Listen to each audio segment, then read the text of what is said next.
Chapter 1548. Embarrassed observing this, the deputy prefect's countenance broke into an ingratiating smile. Lord Shao, Madam Shao, it's entirely the fault of my wife for acting imprudently and thoughtlessly. The blame rests solely on her shoulders. It is only natural for Lord Shao and Madam Shao to feel displeased. Nevertheless, the deed is done. Thankfully, Madam Shao hasn't suffered any real harm. I implore you to forgive her once you've expressed your frustration. Please, exercise magnanimity. The deputy prefect rose to his feet, bowing deferentially to Shao Yunduan and Qiao Xian. Madam Qin couldn't suppress a soft sob as she delicately wiped her eyes with her hand. Genuine tears streamed down her face. She felt a mixture of shame, anger, and regret for her old master. How could she allow him to debase himself in this manner? Shao Yunduan spoke with composure. Your wife's conduct is indeed inappropriate. Since Lord Qin has addressed the matter, I shall refrain from further comment. Qiao Xian sneered. Didn't you assert that you would kowtow to me and my two maids if I weren't taken away? Madam Qin, your confidence is truly astonishing. I'm curious where you derive such assurance. A moment of stunned silence enveloped everyone. Madam Qin's face reddened, and her mind reeled in shock. Embarrassment engulfed her. Too humiliating. The deputy prefect shot her a sidelong glance. Why had she become so audacious? How could she utter such statements so casually? Madam Qin hid her face behind a handkerchief, intensifying her sobs. She longed to dismantle Qiao Wei piece by piece. If only she hadn't spread that false information, he wouldn't find himself in this predicament. It was all her doing. Yet, lacking evidence and appearing as though Qiao Xian had conspired against her, she had no recourse but to acknowledge her misfortune.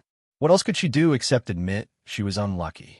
Qiao Xian, maintaining his composure, remarked, Madam Qin, while your confidence is commendable, my maid and I have no desire for you to kowtow to us. As the wife of the deputy prefect, I believe some courtesy is in order. I've always been magnanimous and cannot tolerate unnecessary complications. Madam Qin experienced throbbing pain in her chest and ribs, leaving her feeling lightheaded and infuriated. Why didn't she just faint? The deputy prefect, too, was flustered, his thoughts in disarray. Shao Yunduan interjected with a chuckle. Let's not dwell on this. As my wife has suggested, let bygones be bygones. We depart the day after tomorrow. Kindly ensure our peace for the next 2 days. The deputy prefect wiped sweat from his forehead, nodding hastily, while the magistrate offered polite words and a smile. Soon, the quartet rose and exited in succession.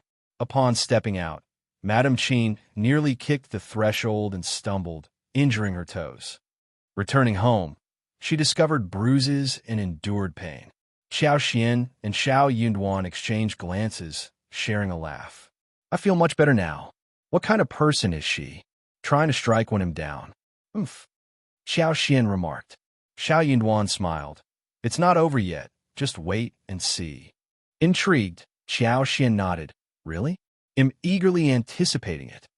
The deputy prefect's couple, leaving the relay station, were utterly stunned. Their minds reeled, a dizzying embarrassment settling in. They had never experienced such humiliation before, not even from the magistrate. This time, they had truly encountered an unexpected challenge. Returning to their home, they closed the door and engaged in a heated argument. If you find any errors, ads pop up, ads redirect, broken links, non-standard content, etc., please let us know report so we can fix it as soon as possible. Chapter 1549. End of the farce. The farce ultimately reached its conclusion. The deputy prefect's wife relinquished her pursuit of revenge against Qiao Xian and Shao Yunduan, not out of disinterest, but due to the realization that such an opportunity would never present itself. Qiao Xian's cutting words had left her feeling deeply embarrassed, and the prospect of further humiliation deterred her from attempting any retaliation. A palpable sense of danger emanated from Qiao Xian. She recognized him as someone not to be trifled with. Offending him was a risk she couldn't afford to take, and the humiliation he inflicted had been a bitter lesson. Fueled by resentment, she redirected her animosity toward Qiao Wei, despising her to the core. That audacious woman dared to orchestrate her downfall. If not for the fabricated news she relayed, the deputy prefect's wife reasoned, she wouldn't have acted impulsively, and Xiao Xian wouldn't have slapped her in public. It was akin to inviting others to witness the assault, a blow to her dignity she couldn't easily stomach. While still contemplating ways to exact revenge on Qiao Wei, a startling event unfolded that night. An assassin infiltrated the relay station and attacked Shao Yunduan. Imperial physicians rushed to attend to him, leaving Xiao Xian in a state of panic. Witnessing Shao Yunduan's pallid face, she succumbed to the stress and fainted. The relay station buzzed with activity as lights illuminated the chaos. People were thrown into disarray.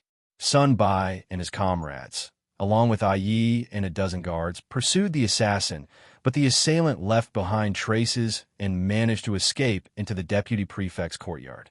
The deputy prefect and the prefect resided at the rear of the government office. Although provided accommodations at the relay station, the deputy prefect couple continued to reside there, enjoying the magistrate's favor and additional territory. When Sun Bai, Yi, and the others stormed in, the deputy prefect couple naturally erupted in fury. However, the sight of bloodstains in the courtyard brought panic to their faces. Quick-witted, the deputy prefect's wife immediately asserted that this was Lord Shao and Madame Shao's act of vengeance. According to her narrative, they must have orchestrated a covert plot to smear the courtyard with bloodstains and then framed them. Enraged by these allegations, Sun Bai, Yi, and the others vehemently responded. Sun Bai snapped. Our lord barely survived an assassination attempt, with the imperial physician currently working to save her. Madame was so terrified she fainted on the spot. Numerous brothers have tracked the assailant all the way here. Additionally, bailiffs from your government office are stationed to guard the courier station. Everyone witnessed a black-clothed infiltrator with their own eyes. Yet Madame Qin is playing the blame game. She's truly cunning and malicious. Brothers, let's find the assassin and expose her deceit. The deputy prefect, in a state of panic, protested, "You can't search." Upon learning of Shao Yunduan's grave injury, shock overcame the deputy prefect and his wife. Madame Qin, too frightened to speak further, recoiled. Sun Bai sneered, "Why not? Are you shielding the assassin? It seems Lord Qin is implicated with the assailant." "What baseless accusations? There's no truth to that." Sun Bai retorted, "It might not be so. Although we're unsure of the motive, it's evident that both of you harbor animosity towards our Madame and Madame. Madame Qin has repeatedly caused trouble before. It's not surprising if you seek revenge. You can't escape suspicion. Lord Qin, even if it's to clear your name, step aside. Otherwise, it looks like you're protecting the culprit." The deputy prefect found himself speechless, well aware that his wife's antagonistic actions toward Shao Yunduan and Xiao Xian were glaringly apparent to everyone. If you find any errors, ads pop up, ads redirect, broken links, non-standard content, etc., please let us know. Report so we can fix it as soon as possible. Chapter 1550. Assassin. Coincidentally, Xiao Xian had incurred the wrath of the deputy prefect's wife earlier in the day. However, as night fell, a shocking incident unfolded at the courier station, and the discovery of bloodstains led straight to his residence. It seemed like an open and shut case. Regardless of his protestations, denial proved futile. "Lord Qin, I have grounds to suspect you are buying time for the assassin," accused Sun Bai.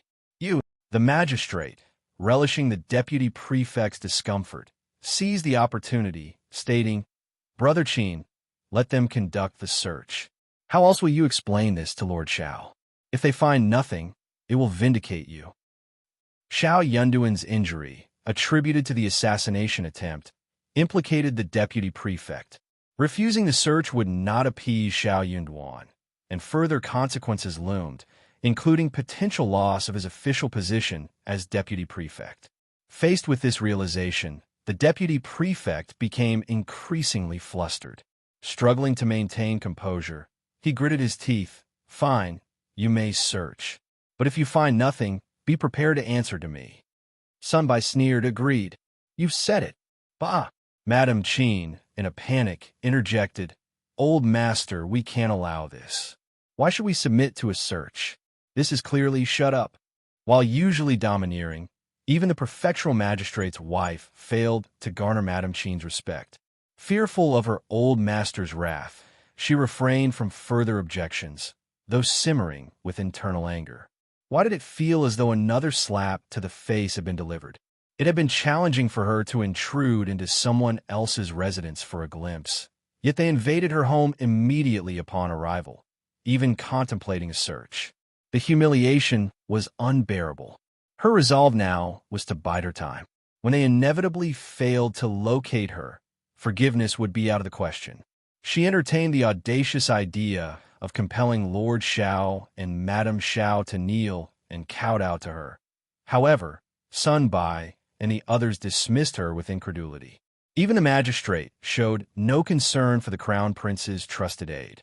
The deputy prefect couple never anticipated that, within a storeroom crammed with assorted items, a masked assailant in black would indeed leap out from a corner, engaging in a fierce altercation with Sun Bai and his comrades.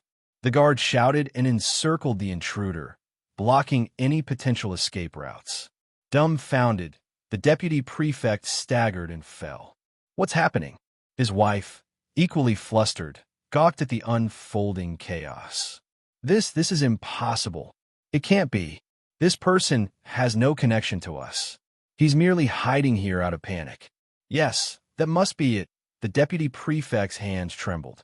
Initially inclined to agree with his wife, a sudden realization struck him, widening his eyes in terror.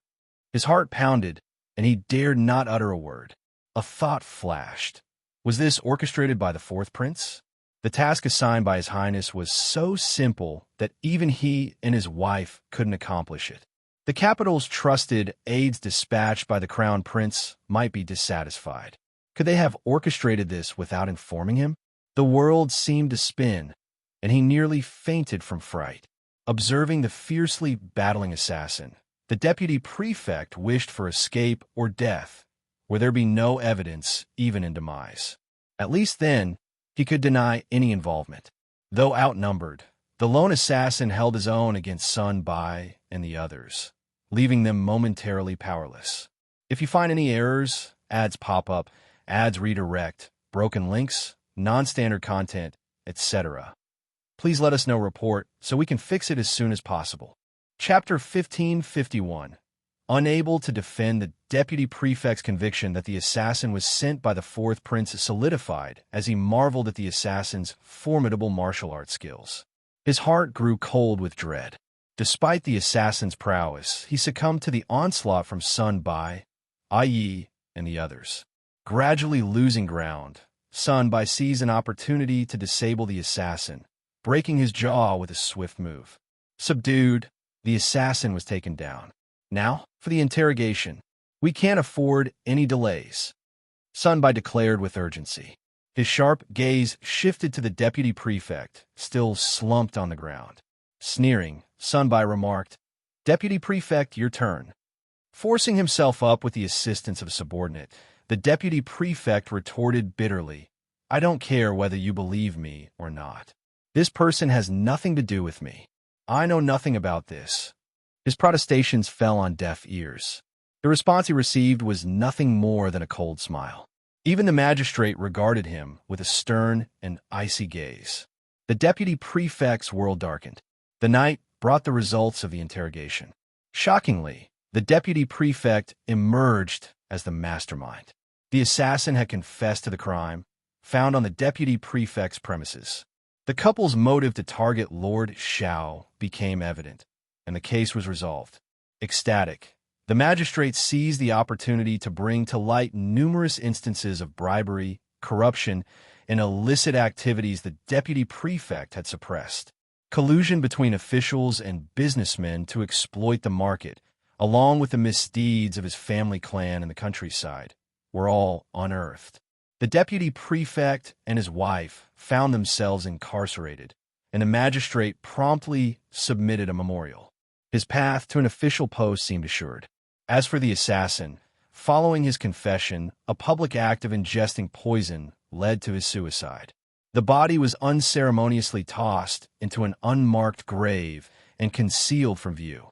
Little did anyone know that this supposedly deceased assassin had cunningly assumed the guise of the Eastern Palace's secret guard, with son Bai and the others mistakenly believing they had dealt with him. It was a simple feat for him to feign his own demise. While the deputy prefect faced imprisonment and the resurrection of numerous old cases threatened his position, attention shifted away from the assassin. Lord Shao, despite being injured, insisted on adhering to established protocols, diverting scrutiny from the faux demise. The deputy prefect and his wife found themselves incarcerated, along with numerous members of the Qian family implicated in various cases. Fear pervaded, and ashen faces mirrored the collective terror. Gone was the arrogance of the deputy prefect's wife. In a matter of days, she appeared aged by a decade, her once haughty demeanor replaced by haggard despair. Confined in a grimy, disorderly intermediate prison, she had shed countless tears. Her suffering was unparalleled. In stark contrast, the prefectural magistrate's wife reveled in delight. Frequently subjected to the deputy prefect's wife's mistreatment, she relished the karmic turn of events. It was a manifestation of divine justice. Shao Yunduan foresaw that the magistrate, seizing the opportunity to vanquish a weakened foe, would exploit the exposure of the deputy prefect's transgressions. With the family's wrongdoing laid bare, even the fourth prince would abandon his support. Shao Yunduan harbored no intention of leniency for those who had harmed his wife. Qiao Xian, too, found solace in the unfolding consequences. Whether it was the fourth prince's cohorts responsible for her abduction and the attacks on her and Shao Yunduan, or their involvement in illicit activities, they would bear the weight of their actions. At this juncture, Qiao Xian's interest waned. The fate of the once arrogant deputy prefect's wife held no allure. Her concern was solely reserved for her and Shao Yunduan's well-being.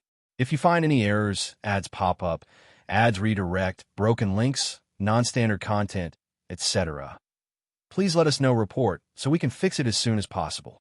Chapter 1552. Regret. Qiao Xian anxiously awaited Shao Yunduan's return to the capital in the coming days. The prefectural magistrate's wife harbored a deep-seated resentment toward the deputy prefect's wife for her arrogance, conceit, and consistent efforts to make life difficult for others. Despite this, she couldn't resist the temptation to personally mock her. Making discreet arrangements, she orchestrated a meeting, bringing a maidservant into the prison while dressing up for the occasion. Upon seeing the prefectural magistrate's wife, the once arrogant deputy prefect's wife lost her composure. Stripped of her former haughtiness, she couldn't fathom the intentions behind the magistrate's wife's visit. Overcome with emotion, she threw herself against the bars, tears streaming down her face as she pleaded for mercy. Our old master has been wronged. He must have been unjustly accused. Sister, I implore you to inform the authorities. Plead for our release and save our old master. The prefectural magistrate's wife stood there, a quiet smile on her face. She observed the deputy prefect's wife's pitiful state and tears, experiencing a fleeting sense of satisfaction mingled with a trace of sympathy. However, this momentary compassion swiftly transformed into the realization that the deputy prefect's wife deserved her current plight. Such a person, in her view, wasn't worthy of sympathy, let alone assistance. Moreover, at this juncture, no one could come to her aid. Save your energy, the prefectural magistrate's wife spoke slowly. Do you not comprehend the gravity of your past actions, both yours and your husband's? Even if you are innocent of the attempted assassination of Lord Shao, you cannot escape the repercussions of your past deeds. The deputy prefect's wife froze, her tears ceasing. Deep down, she was acutely aware of the unsavory actions she, her husband, and their family had committed, exposed one by one. These deeds left little room for any hope of redemption. Why was she still pleading with the woman standing before her? Ah, yes. How had she overlooked it? The scheming woman had undoubtedly come to revel in her humiliation, hadn't she? Are you satisfied? The deputy prefect's wife shot a fierce glare at the prefectural magistrate's wife with her red and swollen eyes. She clenched her teeth, her expression fierce. You must be thrilled to witness me in this sorry state. I knew you didn't visit out of kindness. Huh, you're here to revel and mock me. Wretch, wretch, what pride do you have left? Just wait. Who doesn't get their feet wet when crossing a river? Will your magistrate remain untainted and blameless? One day, I'll meet the same fate, and you'll be in my shoes. Just wait. Shut up. The prefectural magistrate's wife felt a twinge of unease. As an official, everyone dreaded such ominous words. They were considered more than just harsh. They were considered malevolent. You truly never change. As the saying goes, a virtuous wife avoids conflict. It's no wonder your old master has met this fate. Ours, an advanced scholar on 2 lists, possesses a virtuous character and innocence. He would never engage in sordid affairs. You've reminded me.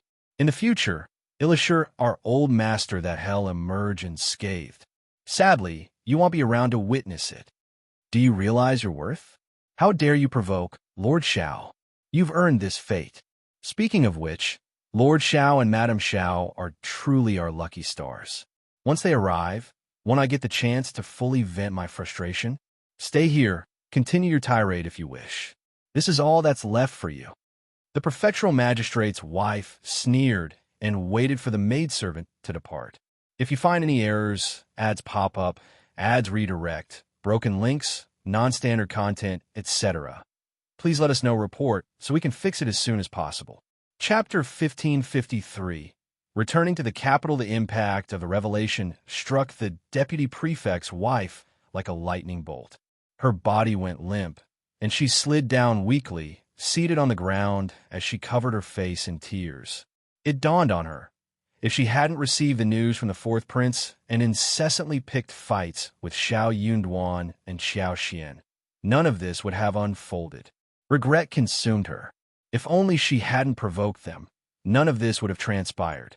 So, why did she provoke them? Now, in their pitiful state, even daring to mention the 4th prince was beyond their reckoning. They couldn't dare to mention him. To utter his name might hasten their demise. A few days later, Shao Yunduan's injury was no longer a hindrance. He only needed to recuperate during the journey, so they set off again.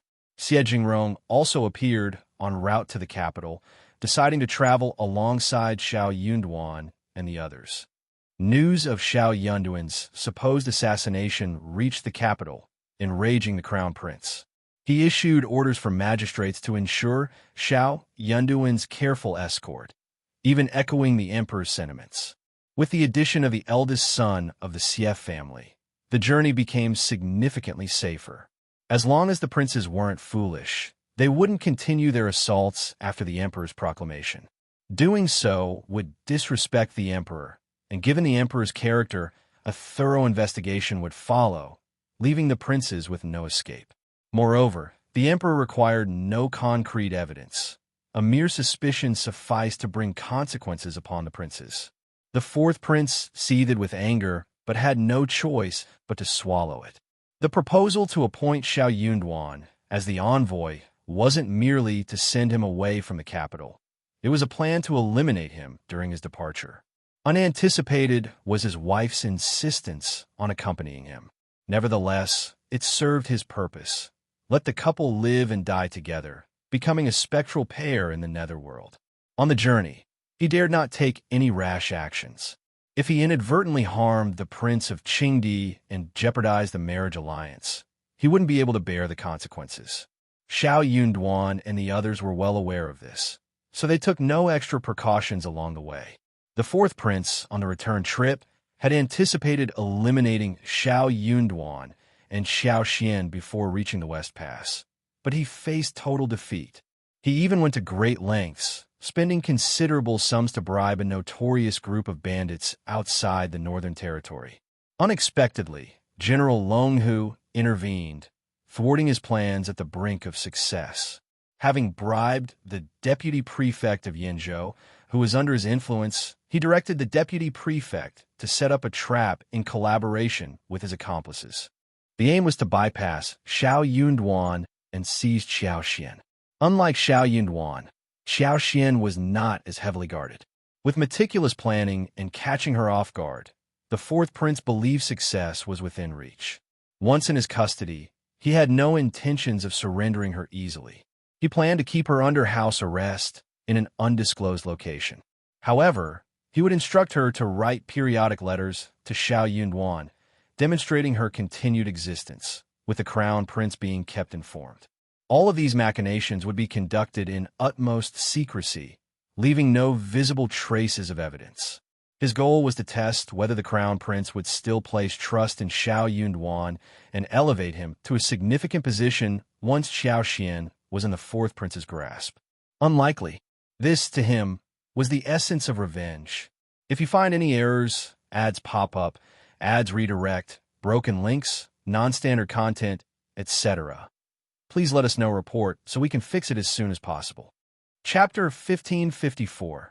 Forced away, he wanted to witness Lord Shao's choice, the man who had always professed deep love for his first wife. To his surprise, the person had already been successfully captured.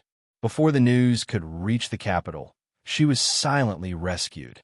Furthermore, the 6 people he dispatched to oversee her all met unnatural deaths, leaving no traces of their corpses, only torn clothes, bones, and hair, possibly consumed by wild beasts.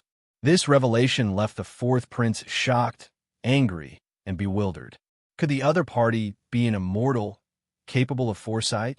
How else could they swiftly locate his men and save Qiao Xian? It seemed impossible, but the undeniable truth shattered his disbelief. Realizing he had almost no chance for another attack, and with their vigilant stance increasing, the group was just days away from reaching the capital. Unexpectedly, Shao Yunduan sought revenge on his behalf. He ruthlessly dealt with the deputy prefect of Yinzhou, rendering him beyond salvation, a discarded pawn. Shao Yunduan, supposedly assassinated, must have staged the event. The fourth prince failed to react in time, forced to witness his rival's success.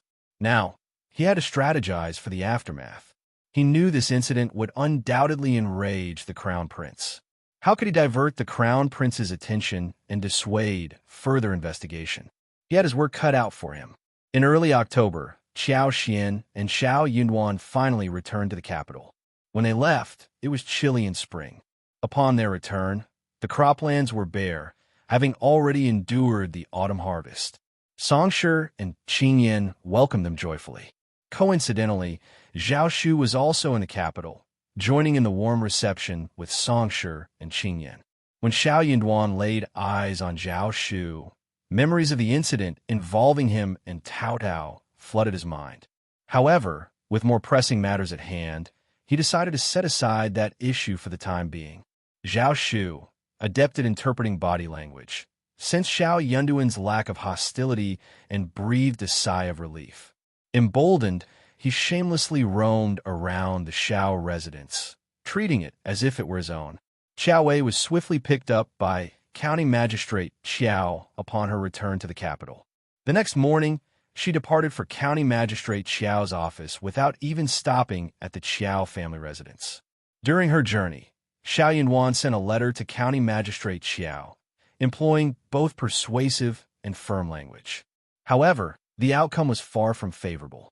Fearing the consequences, County Magistrate Qiao contemplated dispatching someone to the capital to retrieve Qiao Wei.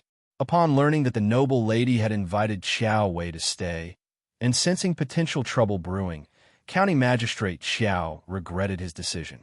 If he had known, he would have never allowed her to stay. Upon receiving the report, Shao Yunduan seized the opportunity to meet old Master Qiao in secret.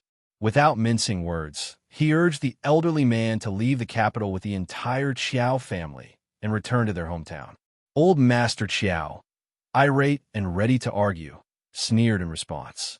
Shao Yunduan countered, "Feel free to try, but be prepared to forfeit your official position and your nephew's future.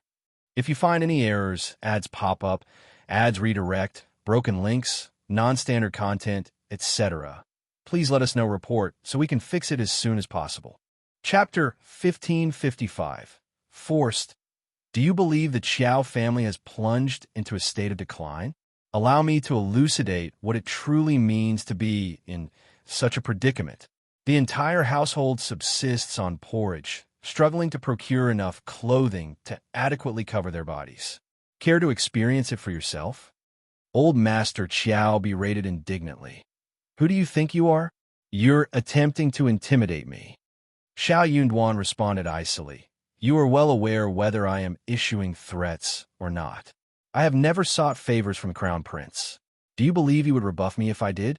Can you honestly claim that you've never engaged in discreet activities since assuming your official post? If you can assure me of that, I might relent and let you off. Are you willing to make such a declaration? Old Master Qiao was left speechless. Being an upright official was not in his nature. How could he possibly make such a bold assertion? While he refrained from being openly arrogant in the capital, he had certainly mistreated those beneath him. Undoubtedly, he had accepted bribes. Shao Yunduan sneered. Depart expeditiously and instruct your successors on proper conduct. Perhaps the Qiao family might produce a few more dependable court officers in the future. His implication was clear. With the Qiao family now thoroughly corrupt, any prospects of improvement were futile. Old Master Qiao seethed with anger, but dared not argue with Shao Yunduan. What good would stubbornness achieve? I was right. Shao Yunduan remained unperturbed by the pale hue of Old Master Qiao's face. He declared coldly, I expect the Qiao family to be absent from the intermediate state within 10 days. Should you refuse to comply, I'll employ some tactics to hasten your departure. Old Master Qiao maintained a stoic silence. Shao Yunduan shot him a contemptuous glance before rising to depart. The Qiao family thrived on exploiting the vulnerable, cowered before the formidable, and reveled in underhanded ploys. They readily abandoned their principles in pursuit of personal gain, truly a cohort of contemptible individuals. Despite severing ties, the fact remained that they were blood relatives, preventing him and Qiao from resorting to mass killings. Preserving their reputation was still imperative. It seemed those who manipulated the Qiao family were excessively confident, repeatedly stirring up trouble. Given the circumstances, Shao Yunduan decided to expel them from the capital, asserting no room for compromise this time. After a prolonged absence, Old Master Qiao exhaled laboriously, gazing ahead with a vacant expression. Eventually, a cold smile played on his lips, betraying the undercurrent of anger coursing through him. Yet he lacked the courage to confront Shao Yunduan, and the aristocracy paid little heed to such trivial matters. Frustration surged within him, but resistance felt futile. Isolated in contemplation, Old Master Qiao rose after a prolonged period and made his way home. In under 10 days, the Qiao family discreetly departed the capital, drawing minimal attention amidst the many similar households. Their exit went unnoticed, as the Qiao family, not currently of use, evoked no interest from the fourth prince's residence or the Tian family. A sense of relief washed over Shao Yunduan upon learning that Old Master Qiao had submitted his resignation the next day. Swiftly, he sought retribution from the crown prince against the fourth prince. Having almost suffered complete annihilation, he could not let this transgression go unaddressed. If the crown prince were amenable to assisting, he would express profound gratitude. In the event that the crown prince declined, he was prepared to take matters into his own hands. His wish was solely for the crown prince to provide him with the support of Sun Bai and Sun Qian and, if necessary, overlook his subsequent actions. If you find any errors, ads pop up, ads redirect, broken links, non-standard content, etc., please let us know report so we can fix it as soon as possible. Chapter 1556. Dissuasion. Shao Yunduan had initially believed it to be a straightforward task. The crown prince, known for his benevolence, might find it inconvenient to directly intervene, preferring plausible deniability. Shao Yunduan understood the necessity for discretion, yet hoped the crown prince would at least feign ignorance. Who could endure someone plotting harm against their spouse? However, Shao Yunduan didn't anticipate that his words would place the crown prince in an uncomfortable predicament. Upon Shao Yunduan's direct approach, the crown prince found himself both pleased and troubled. His satisfaction stemmed from the realization that Shao Yunduan treated him as a confidant, sharing whatever weighed on his mind. The difficulty lay in the nature of the matter at hand. It posed a genuine challenge for him. Only then did he comprehend that Madame Shao had indeed been kidnapped, her rescue a mere stroke of luck courtesy of young Master Xie. Yet, it coincided with the actions of his fourth brother. In response to Shao Yunduan's silence, the crown prince averted his gaze uncomfortably, avoiding eye contact. Shao Yunduan's disappointment was palpable. Without further words, he awaited the crown prince's decision. Cough, cough. The crown prince, feeling increasingly uneasy, cleared his throat and looked away, evading direct confrontation. Shao Yunduan's heart sank, and he held his peace, anticipating the crown prince's directive. Officer Shao, I have cautioned him. Rest assured, he won't dare to harm you in the future, or I won't spare him. Fortunately, Madame Shao returned unscathed this time. Let go. Shao Yunduan, the crown prince sighed, his expression troubled. After all, he is my brother. Regardless, I must afford him another chance. I acknowledge the injustices you and your wife have endured. Officer Shao, do not worry, you'll remember. Don't worry. Shao Yunduan sneered inwardly, clenching his fists in disappointment. The crown prince's apparent coldness and selfishness took him by surprise. It became evident that the individual facing trouble was not someone within the crown prince's inner circle, and his reaction was nonchalant. Crown Prince, my intention was not to burden you. I simply thought it necessary to inform you. Please, Crown Prince, pretend you are unaware of this. The Crown Prince, lacking knowledge of the situation, need not be troubled. Shao Yunduan demonstrated understanding and consideration for the Crown Prince. However, the Crown Prince responded thoughtlessly. No, Officer Shao, let's ensure this doesn't occur again. I assure you, there won't be a next time. Crown Prince, Shao Yunduan asserted with determination. Bowing respectfully, he clasped his hands and spoke earnestly. Forgive me, Crown Prince, but I cannot accept this passively. If it weren't for the fortuitous encounter with young Master Xie, I shudder to think how terrified and injured my wife might be. The mere possibility is unbearable. Even if he couldn't confront the fourth prince directly, he would find ways to restrain him. This was within his power. The crown prince, visibly angered, exclaimed, Officer Shao, why are you so obstinate? With a sigh, he took a deep breath and continued, Fine, I'll be candid with you. A few days ago, my young grandson, Qian, narrowly escaped an accident while riding a horse in the northern court. Fourth brother, disregarding personal danger, intervened and saved him, sustaining a broken leg in the process. I cannot overlook such an act of kindness. Officer Shao, I implore you this time. I recognize the injustice you and your wife have endured, and I will make amends in the future. Therefore, when Father summons you tomorrow, there are certain matters I cannot discuss in his presence. Do you comprehend my meaning? If you find any errors, ads pop up, ads redirect, broken links, non-standard content, etc., please let us know report so we can fix it as soon as possible. Chapter 1557. Coldheart the Emperor was aware of Shao Yunduan's assassination attempt, intending to inquire about it when they met. Shao Yunduan could choose to inform the fourth prince, allowing dissatisfaction to take root even if no immediate action was taken.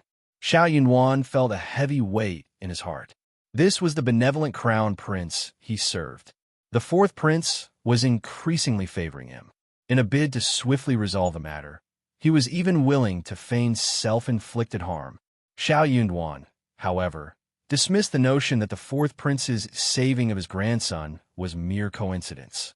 In his eyes, it was a calculated scheme, Yet, the crown prince believed otherwise. Furthermore, such accusations could not be made without evidence. Shao Yunduan, preoccupied with shock, couldn't fathom the crown prince's stance. Despite diligently planning for the crown prince's benefit, putting his wife in jeopardy to navigate political intrigue and offend rival princes, he found himself utterly blindsided. Had his wife been even slightly vulnerable, she would have been torn apart long ago. Yet, she never blamed him. They, as a couple, never held the crown prince accountable. However, after narrowly escaping death, the crown prince's request stunned Shao Yunduan. He was asked to do nothing, to forego revenge against the fourth prince, and to pretend the incident never occurred. Such a compassionate and considerate brother. But what did the crown prince truly take him for? What had all his devoted efforts amounted to? Shao Yunduan had once thought that the prince's kindness, while perhaps excessive, was preferable to cruelty. However, the current realization struck him. Kindness could be as heart-wrenching as cruelty.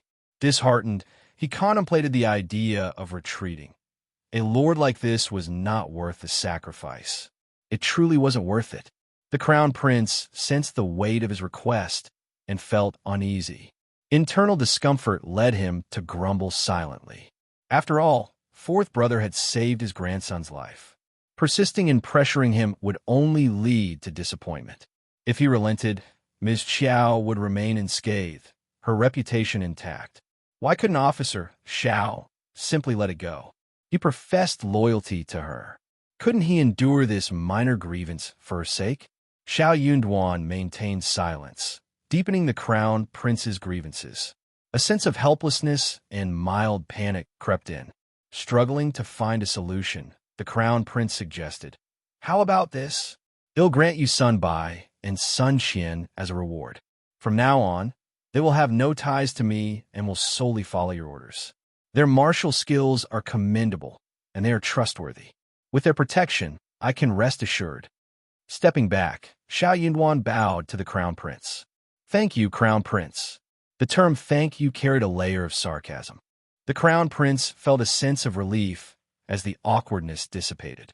He raised his hand, chuckled, and dismissed formalities. "No need for ceremony. Officer Shao, there's no need to be overly polite with me. I've always regarded Officer Shao as one of us." He patted Shao Yunduan's shoulders, offering reassurance, and then instructed someone to summon Sun Bai and Sun Qian. If you find any errors, ads pop up, ads redirect, broken links, non-standard content, etc., please let us know report so we can fix it as soon as possible. Chapter 1558. Sun Bai and Sun Qian. The crown prince addressed Sun Bai and Sun Qian, prompting the two to exchange glances before shifting their gaze to Shao Yunduan. A shared sense of concealed delight passed between them. Having run numerous errands with Shao Yunduan and Qiao Xian, they found their compatibility undeniable. Willing to accompany Shao Yunduan for the long haul, they harbored no objections. In swift agreement, they bowed to bid farewell to their old master and formally acknowledged their new master in front of the crown prince. Henceforth, they embarked on a new chapter, transitioning from guards of the East Palace to servants of Lord Shao's family. Though the shift in status felt somewhat demeaning, it seemed, as the saying goes, that a person knows if the water is cold or warm only when they drink it. This change might not be entirely disadvantageous.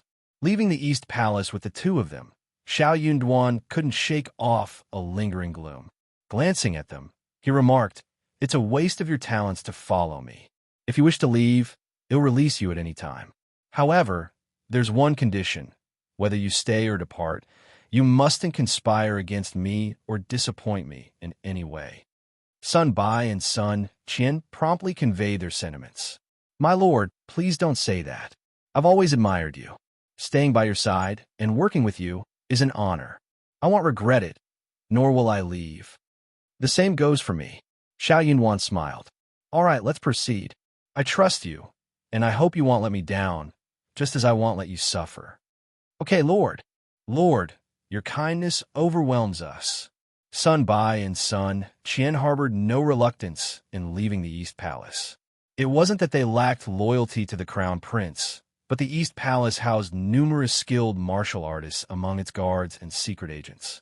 Despite their top-notch martial prowess, they were just that, top-notch. Standing out and becoming the crown prince's indispensable right-hand man in the fierce intermediate competition was no easy feat. To catch the crown prince's attention and rise to prominence, one needed not only martial prowess but also skills or a significant background, which Bai and Sun Qian lacked.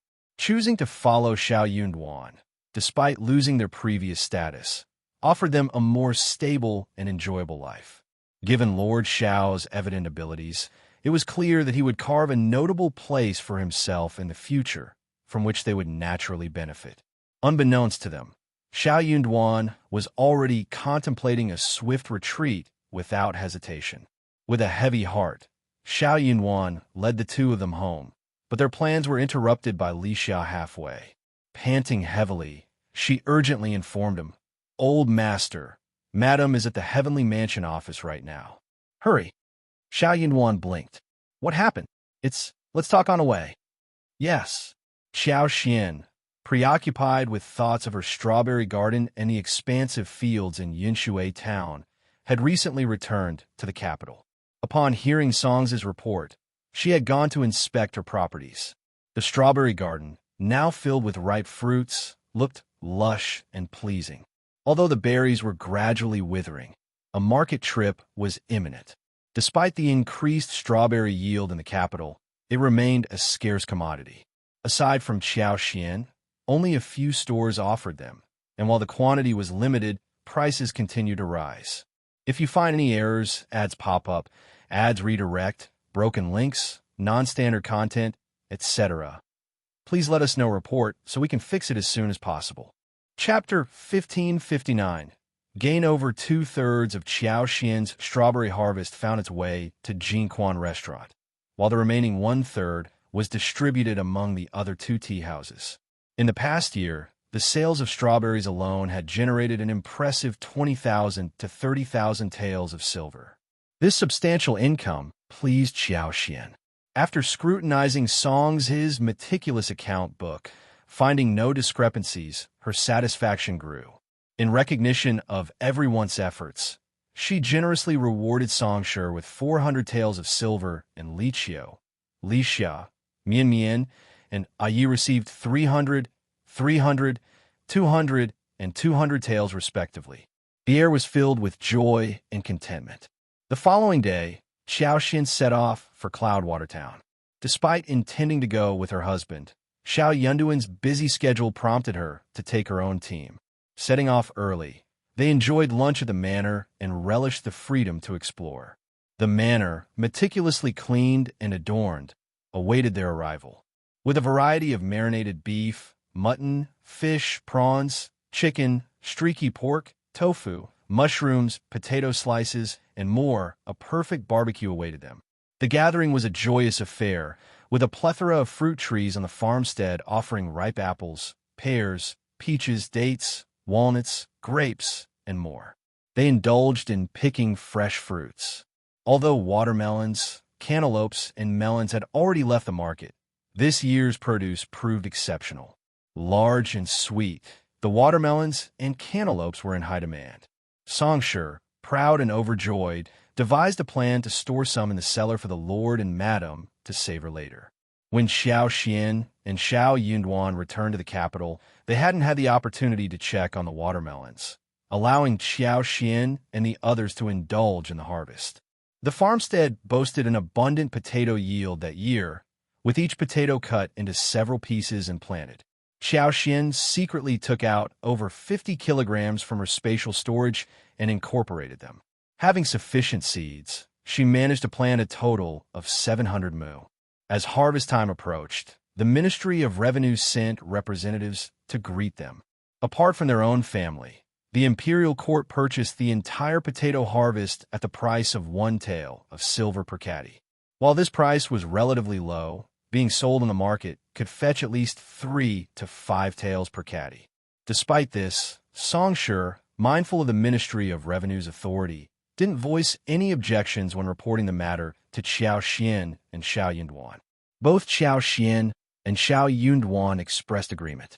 The court's interest in promoting potatoes was beneficial, and for Shao Yunduan, it earned favor for the crown prince. As for Qiao Xian, considering the modern era's potato prices, 1 tael of silver per caddy was deemed fair. Currently, the potatoes in the manor were being harvested, with more than half already dug up. A small portion remained to be harvested in the following days.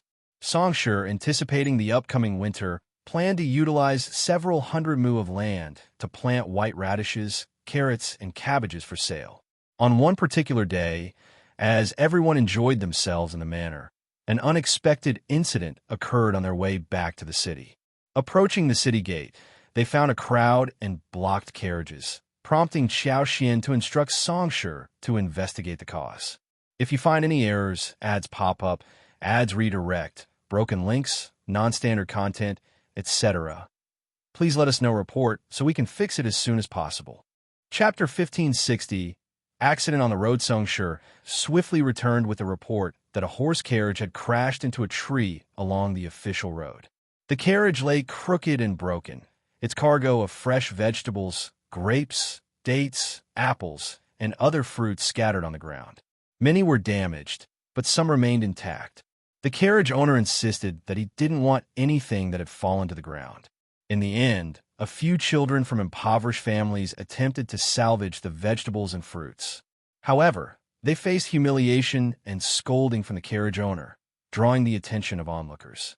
As Songshi shared the details, a deep sigh escaped him, and he shook his head, seemingly unable to bear witnessing such incidents. Li Xia, Mian Mian, Yi, and the others, all with humble backgrounds, displayed subtle changes in their expressions upon hearing the account. Mian Mian, having recently emerged from a difficult past, cautiously looked at Qiao Xian and inquired, "Madam." Listening intently, Qiao Xian caught the frightened cries of the children and the harsh scolding from the young man. Frowning, she decided to intervene. "Let's go take a look." "Okay, madam." "Yes, madam." Mian Mian assisted Qiao Xian out of the wagon, leaving Qing Yan to guard it, and they hurried toward the scene. Yi, taking the lead, cleared a path for Qiao Xian and her servants. Despite facing dissatisfaction, the contentious scene unfolded before them. "You stinky bastards and little sluts, do you think you can take my things? Don't you want that dog paw anymore? One look, and you can tell that you're born to be bitches and specialize in doing bitches. You're the one who said you didn't want it. 5 children, aged 8 to 12, 2 girls and 3 boys, were terrified. The youngest girls, with tears streaming down their faces, sought comfort in the arms of an older boy. Not far from them, 3 large baskets lay overturned, their contents of vegetables and fruits scattered on the ground, unmistakably belonging to the children. In response to the eldest boy's retort, the young man in the silver-blue silk shirt, appearing as the manager, shouted even more fiercely, "Shut up! So what if I said I didn't want it? It belongs to me. Do I allow you to take it? Even if I destroy it, trample it, and feed it to the dogs, I can't let you benefit from cheap things. Disgusting poor people. You don't bully me." "Haha, bully? You're disgusting. You think you're dirtying your hands by bullying your master. Don't talk nonsense. You stole my things, so quickly crawl over obediently, kowtow 3 times to me. Remember, crawl over, bow before me, and beg for mercy. When I'm in a good mood, I might spare you. Otherwise, you're all thieves. Stealers. They'll have someone send you to the officials to be beaten and locked up." "No, don't. We're not thieves." The children, confronted with a scene they had never witnessed, were immediately terrified by the young man's words. The younger ones burst into tears. Dressed lavishly, the young man exuded dominance, savagery, and unreasonableness. Compared to the children, he was on a different plane. His threats seemed tangible, and the children feared he had the capability to carry them out. How could they not be afraid? Even the oldest youth bit his lip, his complexion turning pale. If you find any errors, ads pop up, ads redirect, broken links, non-standard content, etc., Please let us know report so we can fix it as soon as possible. Chapter 1561. Attack. The well-dressed young man reveled in his self-importance, placing his hands on his hips and laughing triumphantly. When he cast his gaze downward at the distressed individuals, his expression turned fierce again. Little brats, what are you waiting for? Hurry up and crawl over to Qiao and apologize to me. Why? Do you really want to go to the government office and end up beaten in jail? He continued his barrage of curses, hurling insults like poor bastard and bitch, his mouth filled with obscenities. His lackeys, henchmen, and lapdogs crossed their arms, adopting a mocking stance. As expected, master and servant alike were brimming with profanities. The onlooking commoners, though disheartened, dared only to whisper and discuss softly. None had the courage to stand up and address the injustice. Living at the feet of the emperor, they knew better than anyone that provoking the rich and powerful was an unwise move. Unable to tolerate the situation any longer, Qiao Xian instructed Yi, Songshi, and Li Xia, "Help those kids up and comfort them." "Okay, madam." They eagerly awaited Qiao Xian's command and stepped forward. Unfazed by fear, they were determined. With their old master being the crown prince's favorite, they were eager to discover the identity of this arrogant troublemaker. Their actions sparked a commotion in the crowd. Commoners, relieved to see someone taking a stand, couldn't help expressing their concerns. "Sigh, someone finally cares." "Io, don't get into trouble." "Umaba, God bless." "Yes, yes, yes. Please bless me. Good things will happen to good people." The arrogant young man erupted in fury. Who dares to interfere in my business? Damn it, are you tired of living?" When the arrogant young man caught sight of Qiao Xian, a malevolent smirk crept across his face as he scrutinized her from head to toe. He sneered, "I was wondering who it was, and it turns out you're such a pretty girl. May I know which family you're from? Tell me your name so I can understand. I'll send you home later and have a talk with your husband and family." His lackeys, henchmen, and lapdogs joined in laughter, their lecherous gazes fixed on Qiao Xian. "Young master, why not speak directly to the young lady? Wouldn't it be better to discuss things in private, on a more comfortable bed?" "Ha ha. Yes, yes, yes. I'm sure the young lady will be more than willing to engage in conversation." "Ha ha ha." Without awaiting Qiao Xian's command, Yi swiftly kicked them down and snapped, "Shut up." With incredible strength, a single kick sent the two tumbling to the ground, emitting muffled groans. Writhing in pain, they clutched their abdomens and curled up like shrimps, unable to rise. Yi knew the boundaries under the emperor's rule and deliberately held back, preventing the two from suffering further.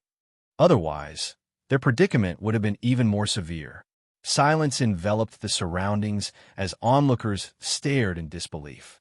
Eyes widened and mouths agape. They stood frozen like chickens.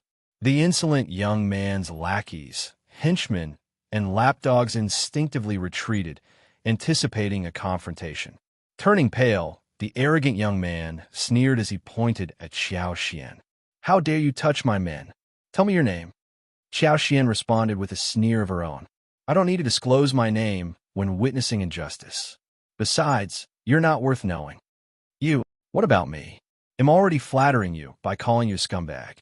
A person like you isn't fit to associate with humans. You're worse than pigs and dogs. If you find any errors, ads pop up, ads redirect, broken links, non-standard content, etc., please let us know report so we can fix it as soon as possible. Chapter 1562. Insolence. You there? The arrogant young man's anger escalated as he shot a fierce glare at Qiao Xian. Had he not been wary of Yi, he might have commanded his remaining 3 lackeys to charge forward. His foresight, however, prevented him from underestimating Yi's strength. "They'll settle this today. Just you wait," he declared with hostility. Qiao Xian sneered in response. "All right, I'll wait." While the insolent young man dispatched the servants to fetch the carriage, he continued his confrontation with Qiao Xian. "I won't waste my time with you, fool.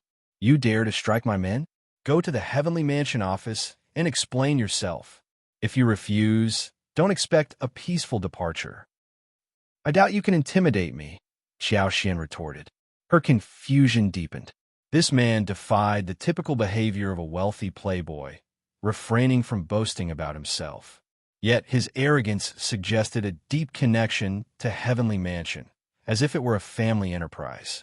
Qiao Qian speculated silently that he might be a privileged scion concealing his identity. If so, he must have a powerful backing. If not, there was no reason for concern. The Upper Heavenly Mansion's government office? Perfect. While other women might avoid such a situation to protect their reputation, Qiao Qian remained indifferent. She knew her husband wouldn't reproach her. All right, let's go to the Heavenly Mansion. I want to see how the magistrate handles this, Qiao Qian declared. The arrogant young man grinned viciously. You'll find out soon enough. He vowed that regardless of the family's status, if they dared to pose challenges, he would take severe action. A modestly dressed young woman consistently appeared, lacking the airs of nobility and sporting an accent distinct from a capital. Accompanied by only a handful of humble servants, it seemed implausible that she hailed from a prominent family. Could she be a relative exploiting the situation from another city? Determined to impart a lesson, he envisioned her kneeling at his feet, crying, kowtowing, and repenting. Pointing at the children, he commanded his lackeys, henchmen, and lapdogs, bring them along. None of them are to leave. The recently comforted children, now terrified once again, couldn't help but glance at the oldest among them. Lisha gently caressed the head of a young lady, offering soothing words. Don't be afraid. Just go. Our madam will protect you. Though still frightened, the children, guided by the eldest youth, stiffly nodded. Well, stay with us, madam. The group resolutely returned to the city. The arrogant young man, fearing their escape, dispatched his lackeys to report the incident to the Heavenly Mansion, accompanied by constables. Meanwhile, he closely tailed Qiao Qian's wagon to prevent any attempts to flee. Inside the wagon, Qiao Qian gathered the children and generously offered them fresh fruits. Seeing their longing but timid expressions, her heart softened. She smiled gently and reassured them. Don't be afraid. Trust me, we'll be all right. Come, eat quickly. If you find any errors, ads pop up, ads redirect, broken links, non-standard content, etc., please let us know report so we can fix it as soon as possible. Chapter 1563. Let him know who he can't touch. Qiao Qian placed a sweet apple in one girl's hands and a jujube in the other girl's hands. The remaining children took the fruit and began to eat, finding solace in the delicious food. Gradually, their commotion subsided. As the carriage entered the city, a contingent of more than 10 bailiffs from the Heavenly Mansion arrived. The arrogant young man, filled with self-satisfaction, glared at Qiao Qian's carriage and directed the bailiffs to closely monitor her, ensuring she wouldn't escape. Despite his inclination to make a dramatic scene, his uncle's warnings about maintaining a low profile in the capital restrained him. However, obtaining tangible benefits remained his priority. He wouldn't allow Qiao Qian to feel at ease. If not for his uncle's advice, he would have ordered the bailiffs to forcefully bring her and her servants down from the carriage, tie them up, and parade them through the streets. But patience was key.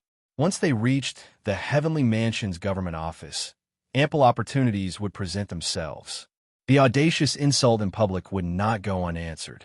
He harbored dark plans for Qiao Qian, vowing to maim and silence her. As for her rebellious slave who had dared to harm his man, he plotted a brutal reprisal, intending to break his spirit and inflict lasting pain. They soon arrived at the Heavenly Mansion's government office, and everyone disembarked. The officers cast cold glances at Qiao Qian and then turned to the arrogant young man, greeting him with a sycophantic smile. Young Master One. Confused, Qiao Qian realized she knew all the noble families in the capital, but couldn't recall any with the surname Wen. Despite her inner sigh about the complexities of the capital, she held no regrets about stepping forward. Refusing to turn a blind eye to such an injustice, she couldn't overcome the moral hurdle within her heart.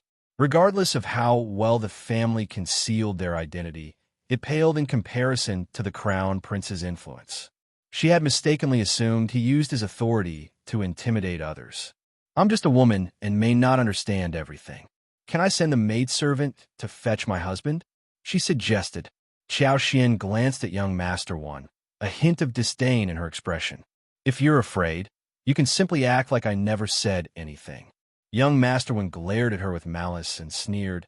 Fine, call him. He relished the thought of annihilating them all.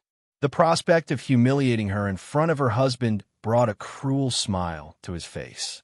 Amused by his own scheme, young Master One burst into laughter, regarding Qiao Xian as a fool. The other bailiffs exchanged knowing glances, inwardly mocking her perceived foolishness. Though it may not make a significant difference, dragging her husband into the situation was young Master Wen's twisted satisfaction. He couldn't fathom what Qiao Xian had done to provoke his intense ire. Even if her husband didn't arrive immediately, she was destined for a challenging future. By crossing young Master One, her entire family faced an inevitable downfall, and it wouldn't be a graceful one. Upon hearing Qiao Xian's proposal, the boy summoned his courage and whispered, I also want my brother to call my lord. If you find any errors, ads pop up, ads redirect, broken links, non-standard content, etc. Please let us know report so we can fix it as soon as possible. Chapter 1564. Heavenly Mansion Office. Young Master One grinned with a sinister delight, his gaze akin to a poisonous snake. Go, haha, go. The half-grown boy leaned in and whispered to a 10-year-old boy, Shao Air, go back and find Uncle Zhong. Go quickly. Shao Air, tears welling up in his eyes, pursed his lips and nodded vigorously before darting away. Observing the situation, Qiao Xian instructed Li Xia to return and fetch Shao Yunduan. The influence of young Master One became evident upon their arrival at the Heavenly Mansion Yamen. The prefectural magistrate sat composed in his official uniform within the bright mirror hall, initiating the trial promptly. Bring in the criminals. The shocking hall would resounded heavily on the ground, and the prefectural magistrate asserted with authority. The bailiffs on either side brandished fire and water sticks in rhythmic strikes, creating a compelling atmosphere. For someone with a weak constitution or a modest background, the scene could induce fear and trembling. Frowning slightly, Qiao Xian comforted the trembling shoulders of the two girls. Don't be afraid, the prefectural magistrate sternly demanded. Who are you? Kneel down. Proudly, young Master One addressed Lord Qin, claiming, Lord Qin, these individuals obstructed the road and attempted robbery. They deliberately caused a disturbance, shocking my carriage. You're spouting nonsense. It's all, let him speak. Before Lord Qin could intervene, Qiao Xian halted the young man named Lu Fu. Don't utter a word. Enduring his anger, Lu Fu nodded stiffly and turned his face away. Resentment filled his heart, directed at those who preyed on the common people and bullied the weak. He despised the injustice of this world and the distorted truth within the court. Lord Qin snorted heavily and cast a cold glare at Lu Fu.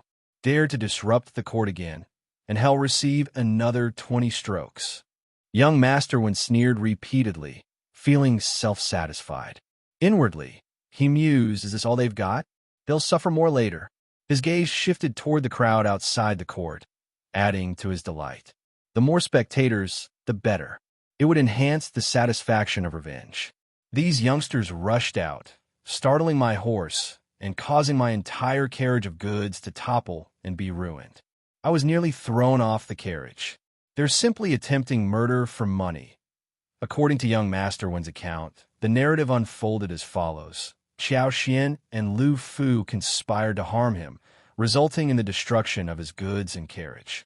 Engaging in a heated argument, Qiao Xian, accompanied by her entourage, accused him of bullying the weak and ordered her servants to assault him.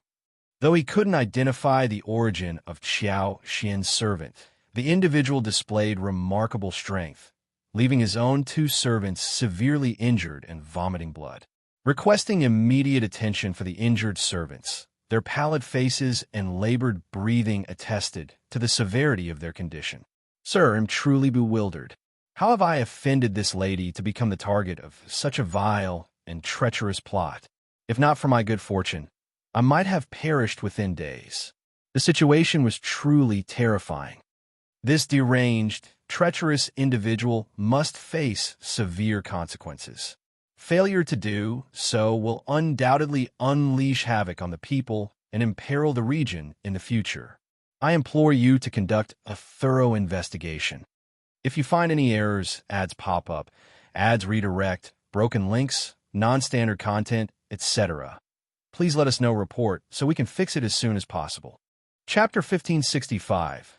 Background. Lord Qian gracefully swept his half-white beard and nodded solemnly, a dignified expression on his face. This matter is truly wicked. Upon investigation, severe punishment will be meted out. He struck the ground again, commanding, "All of you kneel down." "How dare you?" Young Masterwind sneered and interjected.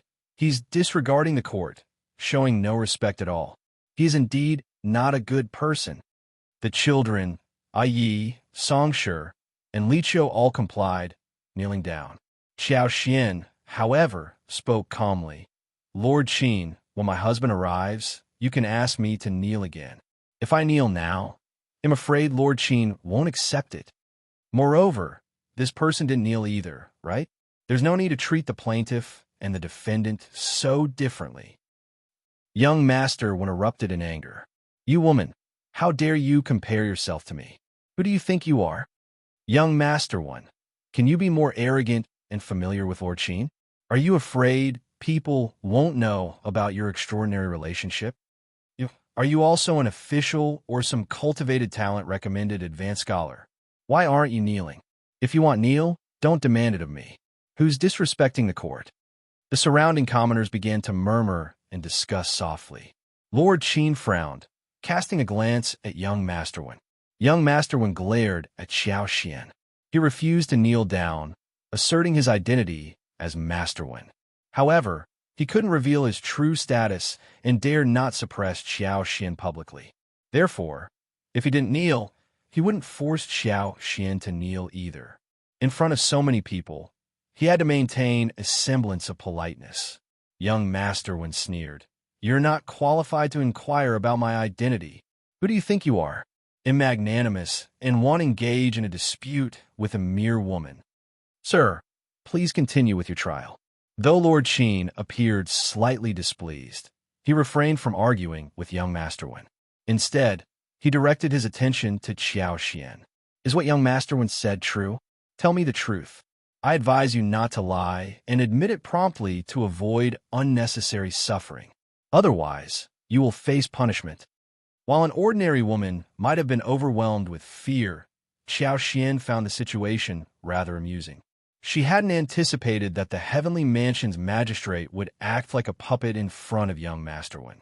Despite his official position, he willingly played the role of subordinate in young Masterwind's presence.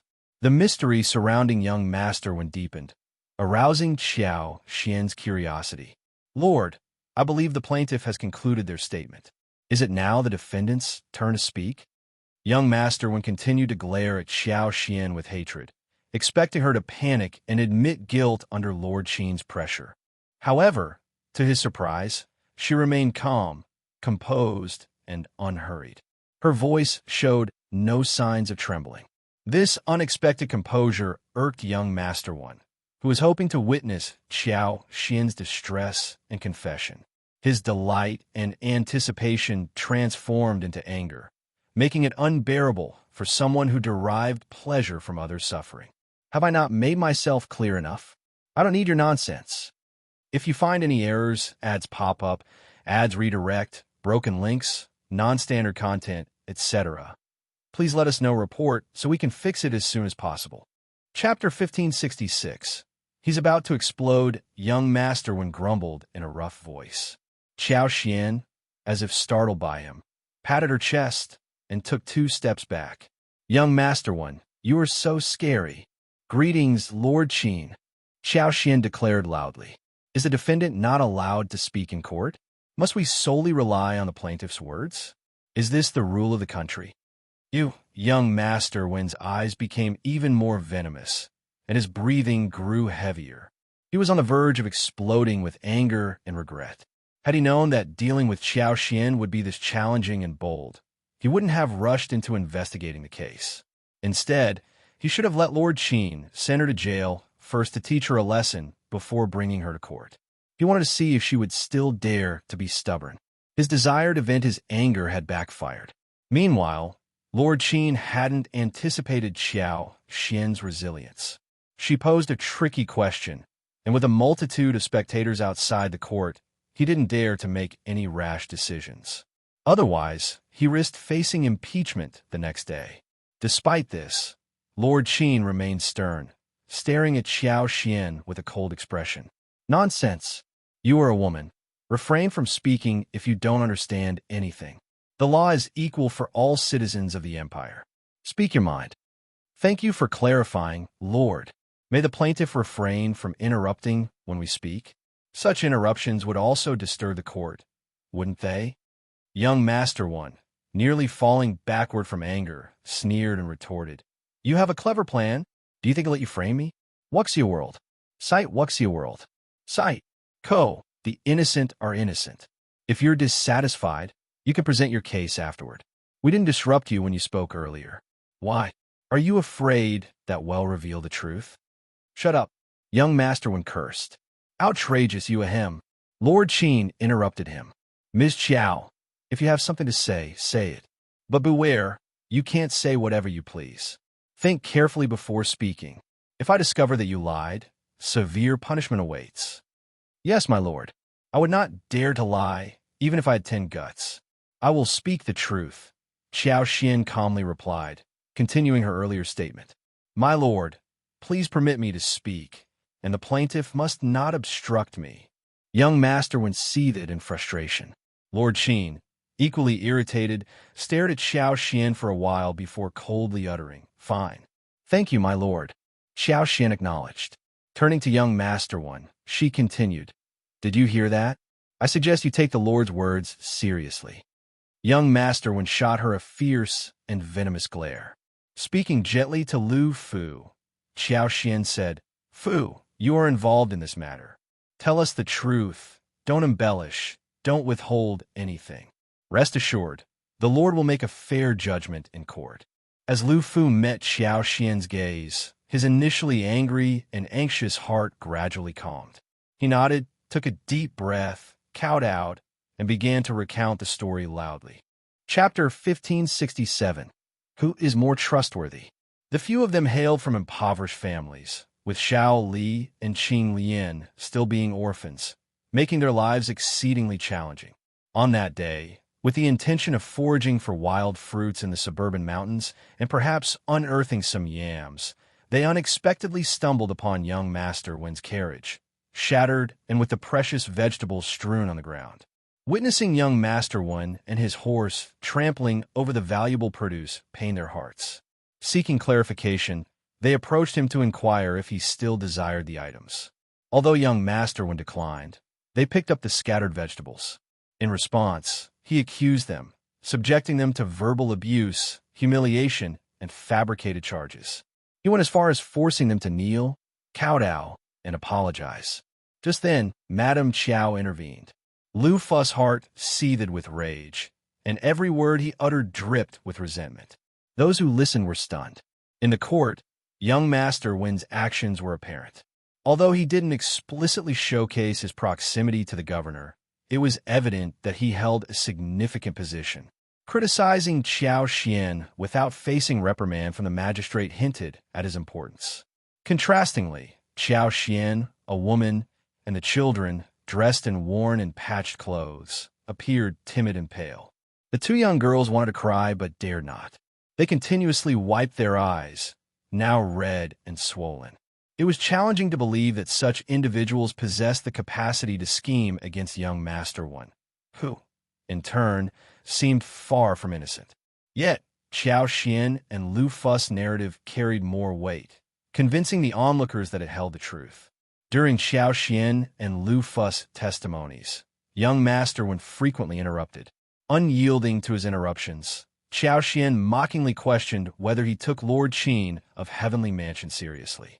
Young Master Wen's anger escalated to the point where his eyes nearly bulged out. After Lu Fu concluded his account, Qiao chimed in. Once they finished, young Master Wen erupted in anger. Sophistry. It's all sophistry. You snakes and rats are colluding. Lord Qin, I speak the truth. I can produce a witness to testify. If you doubt me, summon the witness to court. What's your world? Sight humph. He glared at Xiao Xian, Lu Fu, and the others. I knew you were sly and cunning, and I was prepared for it. I brought several witnesses. My lord, you'll see when you question them. Lu Fu, incensed, retorted. You're the one spouting nonsense. Every word we spoke is true. Those so-called witnesses you found must have been bribed by you. What a joke. Young Master Wen relished seeing Lu Fu angry. He lifted his chin, wearing an arrogant expression that conveyed, even if you can't endure it, Lord Qin believes it'll enrage you to death. It was utterly loathsome. The witness I found is indeed a legitimate witness. What's wrong with Lord Qin's initial judgment? Who are you to question it? Heh, I sense your fear and panic. That's why you're the first to slander me. Regrettably, Lord Qin is astute and sagacious. A shady character like you thinks you can manipulate Lord Qin with this? Dream on. Chapter 1568. Subtle change, you, all of you. Lu Fu's heart was filled with grief and despair. The words uttered against them were absurd and baseless, a clear attempt at slander and framing. Ironically, he found himself at a loss for words to counter these accusations. Moreover, he believed that under Lord Qin's astute interrogation, the words of this man named Wen would undoubtedly be accepted as the truth. They felt powerless to resist. Tears gradually welled up in his eyes. Your officials, Xiaofu. Xiao Xian interrupted him before he could utter more words. Don't worry, Lord Qin is an honorable officer, and he will conduct a fair interrogation, won't you, Lord Qin? Young Master Wen sneered, his laughter sharp and mocking, as if attempting to shatter Xiao Xian's calm demeanor. This woman remained remarkably composed, even in such a moment. Young Master Wen was eager to witness how long she could maintain her stoic expression when the verdict was pronounced. He vowed to teach her a lesson, making her kneel, kowtow, and beg for mercy and fear. Lord Qin, too, felt a sense of surprise and unease. Xiao Xian's composure was notable. Achieving what she did required confidence, a quality seldom seen in a woman or even a man. Yet, what was her source of confidence? Why did she remain silent? Even a subtle hint could suffice.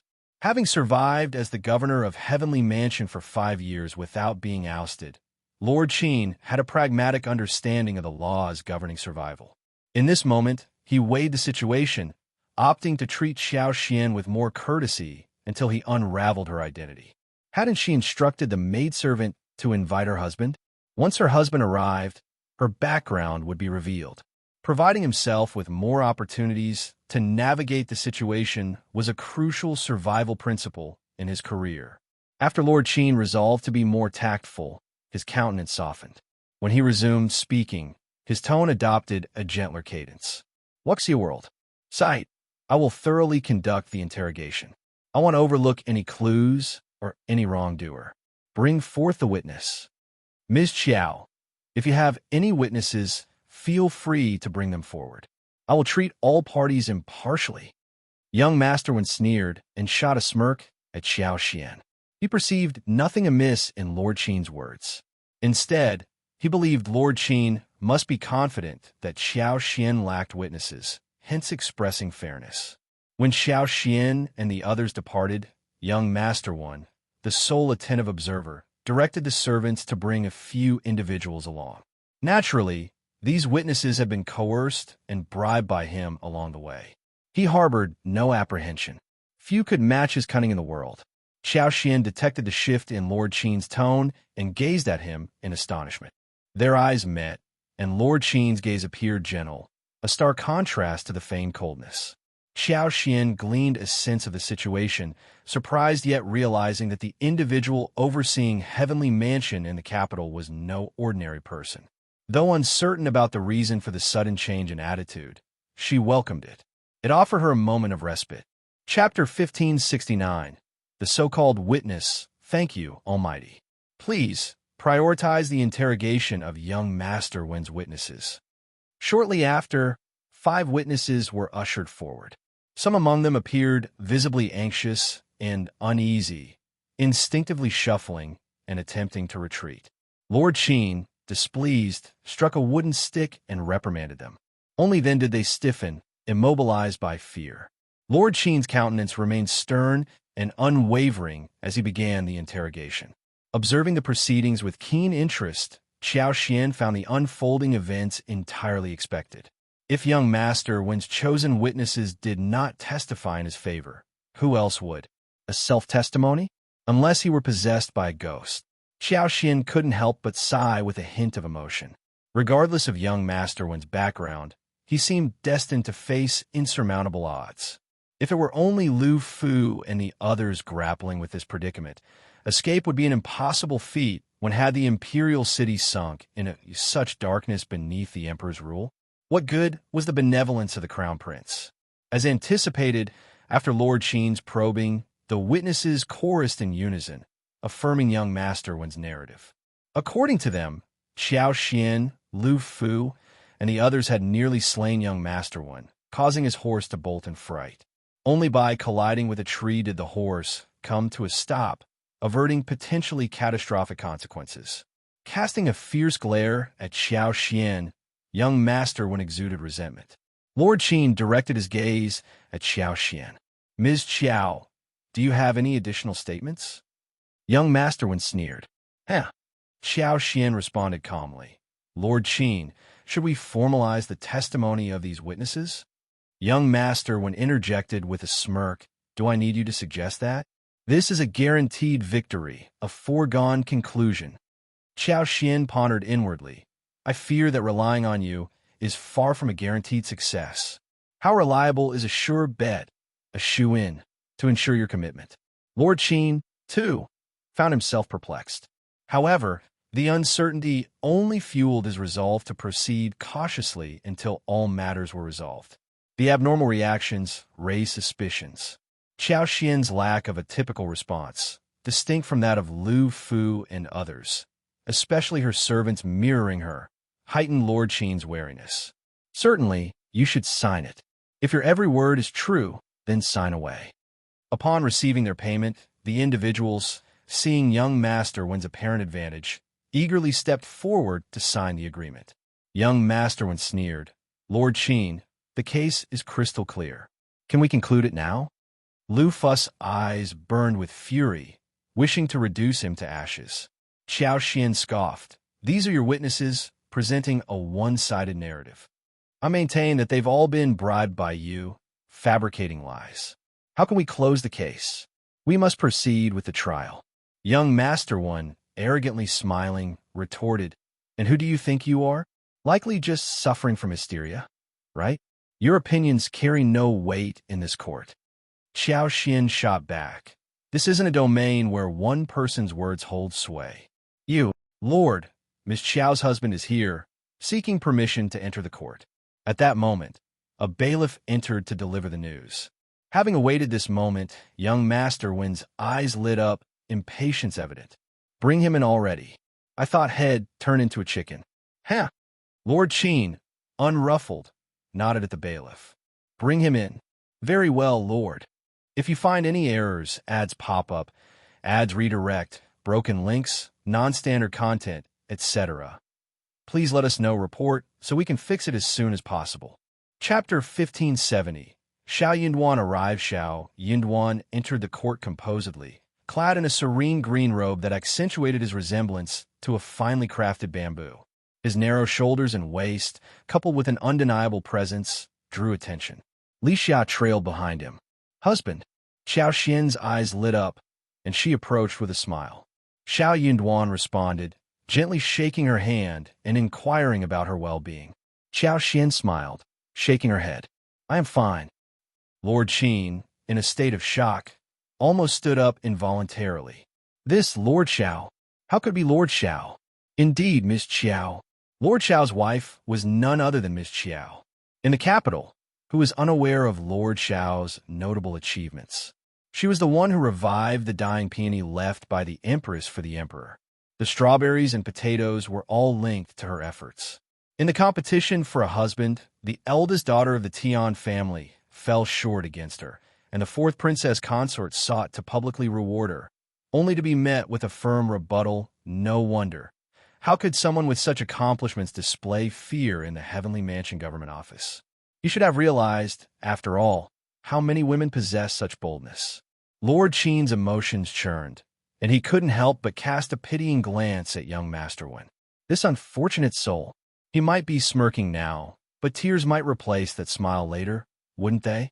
After all, these two individuals showed no fear even in the face of young Master Wen's master.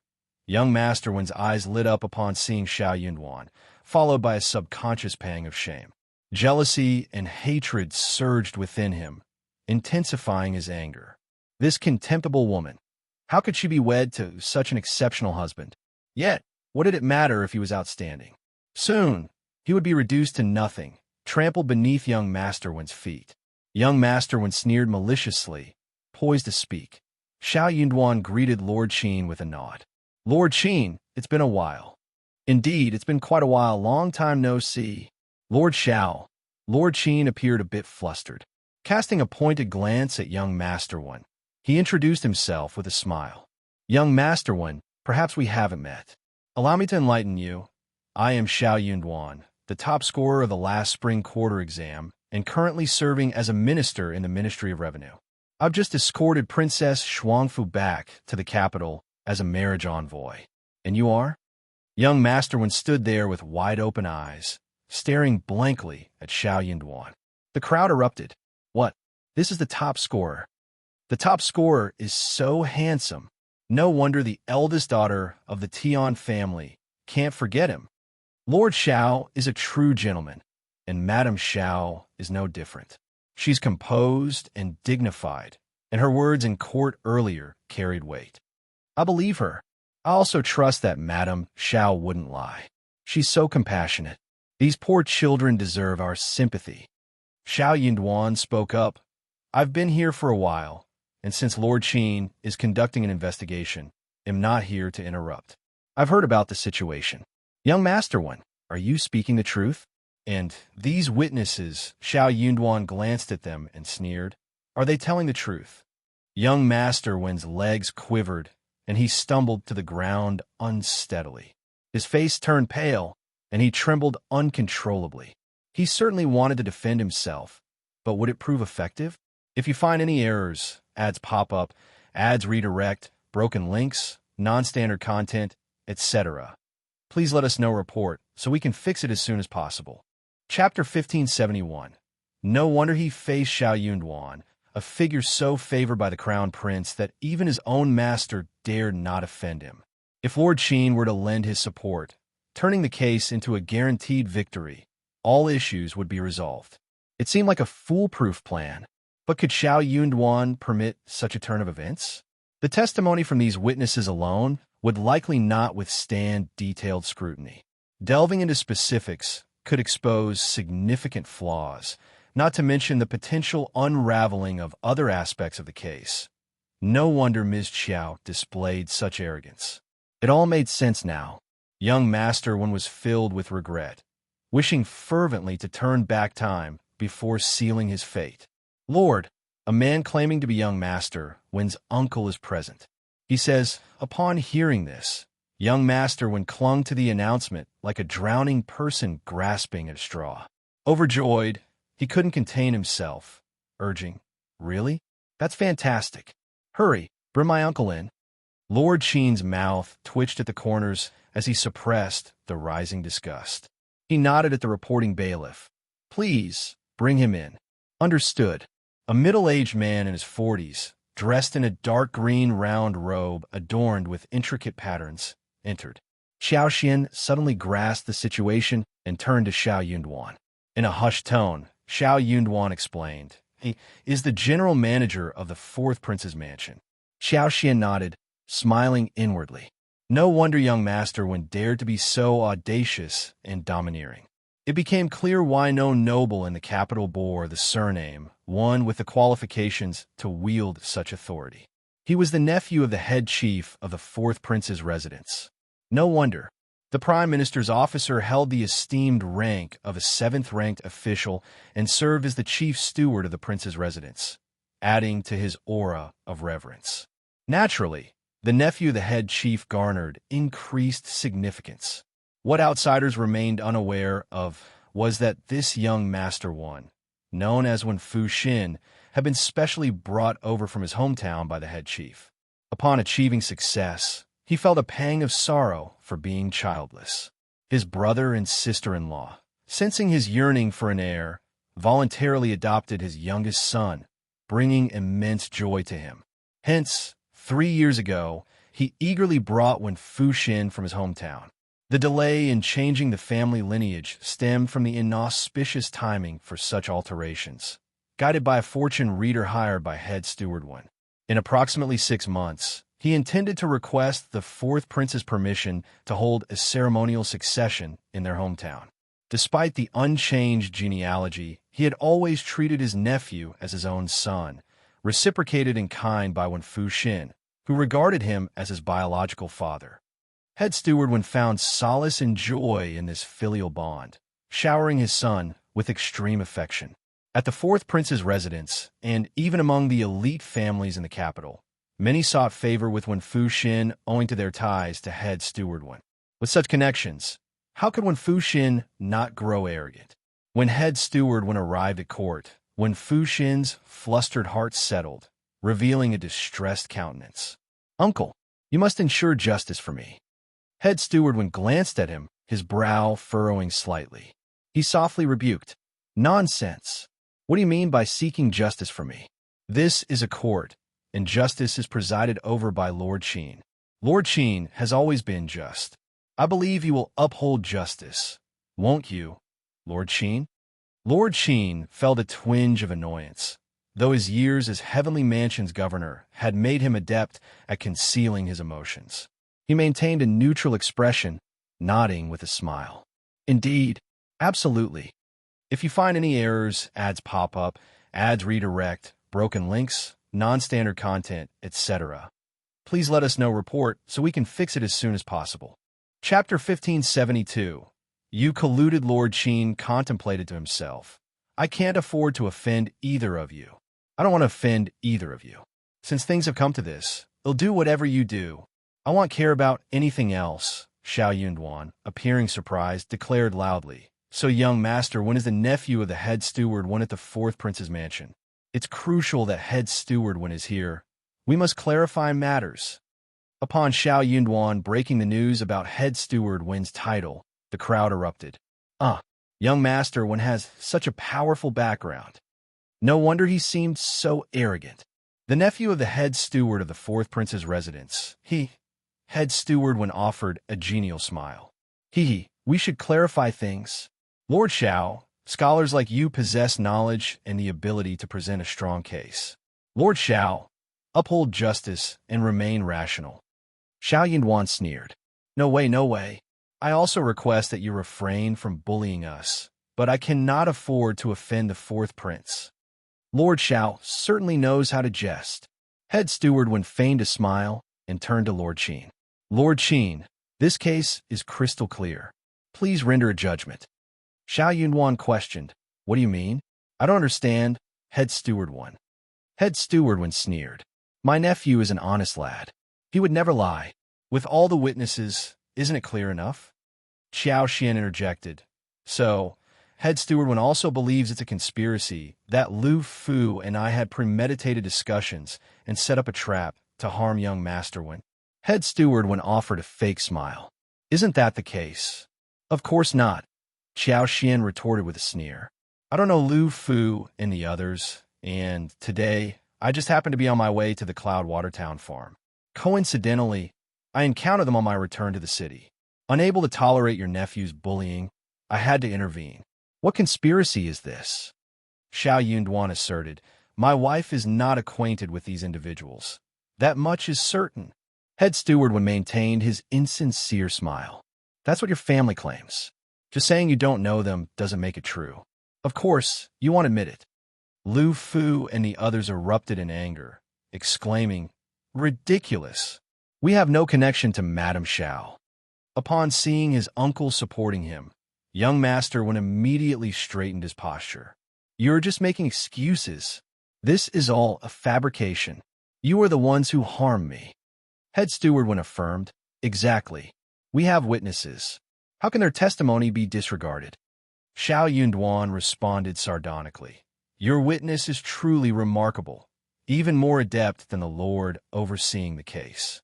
They somehow know that my wife and a few individuals conspire to harm your nephew." Both head steward Wen and young master Wen insisted they would shamelessly persist to the end. Head steward Wen had made up his mind. No one would dare testify, fearing reprisals from the fourth prince's mansion. Even if Lord Qin conducted an investigation, no one would speak up. So what if they did? Head steward Wen could easily claim that Shao Yunduan had bribed them. As for the witnesses bribed by his nephew, he held no illusions about their testimony being useful. If Shao Yunduan and Ms. Qiao doubted these witnesses, it was perfect. That would provide a reason to detain them in court for further questioning. When he pleaded with the fourth prince upon returning, the fourth prince would relish seeing Shao Yunduan suffer. If you find any errors, ads pop up, ads redirect, broken links, non-standard content, etc., please let us know report so we can fix it as soon as possible. Chapter 1573. What do you mean? This is Ida. As long as His Highness dispatched someone, it wouldn't be challenging for these witnesses to meet a sudden demise. Head steward Wen contemplated shifting blame onto Shao Yunduan, claiming he was the one responsible for their deaths. He eagerly awaited to witness how Lord Shao, who had always been fortunate, would handle such a predicament. Qiao Xian and Shao Yunduan shared a similar sentiment. Although Qiao Xian couldn't quite grasp Shao Yunduan's implications, their mutual understanding allowed her to align with her husband's thought process.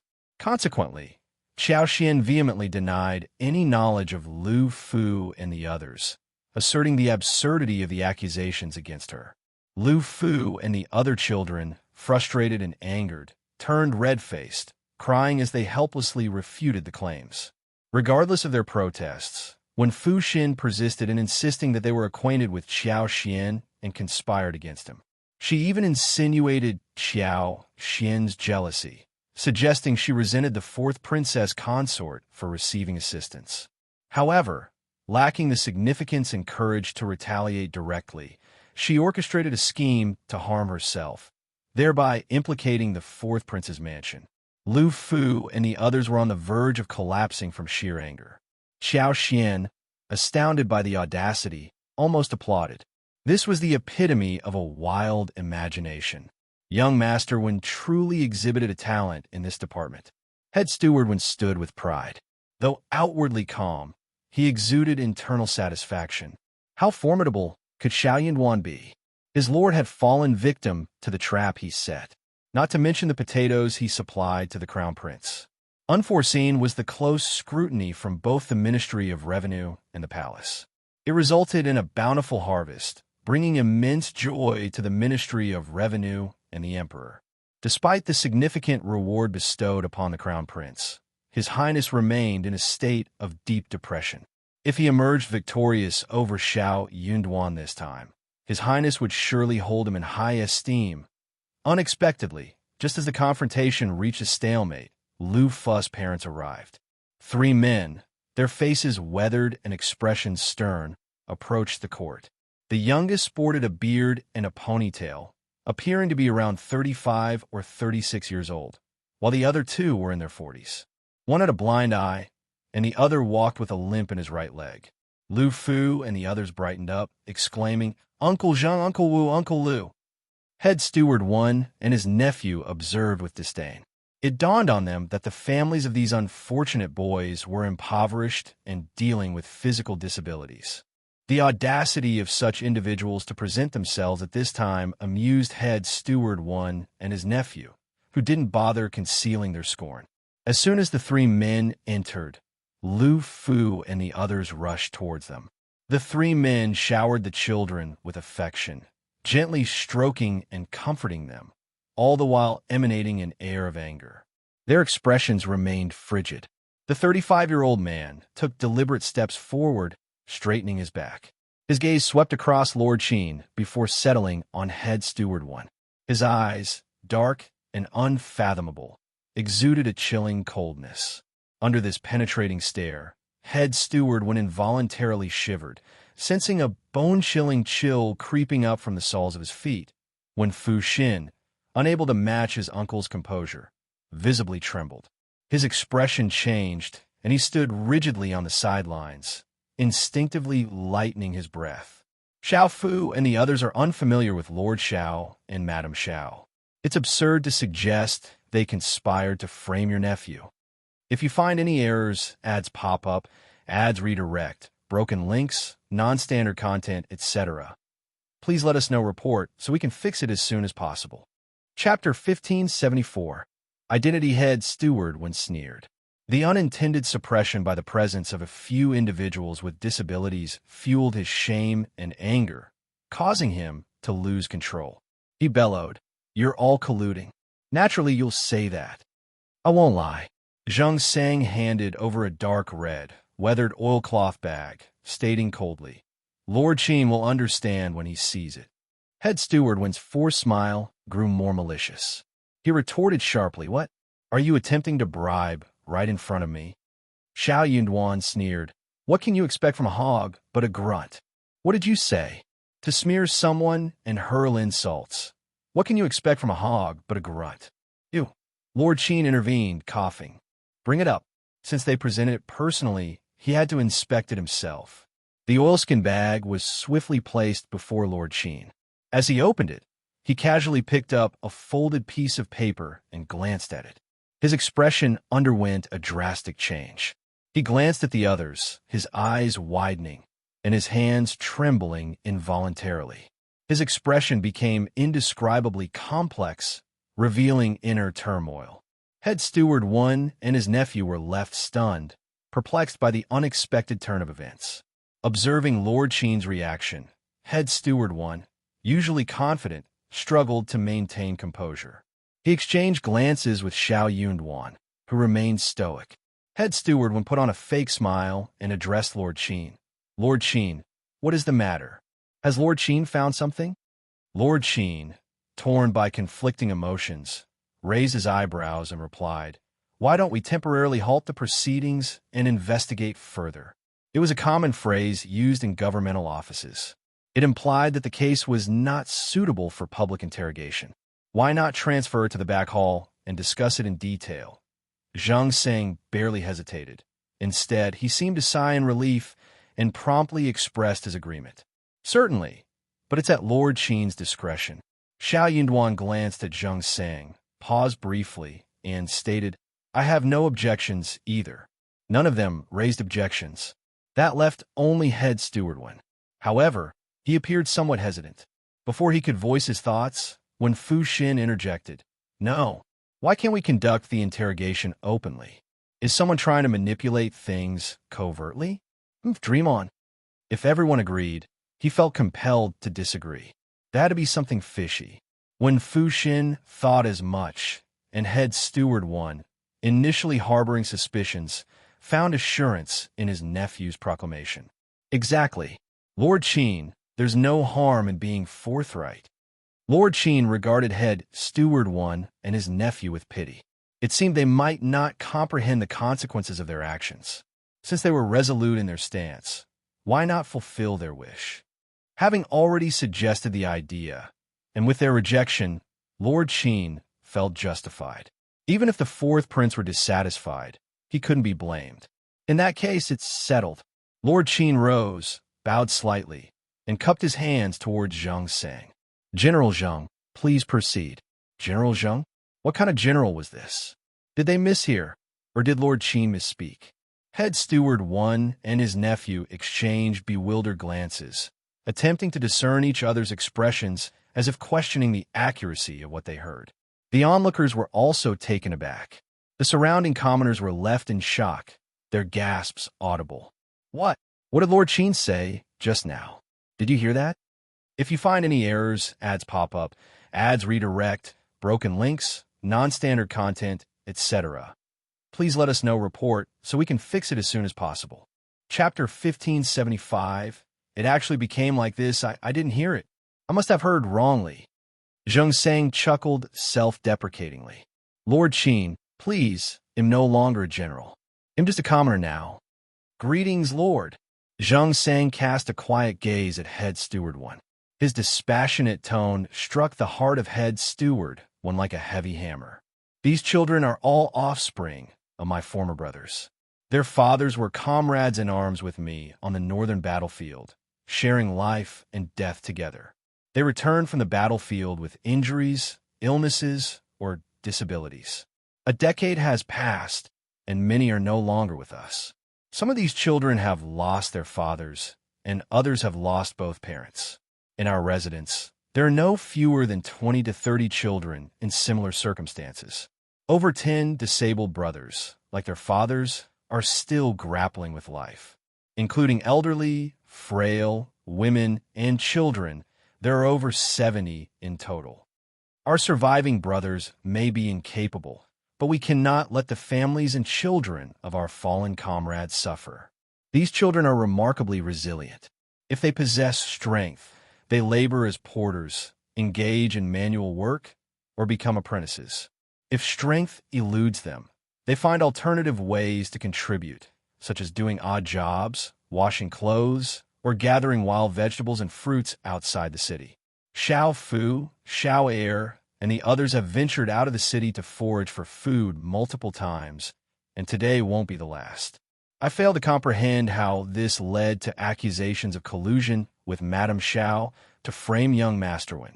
Though our achievements may not be grand, we instilled in them principles of integrity from a young age.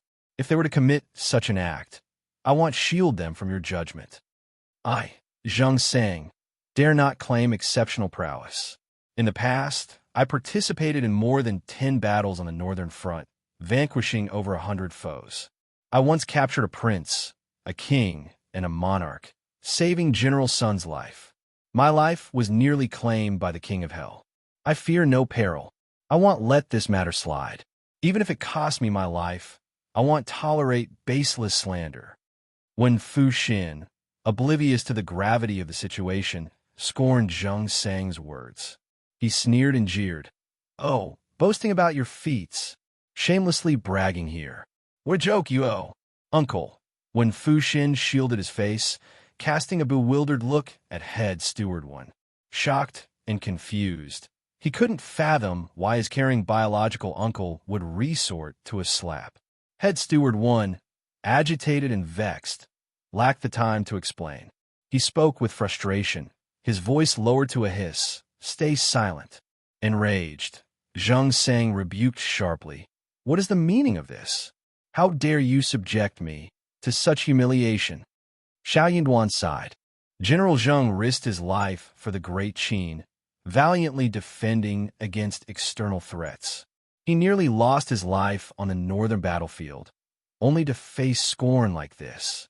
What a woeful and pitiable fate. General Zheng, please compose yourself. He is the nephew of the head steward of the prince's mansion. Arguing with him won't yield anything. Zheng Sang, Lu Changming, and Wu Guan seethed with anger. The state of the world has truly deteriorated. This is the great Qin we risked our lives to protect.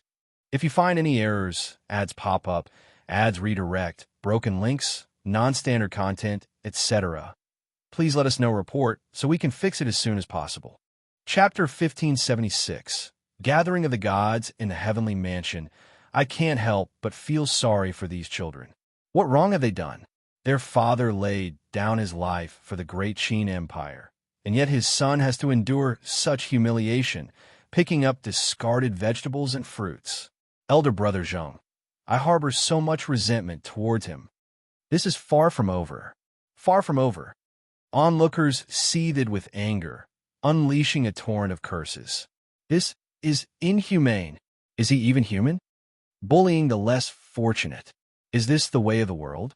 It's disheartening. The virtuous never seem to get what they deserve. Without General Zheng and others risking their lives to defend against foreign enemies, how could people revel in luxury and indulge in drunkenness? The imperial court's treatment of them and their families is excessively callous and heartless. Who would dare to enlist in the army in the future? Who would willingly go to the battlefield? Certainly not me. I won't allow my son to go either. Indeed, I'd rather take out loans than subject myself to that. Why would His Highness the Fourth Prince appoint such an individual to a crucial position?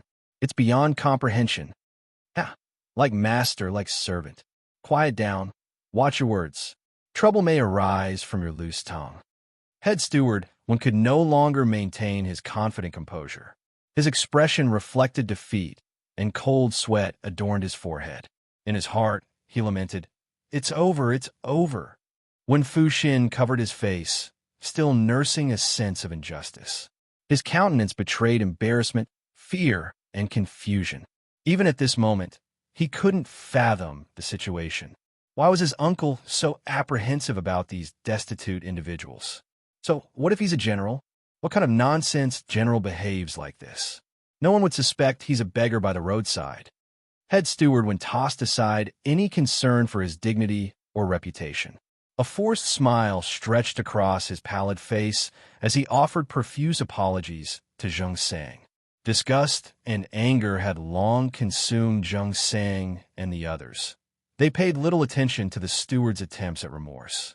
Wu Guan, boiling with rage, had already stormed out, hurling curses as he seized a horse from the heavenly mansion and galloped straight to the Ministry of Justice to seek justice.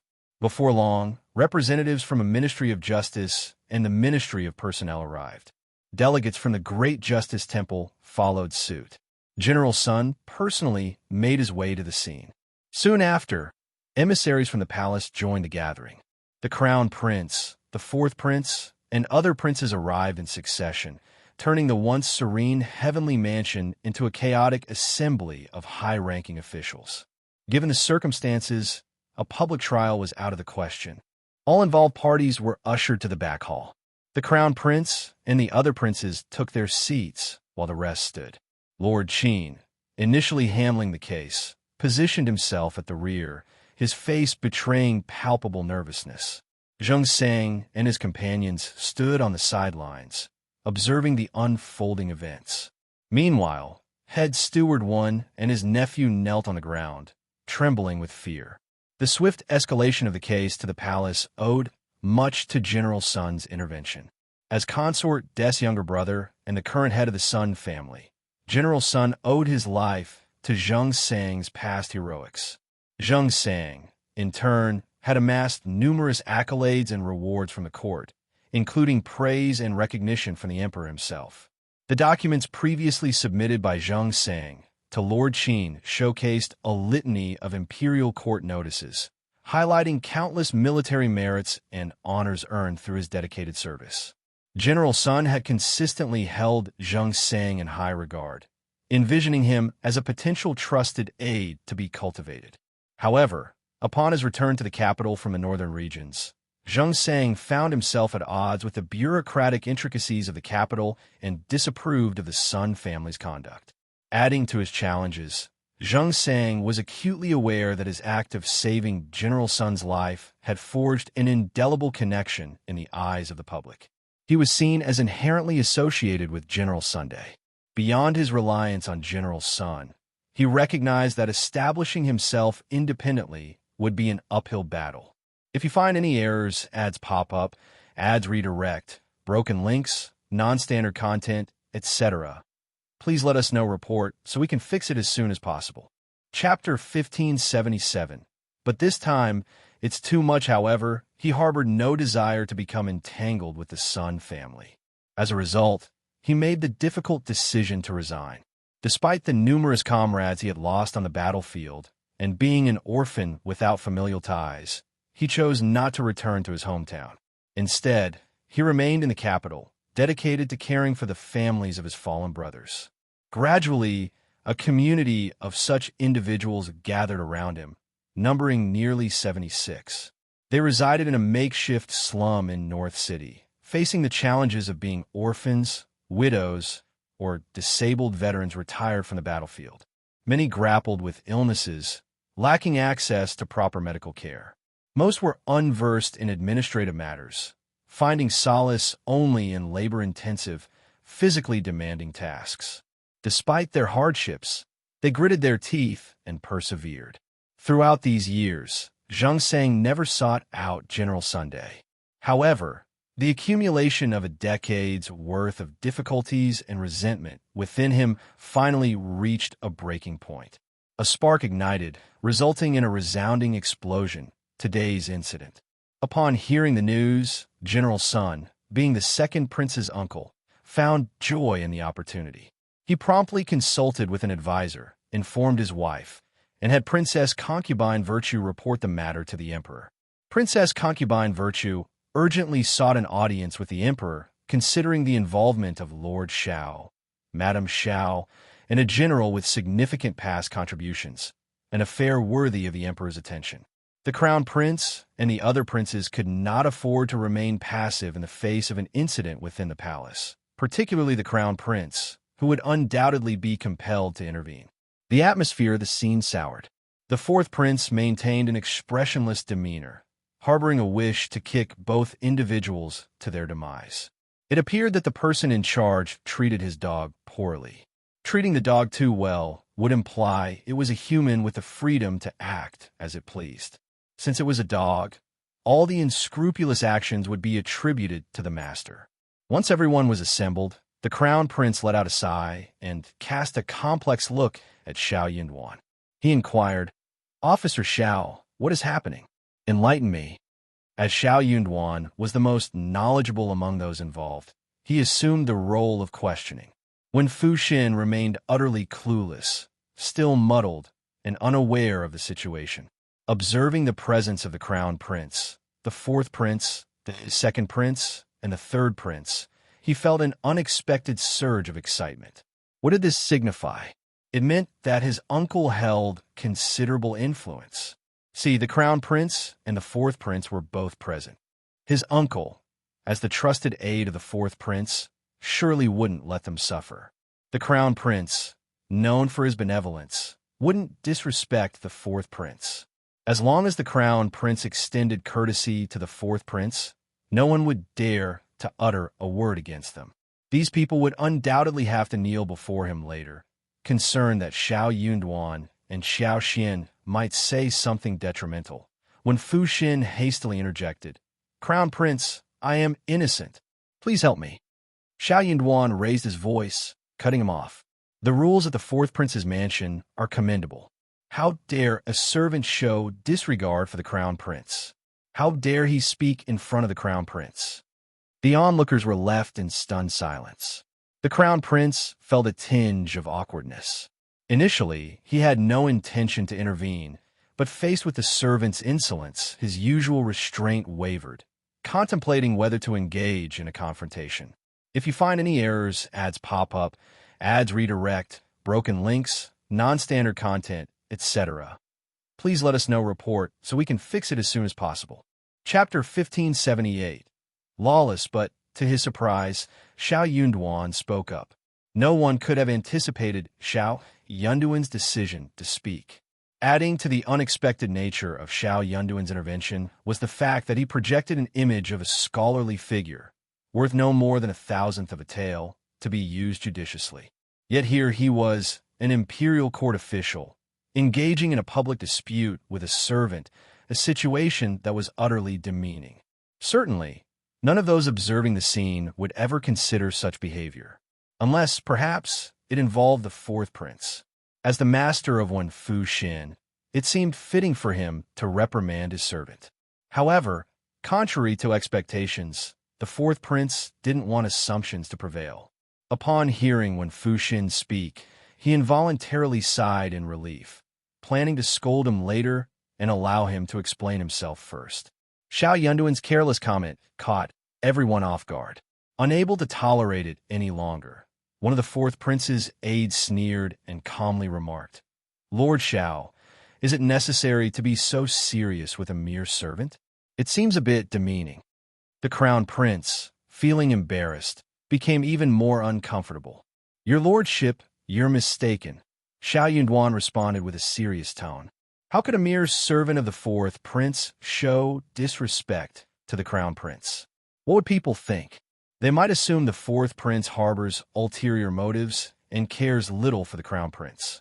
How else could a servant dare to be so presumptuous? Such an act could tarnish the reputation of the fourth prince. I am doing this for his sake.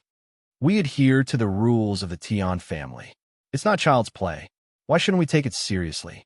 Consult the elders of the Ministry of Rights if you doubt whether a servant can belittle the crown prince without repercussions. It's a matter of principle. The advisor was left speechless, cursing Shao Yunduan internally for his quibbling and reasoning. Despite his frustration, he lowered his head, refraining from challenging Shao Yunduan. Glaring at Wen Fuxin, the fourth prince scolded him in a low voice. "You, insolent servant! Who gave you permission to speak out of turn? Are you trying to sow discord between the crown prince and me? Apologize to the crown prince immediately." His gaze bore into Shao Yunduan, harboring a desire to see him pay dearly for his words. Wen Fuxin, visibly terrified, paled as he hastily prostrated himself before the crown prince.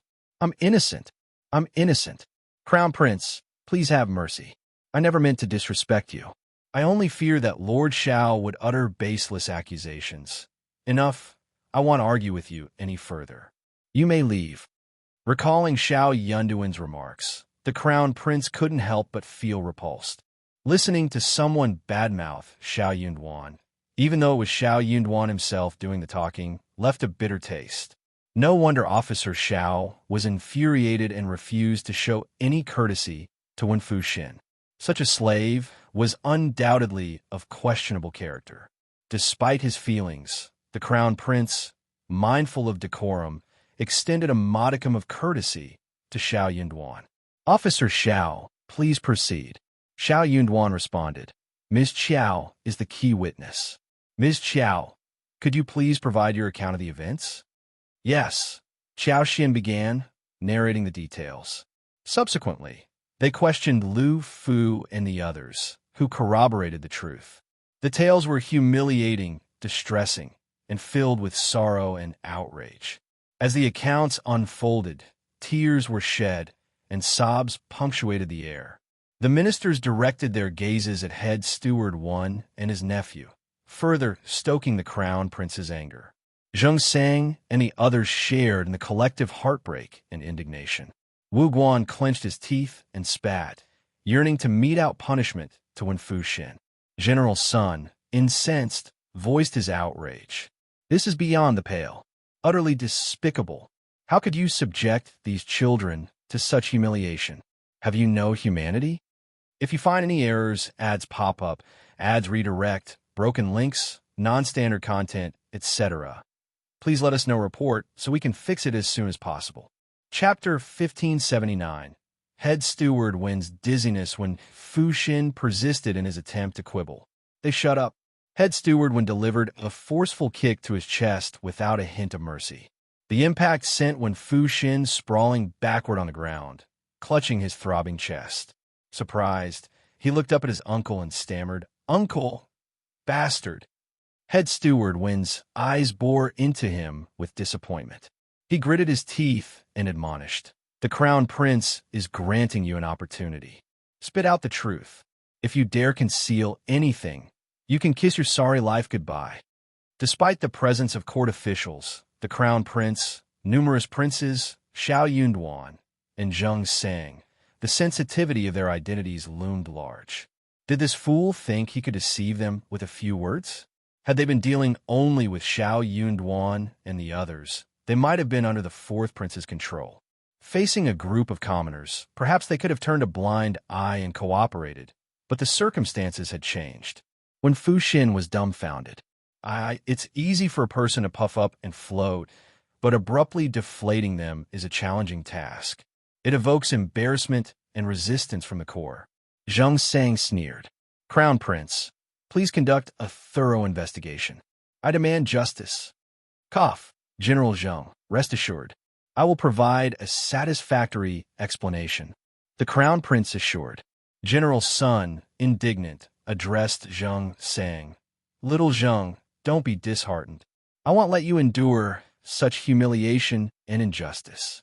You're all esteemed defenders of great Qin, sacrificing for our country and its prosperity. With the imperial court, the emperor, and the crown prince aware of this, they won't turn a blind eye? Without your contributions, Great Qin wouldn't enjoy its stability and prosperity. You shouldn't be subjected to such treatment. It's a letdown for the soldiers and the commoners alike. Head Steward when teetered on the verge of losing consciousness. His heart pounded so rapidly that each breath seemed to struggle. When Fu Xin belatedly grasped the gravity of the situation, observing the dignitaries, whose mere presence could create seismic shifts, sporting stern expressions, he couldn't deny the impending trouble. When Fu Xin lacked audacity, often trembling in the face of power he misused to intimidate others. As the reality set in, fear gnawed at him, and his body quivered uncontrollably. Desiring to proclaim his innocence, the words stuck in his throat. He rose and knelt on the ground, initiating a rapid sequence of kowtows. Dong, dong, dong. He implored, "Crown Prince, spare me. Crown Prince, spare me. Your Highness, spare me." Wu Guan, with disdain, spat and coldly rebuked, "Shameless. Disgusting." The Crown Prince's countenance darkened. "So, it turns out you are the perpetrator, the one inflicting harm on others?" When Fu Xin could only kowtow, his face drained of color, unable to utter a single word. The Crown Prince erupted, "Bastard!" Head Steward 1, acknowledging his failure, joined his nephew on the ground, incessantly kowtowing. "Crown Prince, please calm down.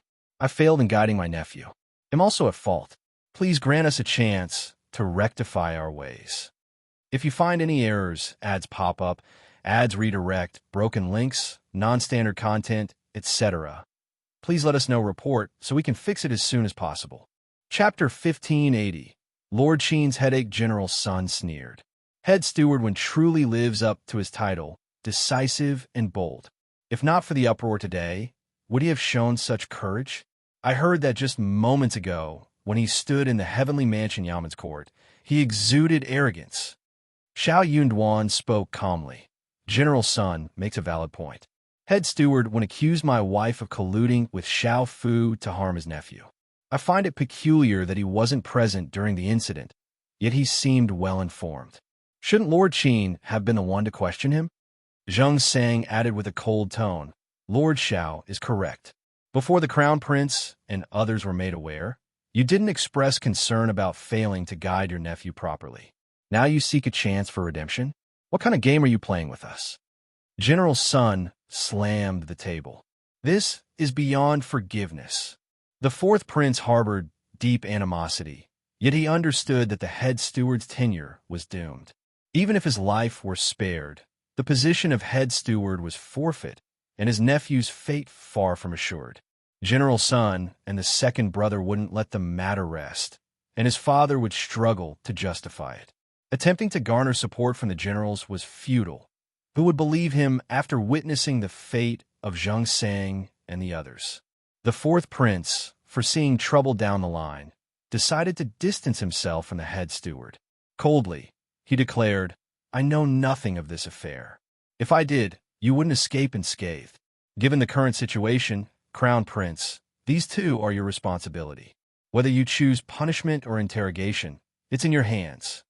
Head Steward 1 and when Fu Xin immediately collapsed, wailing on the ground. Crown Prince, irritated, frowned and ordered, "Gag them and take them away." Lord Qin promptly complied. Soon, individuals approached, muffling the cries and swiftly escorting them out. The Crown Prince sighed inwardly, casting a glance at Shao Yunduan, Qiao Xian, and Zheng Sang, and offered gentle solace. "I understand that you've all endured injustice. Those individuals are despicable and tyrannical, deserving no easy forgiveness. Let Lord Qin handle the interrogation, and thoroughly investigate the matter. Address it according to your wishes." Zheng Sang and Shao Yunduan expressed no objections. They exchanged appreciative glances and silently thanked each other. Lord Qin, though internally groaning, had no choice but to steel himself and accept the responsibility. Originally a minor case, a mere conflict among ordinary individuals, it would have resulted in a scolding and perhaps a lesson for resolution. Yet, the involvement of three parties with extraordinary identities promised a more severe outcome. At best, it would be a minor altercation. At worst, it could tarnish the reputation of officials' families and the descendants of meritorious individuals. However, Lord Qian couldn't ignore the fourth prince's influence, complicating matters and giving him a headache. Now tasked with handling the case, the crown prince rose and dismissed the assembly. The darkening sky signaled the end of the day. Crown Prince regarded Zheng Sang and the others with a gentle gaze. Shao Yunduan respectfully said, "Crown Prince, I will attend to General Zheng." Crown Prince nodded with a satisfied smile and concluded, "That's excellent. Let's reconvene tomorrow. If you find any errors, ads pop up, ads redirect, broken links, non-standard content, etc., please let us know report so we can fix it as soon as possible." Chapter 1581. Pretending not to know, it was evident that he intended to summon Zheng Sang for a meaningful conversation, possibly discussing the prospect of offering him an official position. A fleeting expression of displeasure crossed General Sun's eyes. He was on the verge of expressing his thoughts when Zheng Sang, in a gesture of gratitude, bowed to Shao Yunduan with cupped fists. "Thank you, Lord Shao. Apologies for the trouble. General Zheng, your courtesy is much appreciated. I'm no longer a general. Lord Shao, if it's agreeable to you, you can address me as Brother Zheng." "Very well, Brother Zheng." Shao Yunduan nodded with a warm smile. General Sun felt a profound sense of distaste. He forced a smile and remarked, "Little Zheng, you're going too far. How have you managed all these years? Why didn't you seek me out when you were facing difficulties? No need for such formality between us. I always assumed you had returned to your hometown. This comes as a surprise." Zheng Sang almost wanted to burst into laughter. Living in the northern city slums with many others, all of them with known identities. How could General Sun not be aware? It seemed like he was pretending not to know. He disliked officialdom and was inept at ingratiating himself with others. He couldn't tolerate such people and circumstances. After all these years, what remained? How could General Sun still remember? Though the words sounded amiable, if he truly went to seek General Sun out, he would probably have been irritated long ago, right? Having weathered the hardships of the world, Zheng Sang was no longer the person he used to be. Despite his internal disdain, he concealed it well and respectfully replied to General Sun, "I'm ashamed. I've been drifting aimlessly all these years, and I don't have the face to seek you out, General." General Sun laughed and affectionately patted his shoulder. "You're too modest. Let's not dwell on it tonight. Remember to visit my residence tomorrow." "Yes, General." General Sun had initially anticipated a refusal, or at least some hesitation before acceptance. To his surprise, Zheng Sang agreed readily, leaving him slightly stunned. Chuckling, General Sun departed, offering a reminder, "Oh, don't forget." "Of course not," Zheng Sang replied. Mockery brewed within Zheng Sang's heart. In the blink of an eye, the heavenly mansion was empty, with only Zheng Sang, Shao Yunduan, and Qiao Xian remaining. Zheng Sang expressed his gratitude to Qiao Xian, bowing with cupped fists. "Thank you, Madam Shao." Wu Guan and Lu Changming also hastened to bow and express their thanks. "Thank you so much, Madam Shao. Without your assistance today, these children sigh." Lu Fu added. Zheng Sang sighed and called the children forward to thank Qiao Xian. Taking Qing Lian and Xiao Qiao by their hands, Qiao Xian directed Lu Fu to follow. She smiled and said, "Don't be so modest, Brother Zheng. You're too kind. I'm just doing what needs to be done." After a brief pause, she added with a half-joking smile, "Actually, I'm relying on my husband's fearlessness. Some may find it challenging to lend a hand, but no one dares to refuse." Zheng Sang chuckled. "Regardless, we owe a debt of gratitude to Madame Shao and Lord Shao." Shao Yunduan suggested, "Let's head to our house first. It's nearby. You can freshen up, Have a meal, and I'll arrange for your return later. After a moment's thought, Zhang Sang nodded with a smile. Thank you, Lord Shao and Madam Shao. Qiao Xian excitedly chimed in. Absolutely, you're most welcome. If you find any errors, ads pop up, ads redirect, broken links, non-standard content, etc., please let us know report so we can fix it as soon as possible. Chapter 1582. Today, he used them. Qiao Xian instructed Song Shi and Qingyan to head home, order food from a nearby restaurant, and prepare boiling water. Turning to Zhang Sang and the others, Shao Yunduan suggested, Brother Zhang, no need for formalities. Just call me by my name. Zhang Sang readily accepted the familiarity. Brother Yunduan. The two women exchanged glances and shared a laugh. Although one carriage wasn't sufficient, Lord Qin, considerate as always, arranged for an additional one. Shao Yunduan and the group traveled to his house in separate vehicles. The children, especially fond of Qiao Xian, accompanied her, Shao Yunduan, Zhang Sang, and the rest. During the journey, Wu Guan and Lu Changming expressed their excitement. They felt relieved after finally venting their anger today, hinting at the countless grievances they had endured over the years. Having been fearless warriors on the battlefield, they returned to the city bearing injuries, illnesses, and missing limbs. Once mighty, now they had to endure humiliations and submit for a meal. The stark contrast between their past and present experiences weighed heavily on their hearts. Shao Yunduan couldn't help but sigh inwardly. He acknowledged having used them to his advantage today. Prompted by Lixia's information, he swiftly arrived at the heavenly mansion. While Qiao Xian was unfamiliar with Fu Wenxin, Shao Yunduan recognized him. Observing the fourth prince's attempt to manipulate the crown prince, an idea occurred to him. Why not seize this opportune moment? Rather than rushing forward, he blended into the crowd, opting to observe the unfolding developments. Shao Yunduan exuded confidence, firmly believing that his wife wouldn't succumb easily. Rather than approaching the scene directly, he instructed Li Xia to keep an eye on the crowd. When Shao air brought over Zhang Sang, Wu Guan, and Lu Changming, Shao Yunduan intervened, preventing their progress. Upon revealing his identity and engaging in a brief conversation, Zhang Sang willingly handed over the reins, declaring that he would take charge. When Fu Xin was digging his own grave, Shao Yunduan took the forefront. Anticipating head steward Wen's involvement, he knew the patriarch would show up, driven by the expectation that his son would support him in his old age.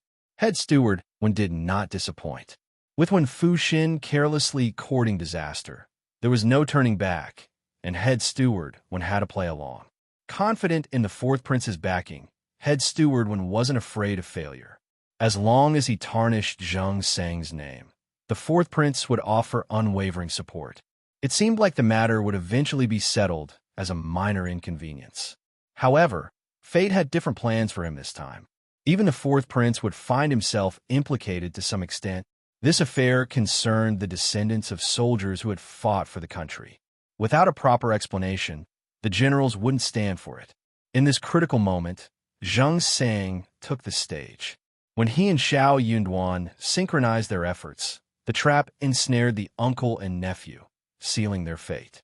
Although Shao Yunduan hadn't anticipated the situation escalating to this extent, he found the outcome quite satisfying. The bigger the situation, the better. While the crown prince insisted on maintaining an appearance of normalcy, Shao Yunduan believed in divine retribution for the wicked. Regardless, he went with the flow. Upon reaching Qiao Xian and Shao Yunduan's home, Li Xia swiftly prepared hot water, bathing the children and combing their hair. The dishes ordered from the restaurant arrived promptly. 2 tables were set with 8 dishes and 1 soup each. Shao Yunduan and the others even ordered 2 pots of wine. Qiao Xian dined at the kitchen table with the children. If you find any errors, ads pop up, ads redirect, broken links, non-standard content, etc., please let us know report so we can fix it as soon as possible. Chapter 1583. Sadness. The restaurant, seemingly ordinary, boasted a menu of comforting home-cooked dishes.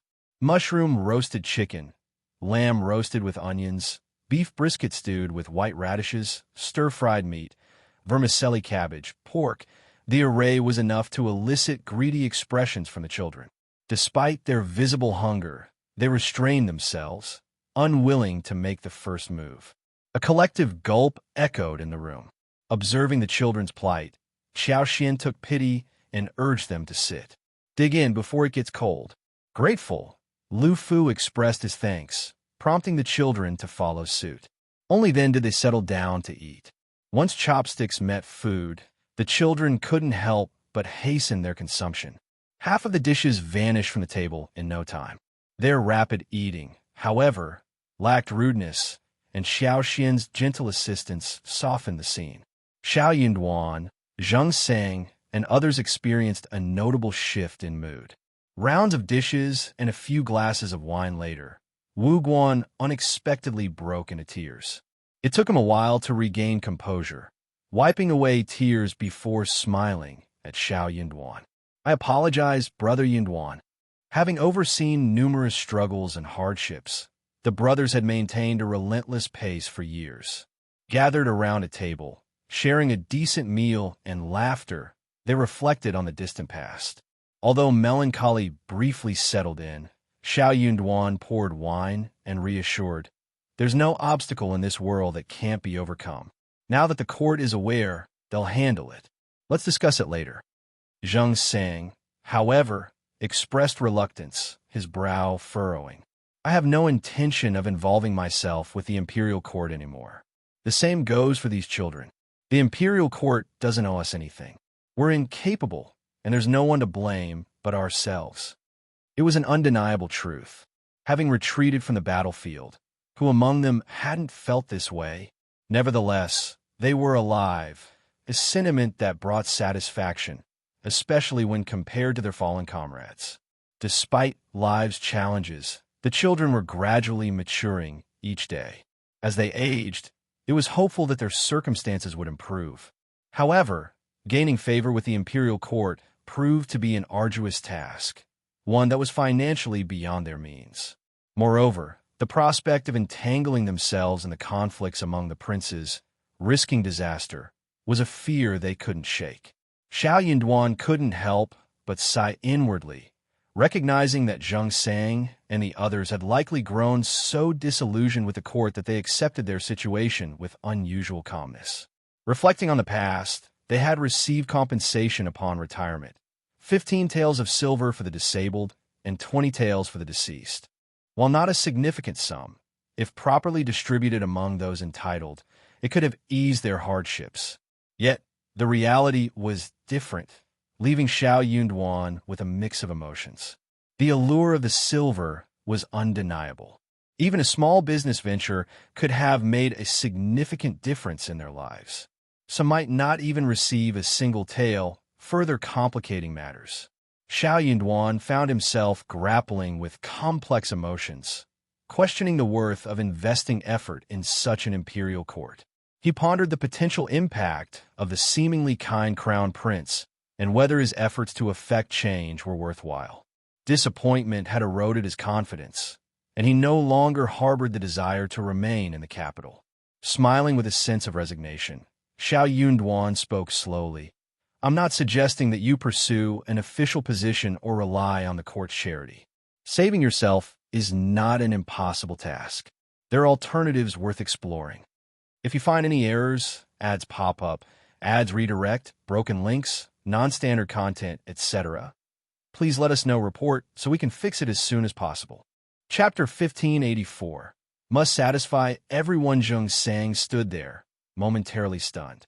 The eyes of Wu Guan and Lu Changming sparkled with hope. Unable to contain his curiosity, Wu Guan inquired, "Lord Shao, do you truly have a solution for us?" Though Zheng Sang opened his mouth, no words escaped. Shao Yunduan grinned. "My wife intervened to save those children today, creating a fateful connection between us. Given her compassionate nature, she will undoubtedly address this matter. Elder Brother Wu, just be patient. My wife has no affiliations with the court. Possibly, he himself would distance from the capital in the near future." Wu Guan was taken aback. "Madam Shao, indeed, that's correct. Anticipating that Wu Guan's skepticism might lead Shao Yunduan to overthink, Zheng Seng interjected with a smile. "Brother Yunduan, let's wait and observe," Shao Yunduan chuckled. "You're right, Brother Zheng. Allow me to propose a toast to the three of you. Cheers!" In the intermediary office of the Heavenly Mansion, Lord Qin was fraught with worry after head Steward 1 and his nephew were imprisoned. The concern was not about how the case was conducted, but rather about its resolution. Achieving satisfaction from all parties was imperative. This proved to be an arduous task. Uncertain if he could devise a solution that would benefit everyone, Lord Qin contemplated staying awake all night to ponder. Unfortunately, he was denied such an opportunity. In the dead of night, a group of shadowy figures infiltrated the Heavenly Mansion's prison. When head Steward 1, berating his nephew, witnessed the leader revealing his true identity, his previously disheartened demeanor instantly transformed. He hastily rose from the ground, exclaiming, "Commander Wei! Commander Wei! Did His Highness send you? What were His Highness' instructions?" Commander Wei responded with a peculiar smile, saying, "If not for His Highness' orders, why would I venture to such a place in the middle of the night? Head Steward 1, His Highness has specifically tasked me with escorting you and your nephew away. With His Highness showing such concern for you, Head Steward 1 can meet his end without regrets." "What?" Head Steward 1 collapsed to the ground, too shocked to offer a retort. Hoarsely, he mumbled, "That can't be." Considering the countless tasks he had undertaken for His Highness and the multitude of challenges he had surmounted, Head Steward 1 was baffled. His loyalty, dedication, and constant worry for His Highness had earned him the position of head steward in the fourth prince's residence. Could His Highness truly forsake him over a trivial matter? Not only forsake him, but also seek his life? It seemed inconceivable. When Fu Xin's mind went blank, he was utterly stupefied.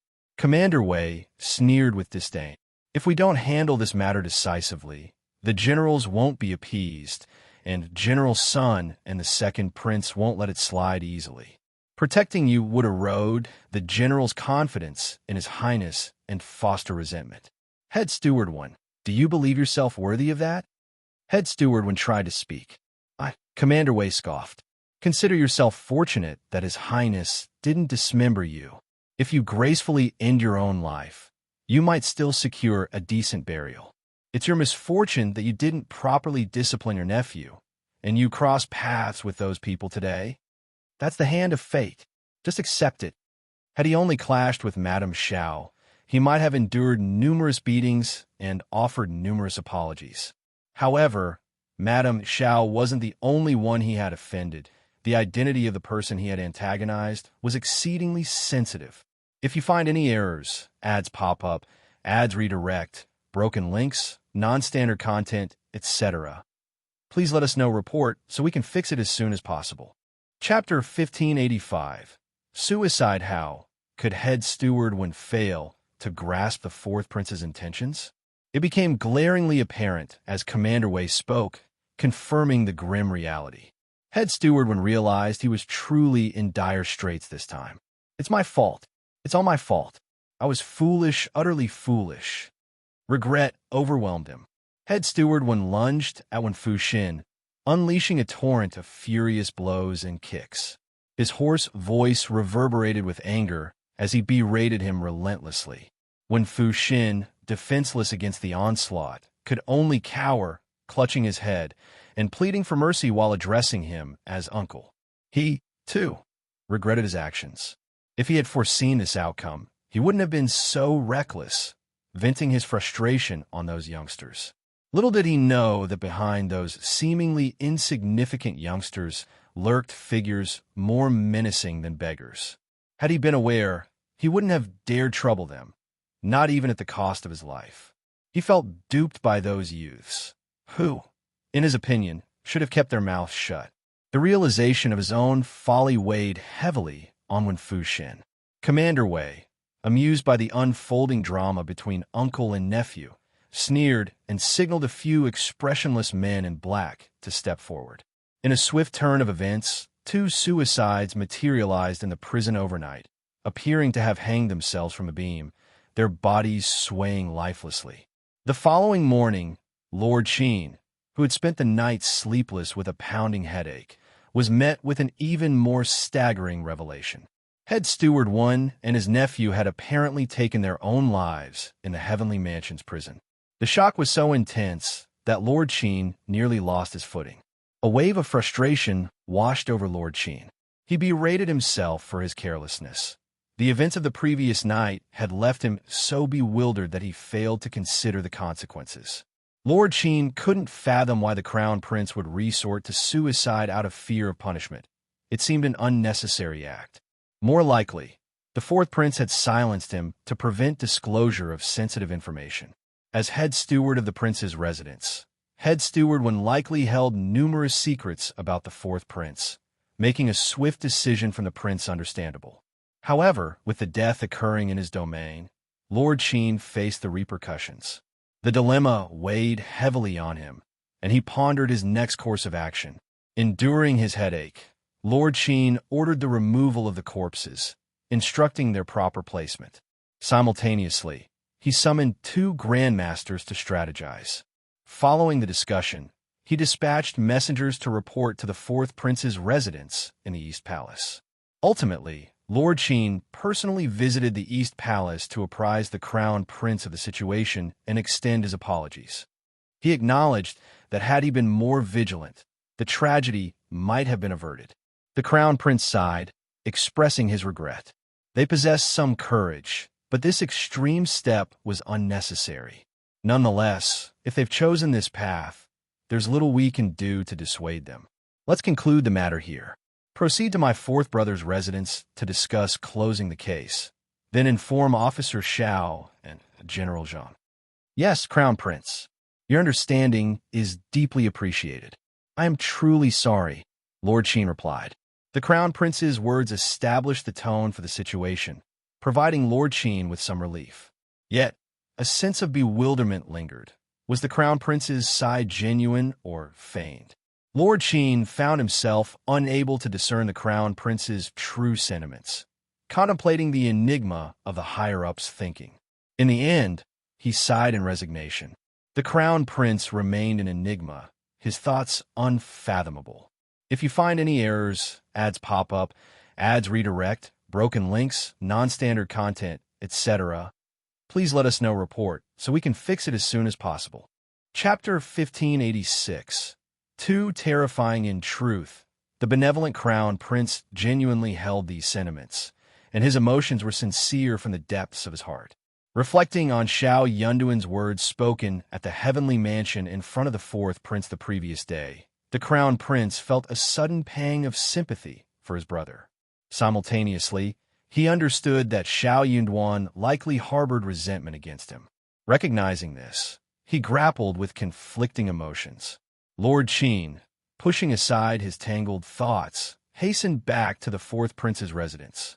The fourth prince conveyed surprise, shock, heartache, and sighs, ultimately expressing a mix of sadness and magnanimity. Despite head steward Wen's lack of actual wrongdoing, the prince acknowledged his choice to atone for his perceived sins through punishment.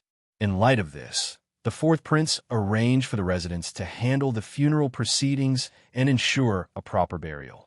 This move aimed to appease Madame Shao, Lord Shao, and General Zhang. Lord Qian's heart chilled at the turn of events. Struggling to maintain composure, he respectfully bowed and offered praises to the fourth prince, nearly escaping the residence. The experience was chilling. Although he was the one responsible for the death, the fourth prince managed to put on a flawless act in front of Madame Shao. The deception was unnerving. With the perpetrator having ostensibly committed suicide, the matter concluded naturally. Qiao Xian and Shao Yunduan, however, remained skeptical of the alleged suicides by the chief steward's uncle and nephew, knowing that the impact and consequences of the incident were substantial. While serious, it didn't warrant the uncle and nephew paying with their lives. They would prostrate themselves, offering apologies. The punishment would involve numerous beatings and confinement for several months, perhaps even half a year.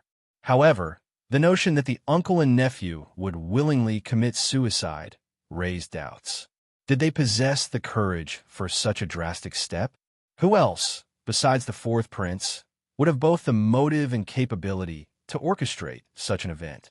The fourth prince is truly ruthless, Qiao Xian exclaimed. Shao Yunduan sneered. He's not the one facing death, so why wouldn't he resort to it? Despite his abilities, he remains a servant. While Shao Yunduan acknowledged the fourth prince's capabilities, he didn't view the situation as a loss. Seizing an opportunity to neutralize a capable servant seemed a pragmatic move. Upon learning of the outcome, Zheng Sang and the others maintained silence. Having promised General Sun a visit to the Sun residence, Zheng Sang adhered to his commitment. However, General Sun was unexpectedly absent due to urgent matters. The Sun family's head steward extended a warm invitation to Zheng Sang, expressing apologies on behalf of General Sunday. General Sun had to leave the city urgently. He insisted that if General Zheng arrived, we should extend our hospitality and entertain him. Zheng Sang concealed the mockery deep within him, adopting a composed demeanor and expressing around 30 to 40% gratitude. Having witnessed much of life's complexities, he no longer harbored illusions. A decade ago, he could have garnered attention and saved General Sun's life, earning the general's favor. However, with the passage of time, Zheng Sang lacked official standing, societal status, influential connections, and a notable family background. It was unrealistic for General Sun to genuinely regard him with importance. If you find any errors, ads pop up, ads redirect, broken links, non-standard content, etc., please let us know report so we can fix it as soon as possible. Chapter 1587. He knew 10 years ago yesterday's expressions of gratitude were mere formalities. While General Sun's words seemed initiated by politeness, Zheng Sang couldn't afford to be criticized for mistreating his savior. Despite General Sun's status, he felt compelled to honor the invitation. However, with the recent suicides of the uncle and nephew in the Heavenly Mansion's prison, any potential leverage that General Sun and the second prince could exploit had dissipated. Given these circumstances, Zheng Sang questioned whether General Sun would still extend his goodwill. Familiar with the duplicity and varied behaviors of dignitaries a decade ago, Zheng Sang's understanding deepened over time. After sipping tea and engaging in a brief conversation with the butler, Zheng Sang rose to depart. Before leaving, he expressed gratitude, making clear his reluctance to return to officialdom. He emphasized that he appreciated General Sun's kindness, but had no intention of resuming his bureaucratic duties. I will always be grateful, and I hope for your success and fulfillment of your desires, he added. The butler, somewhat relieved, awkwardly smiled and assured Zheng Sang that he would convey the message to General Sunday notably. He refrained from attempting to persuade Zheng Sang to stay, revealing General Sun's apprehension about any potential insistence on repayment for the life-saving grace. Expressing his thanks, Zheng Sang received a small silver token of appreciation from Butler. Here is 300 taels of silver, the butler said, acknowledging Zheng Sang's challenging situation. This is a modest gesture of our gratitude. Please accept it, General Zheng, and don't feel obliged to decline. Zheng Sang had no desire for it whatsoever. A decade ago, he would have steadfastly refused any form of assistance. Now, after a moment's hesitation, he accepted the envelope containing the banknotes. Thank you, General. He recognized that declining might not bring him peace of mind. Besides, with people of various ages, ailments, disabilities, and lacking in essentials, 300 taels held significant value. It would prove beneficial to take it back. Expressing sincere thanks, Zheng Sang couldn't ignore the potential intentions behind General Sun's gesture. Nevertheless, he had gained something from the encounter, and gratitude was only natural. As Zheng Sang left, General Sun emerged from behind the partition. Old master, the butler hastened forward and bowed, conveying, "This man is quite astute. He doesn't linger on matters unnecessarily." Having prepared various words, the butler found himself with no opportunity to share them. General Sun's eyes flickered, a sense of inexplicable frustration settling in. The feeling of hitting cotton did little to uplift his mood, and he recognized a deeper turmoil within himself. "Let it be." After a brief pause, General Sun uttered these words and walked away with firm strides. If you find any errors, ads pop up, ads redirect, broken links, non-standard content, etc., please let us know. Report so we can fix it as soon as possible. Chapter 1588. What is he trying to do? He was a beggar who had left the bureaucracy 10 years ago, now struggling in destitution. Regardless of his past bravery and excellence, in Emperor Qian's eyes, such an individual was considered worthless and not worth the emperor's attention. Shao Yunduan received a summons to appear in court. Kneeling in the intermediate hall of the Thousand Autumn Palace, Shao Yunduan faced the emperor's scathing reprimands. Emperor Qian of Qi, known for his intelligence, was also conceited and selfish.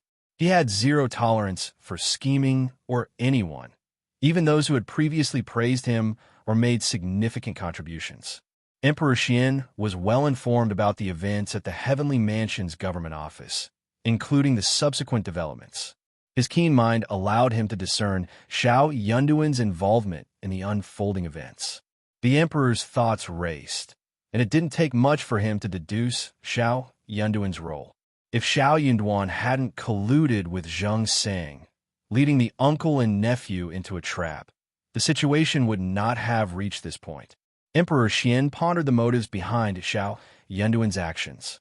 Was he so arrogant and dictatorial as to openly assist the crown prince in eliminating dissidents?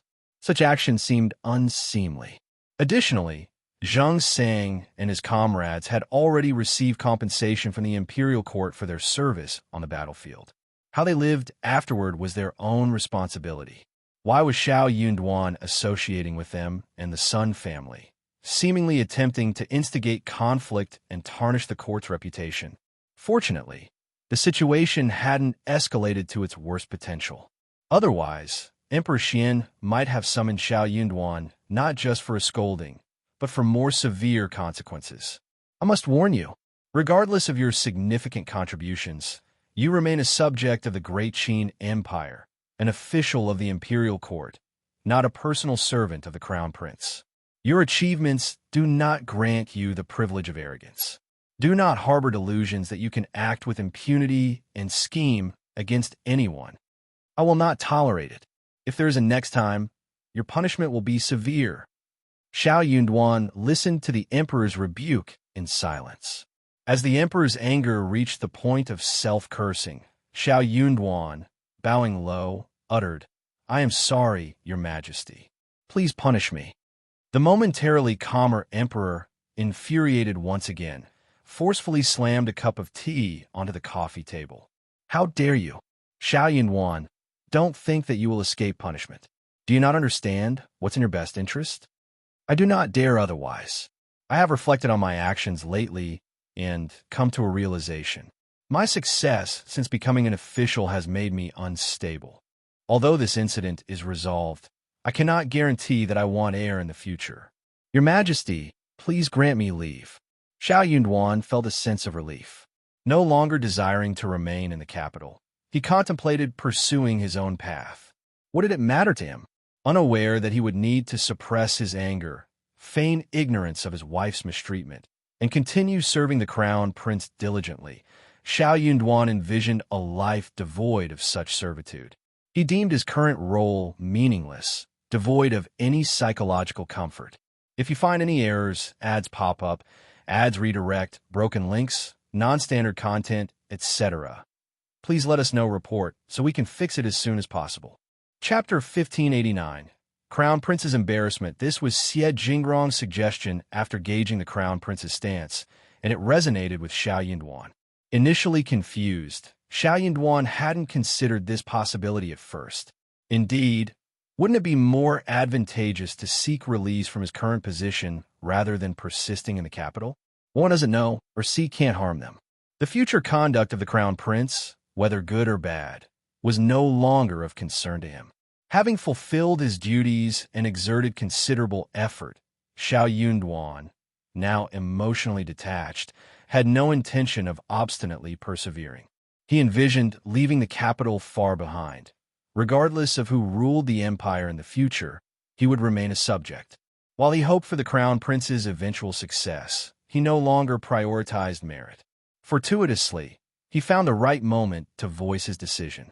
The emperor, caught off guard, briefly froze before responding coldly. Shao Yunduan, are you serious? Do you comprehend the gravity of your words? Your Majesty, upon reflection, I believe this is the most suitable course of action. The emperor stared at him with a sneer. So, you do understand your place. Shao Yunduan kowtowed once more. Go inform the crown prince of your decision. The emperor wanted the crown prince to make the final call. Shao Yunduan's heart sank, but he dared not utter further protest. Yes, I will. Without delay, Shao Yunduan proceeded to the East Palace.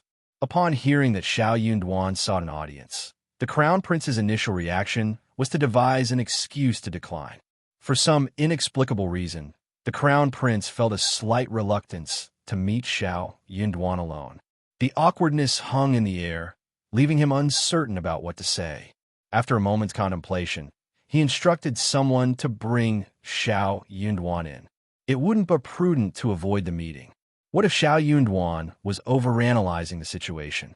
That was something the crown prince wanted to avoid. The crown prince, known for prioritizing others, usually chose to sacrifice himself in conflicts. However, this magnanimity often went unappreciated, making it slightly inappropriate in certain situations. As they exchanged greetings, the initial awkwardness in the crown prince's heart began to fade. Observing Shao Yunduan, the crown prince had much to express. Ultimately, he sighed and said, Officer Shao, you didn't have to confront Fourth Brother like that yesterday. Fourth Brother has always been hot-tempered. If he bears a grudge because of this, wouldn't he? Thank you for your concern, Crown Prince. Shao Yunduan calmly cupped his hands. Actually, it doesn't matter. After all, I am afraid that the fourth prince doesn't have any good feelings towards me. Shao Yunduan acknowledged, but inwardly, he marveled at the crown prince's apparent belief that the uncle and nephew had genuinely taken their own lives. Was the crown prince truly so uncomplicated? The revelation left Shao Yunduan astounded. If you find any errors, ads pop up, ads redirect, broken links, non-standard content, etc., please let us know report so we can fix it as soon as possible. Chapter 1590. Requesting to be sent away after a prolonged silence. Shao Yunduan seized the opportunity to reveal the purpose of his visit. The crown prince, taken aback, fixed his gaze on Shao Yunduan and gradually regained his composure. No, I cannot agree. Officer Shao, why entertain such thoughts? It is in your best interest to remain in the capital. Others pursue such endeavors to amass experience, but you are exempt from this necessity. The crown prince displayed a mix of anxiety and anger. Undeterred, Shao Yunduan maintained his resolve. Bowing respectfully, he asserted, Crown Prince, I fear that if I linger in the capital, the fourth prince may stir up trouble, and other princes might exploit the situation. What if it implicates your highness? I have contemplated this, and I believe a temporary departure from the capital to lie low would be prudent. Wouldn't it be beneficial for everyone to alleviate tensions? The crown prince's expression darkened as he listened to Shao Yunduan. Officer Shao, are you still unable to let go of the past? Are you blaming me? Shao Yunduan paused briefly before responding. Crown Prince, you are reading too much into it. I harbor no such sentiments. Did he really need to pose such a question? Let go? How could he let go? What would happen to his wife if luck hadn't favored her, and she encountered Xie Jingrong and his accomplices? Her survival was due to her own abilities and fortune, but that couldn't serve as an excuse to absolve the fourth prince of any wrongdoing. The crown prince attempted to console him, stating, Regardless, Madame Shao returned unharmed. She suffered no harm. How would he say that? As a loyal minister, he had to heed the crown prince, but his heart remained frigid. Although Shao Yunduan's denial sounded genuine, the crown prince sighed with a bitter smile. I understand that you still harbor resentment, Officer Shao, But who in this world can act without restraint? There are limits to what one can accomplish. Even as the Crown Prince, I am bound by constraints. Could the fourth prince manipulate the Crown Prince's hand with a simple trick, rendering him immobile? Shao Yunduan, maintaining his composure, respectfully responded, "Crown Prince, your wisdom is evident, and I acknowledge it. Despite that, do you still insist on leaving?" inquired the Crown Prince. Shao Yunduan cast his gaze downward and nodded. "Yes, I can gather intelligence for the Crown Prince and avoid conflicts with the fourth prince. Would that not be a win-win situation? I may not harbor resentment from the past, but convincing the fourth prince might be challenging. If he perceives lingering animosity and seizes an opportunity to strike, what recourse do I have? Would I not be burdening the Crown Prince? That is why I believe it's in everyone's best interest for me to depart from the capital. Crown Prince, please grant me this request."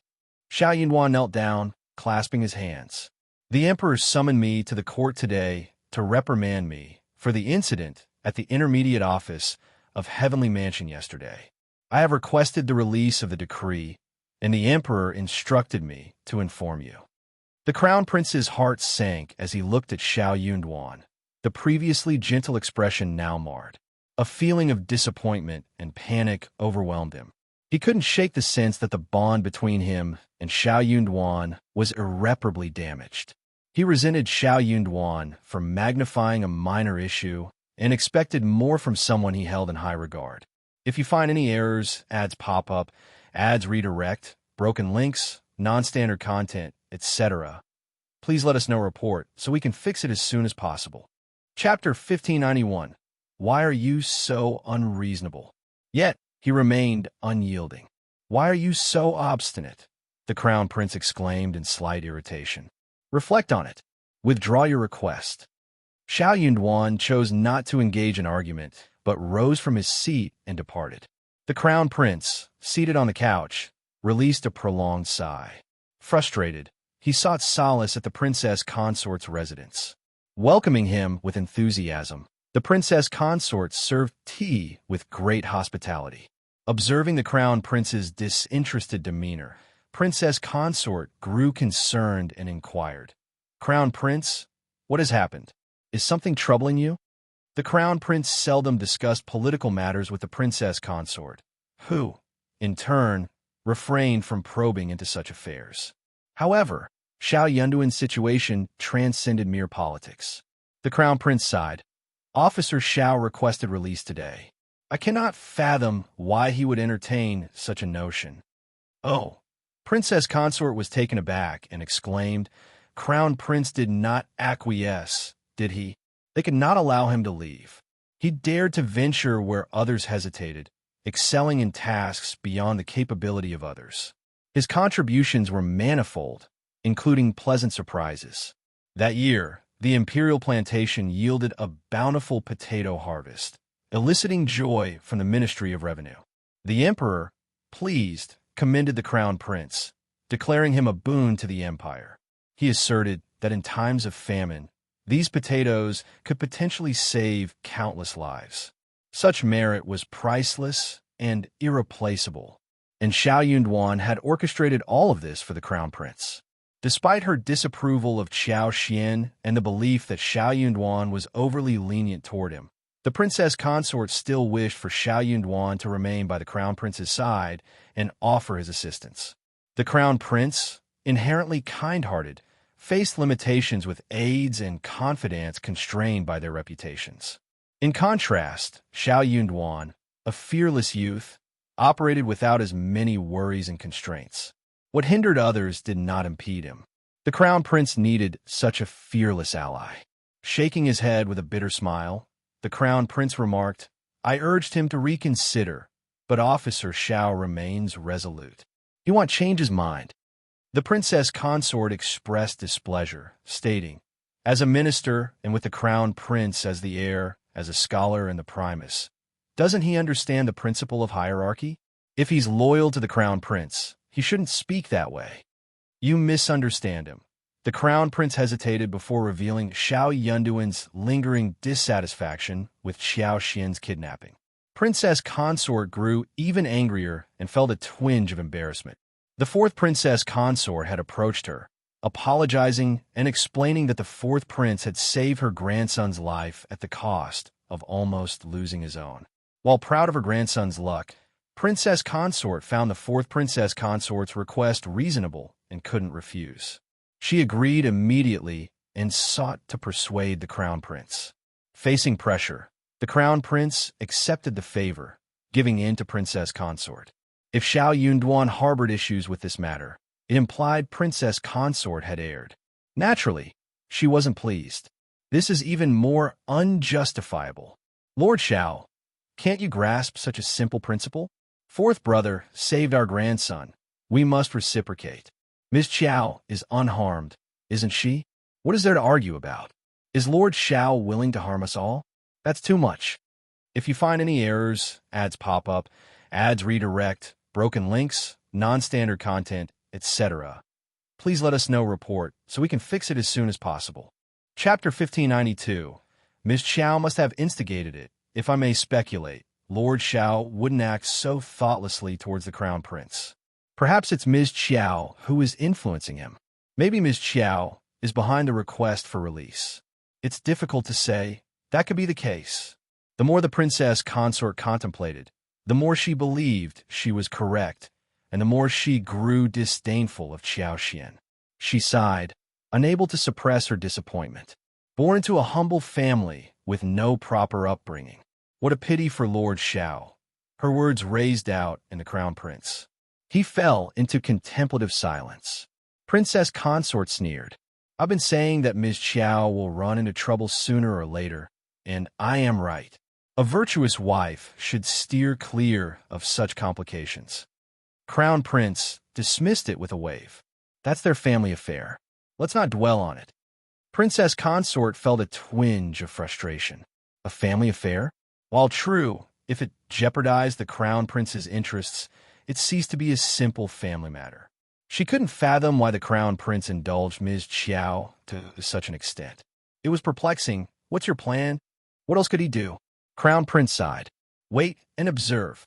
At the Shao mansion, Qiao Xian, Shao Yunduan, Xie Jingrong, and Zhao Shu engaged in a discussion. The possibility of Shao Yunduan leaving the capital hung in uncertainty. The Crown Prince wouldn't easily let him go, but Shao Yunduan was determined to depart. He had no intention of prolonging his stay in the capital any further. He couldn't bear to see Qiao Xian harmed again. As long as Qiao Xian remained alive, the fourth prince would eventually yield to the Crown Prince, bringing an end to the situation. She's perfectly fine. But what if, one day, Qiao Xian's luck ran out and she couldn't return? Would they be able to say, forget it, she's gone? Why persist? His efforts for the Crown Prince, especially the potato incident, had not only earned the Emperor's admiration and respect, but had also garnered widespread support. He had become a thorn in the sides of the other princes. The challenges wouldn't cease. In such circumstances, resigning wasn't appropriate. He could only release it, signifying a pause and admission of defeat. As long as the fourth prince and the others weren't foolish, they wouldn't proactively harm him. At most, they would observe from a distance. It wasn't that Shao Yunduan was arrogant, but the fourth prince might place him in a crucial position if he ever gained control. He hadn't been with the Crown Prince for long and wasn't irreplaceable. If that day truly arrived, it would be the day he resigned. Qiao Xian desired distance from the capital. What was so appealing about this place? She might as well be a local official, a local leader. To farm happily and earn money without exhaustion sounded ideal. Xie Jingrong worried about Qiao Xian's safety, which aligned with his hopes. Zhao Shu, he wanted to settle matters quickly so he could get married. Qiao Xian's heart skipped a beat. If the Crown Prince is unwilling, the fourth prince must be eager, right? If the fourth prince lends his support, Xie Jingrong smiled. That's a solid plan, but we must proceed with caution to ensure that no one discovers our intentions. He'll devise another approach for Princess Consort's family. Shao Yunduan chuckled.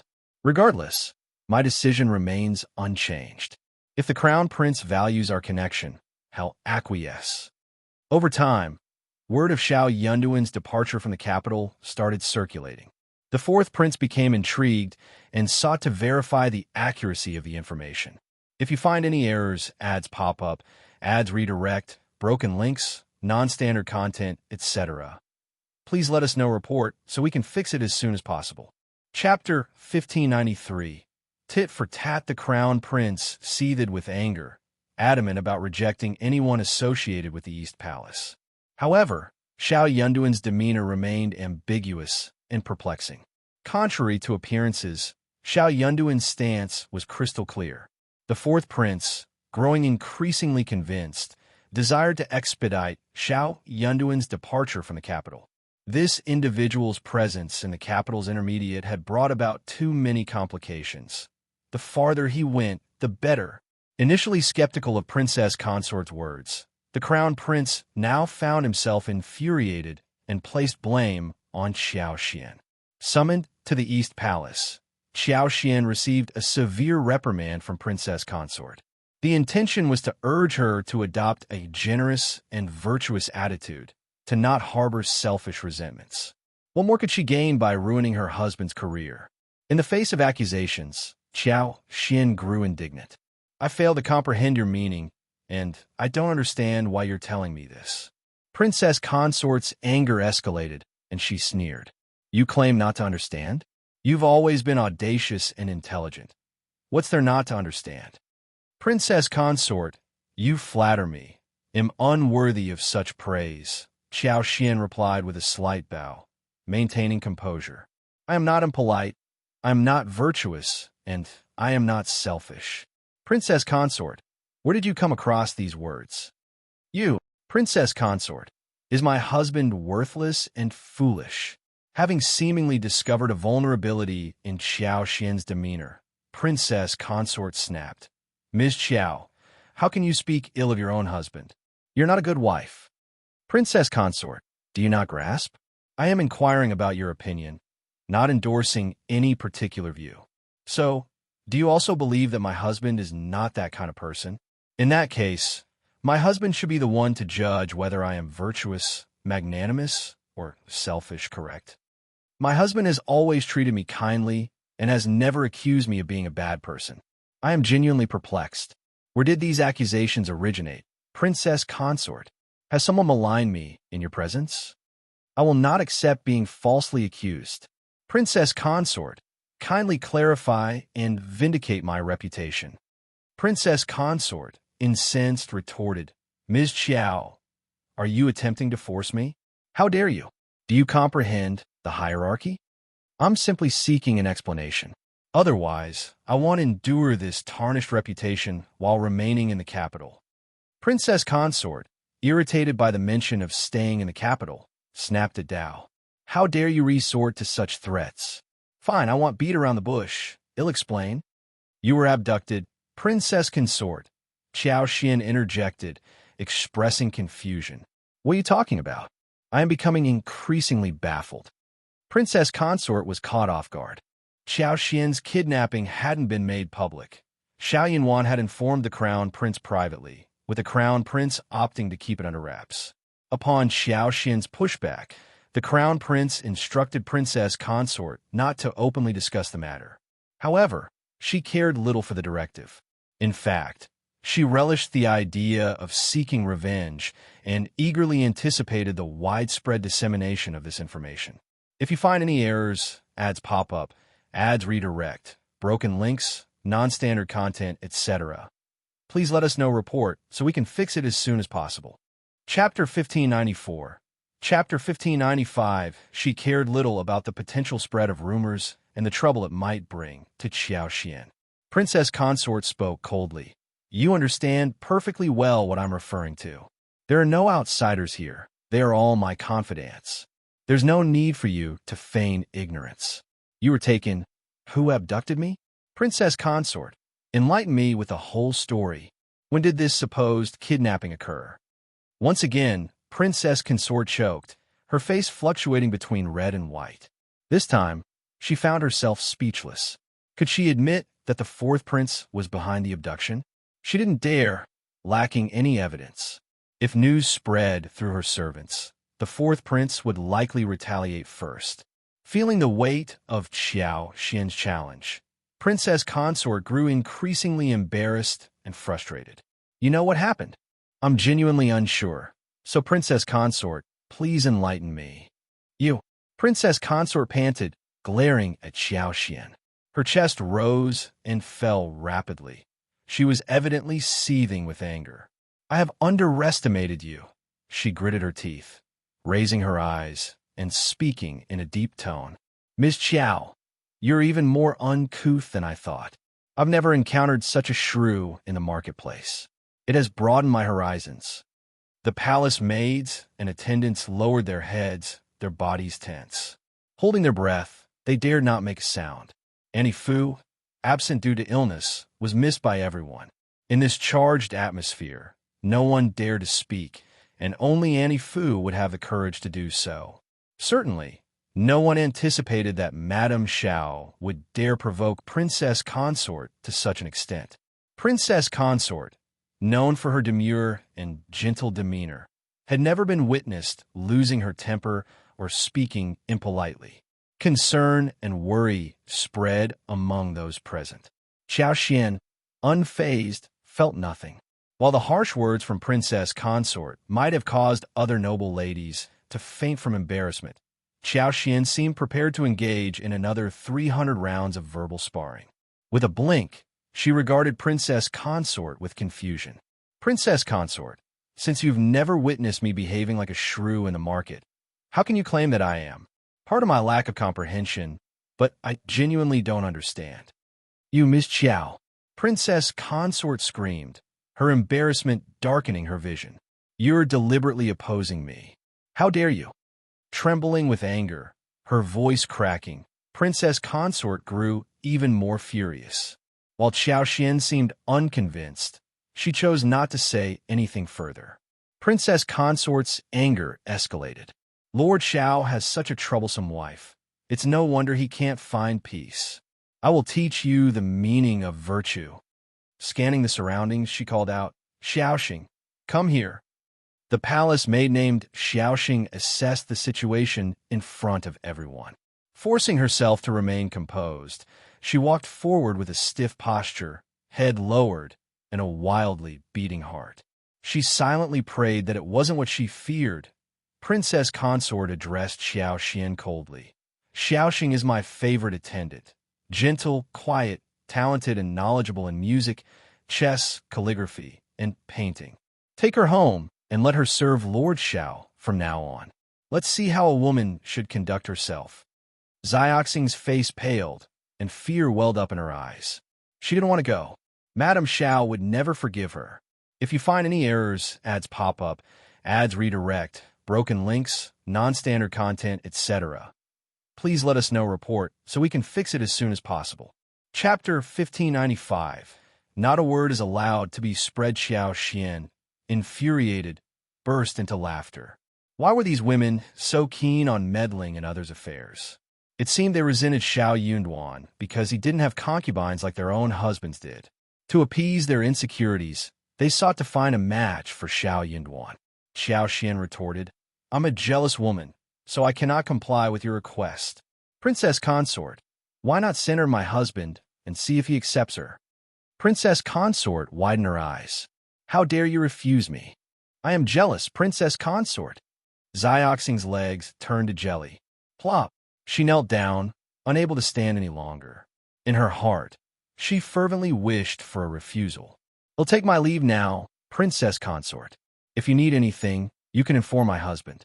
As long as he doesn't mind, I don't mind either. He'll defer to his judgment. I wouldn't dare to trouble Princess Consort further. I'll take my leave. Qiao Xian bowed and departed slowly. Princess Consort, frustrated, glared at Qiao Xian, attempting to halt her. But what did it matter if she kept Qiao Xian there? This person was simply incorrigible. As a member of the government and the crown prince's wife, could she administer a lesson and punish her as she did with the intermediate servants in the East Palace? Clearly not. Furthermore, she would not stoop to such disgraceful and ungentlemanly behavior, enough for others to mock her behind her back. Princess Consort seethed with anger.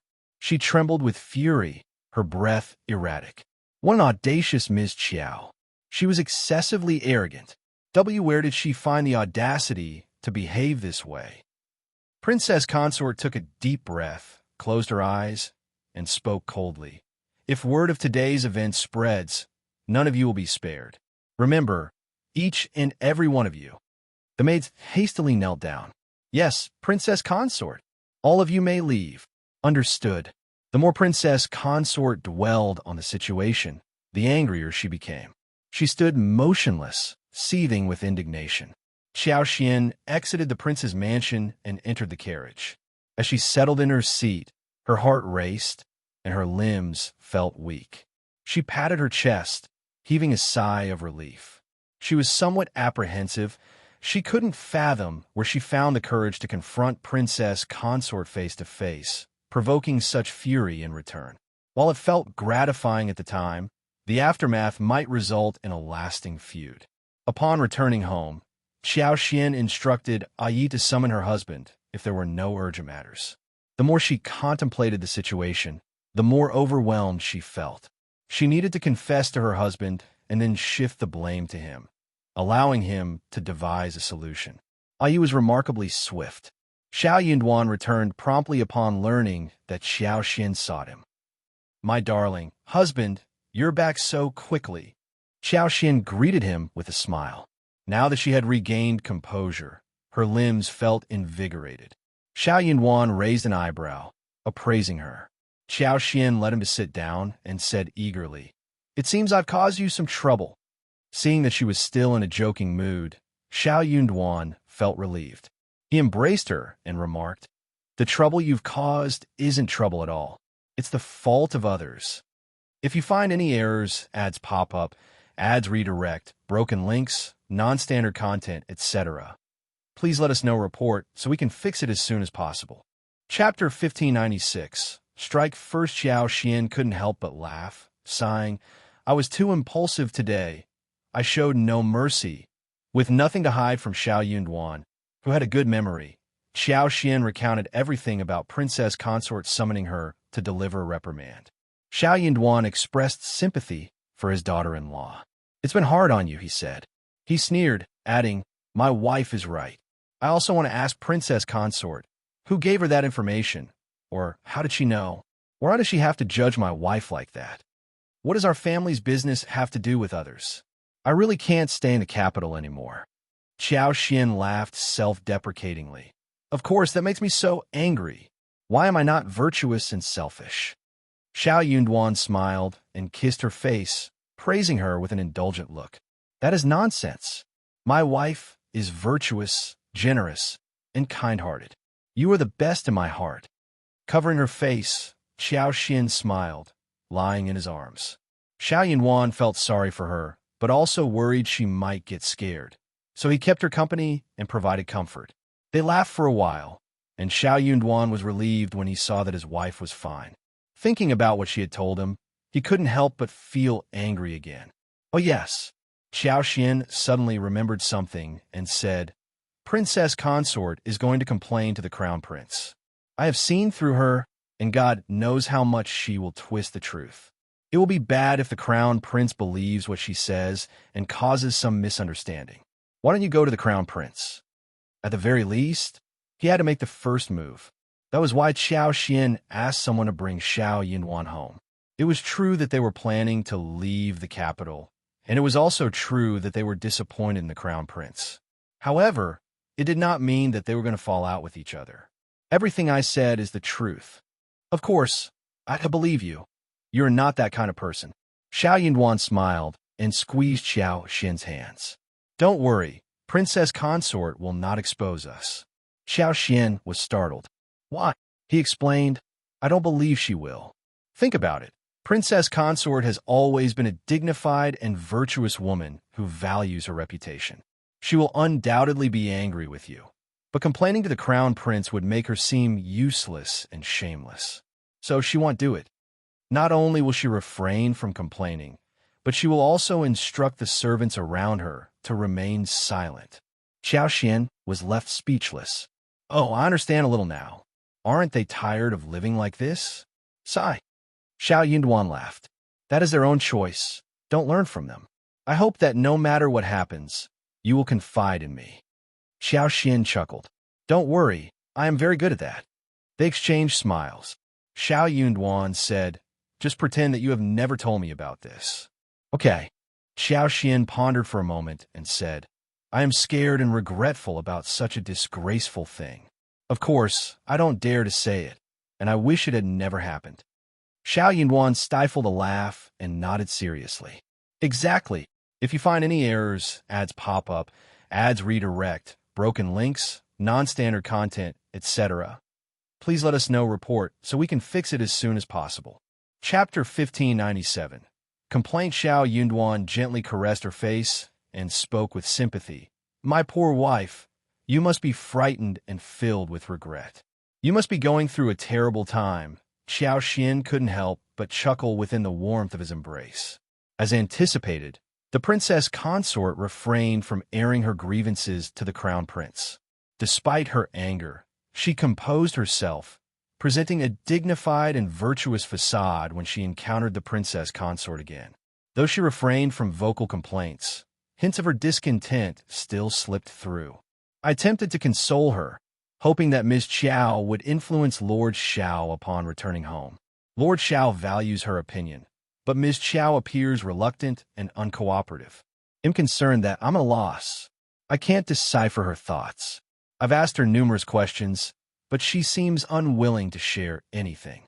Crown Prince, Ms. Qiao seems to harbor animosity towards me and the East Palace. But Lord Shao places his trust in her. With her by his side, I fear, the Crown Prince frowned, grappling with conflicting thoughts. If not for Xiao Xian's covert financial assistance, he would have sought Princess Consort's aid to exert pressure on Xiao Xian. In the end, it's not ideal for Lord Shao to be without allies. If you were to inquire, Lord Shao might not refuse. All right, no need to concern yourself with that, the Crown Prince interjected, cutting off Princess Consort. Hadn't he mentioned it jokingly? Fortunately, he only voiced it half seriously. Even if refused, it wouldn't be overly awkward. Once was sufficient. Hey-race the plan. Tomorrow, send some pastries to the Shao mansion and deliver them to Ms. Qiao. Have someone engage her in conversation, persuade her. She might not voice her concerns in your presence, but it could be more effective coming from the servants and maids. Princess Consort seethed with annoyance. She was tempted to flatly reject him. Today, Ms. Qiao exhibited no mercy and left in a haughty manner. Yet, in the end, Princess Consort dispatched someone to deliver pastries to Ms. Qiao the next day as a gesture of consolation and an attempt to coax her into a civil conversation. Ms. Qiao would likely revel in the notion that she was receiving an apology. The situation was undeniably exasperating. Even the Empress, noble consort, and troublesome sisters-in-law in the palace had never subjected her to such humiliation. But compelled by the Crown Prince's statement, she found no grounds to refuse. Yes, Crown Prince, I understand. Through gritted teeth and considerable frustration, Princess Consort managed to force these words out in a tone that resonated across the entire area. While Xiao Xian had initially intended to visit Lu Fu, Qing Lian, and Xiao Qiao the next day, Princess Consort had preemptively sent someone. Upon their arrival, Annie Liang and the two maids were welcomed, expressing gratitude for the 2 boxes of snacks. Xiao Xian couldn't decipher Princess Consort's intentions. One thing remained certain.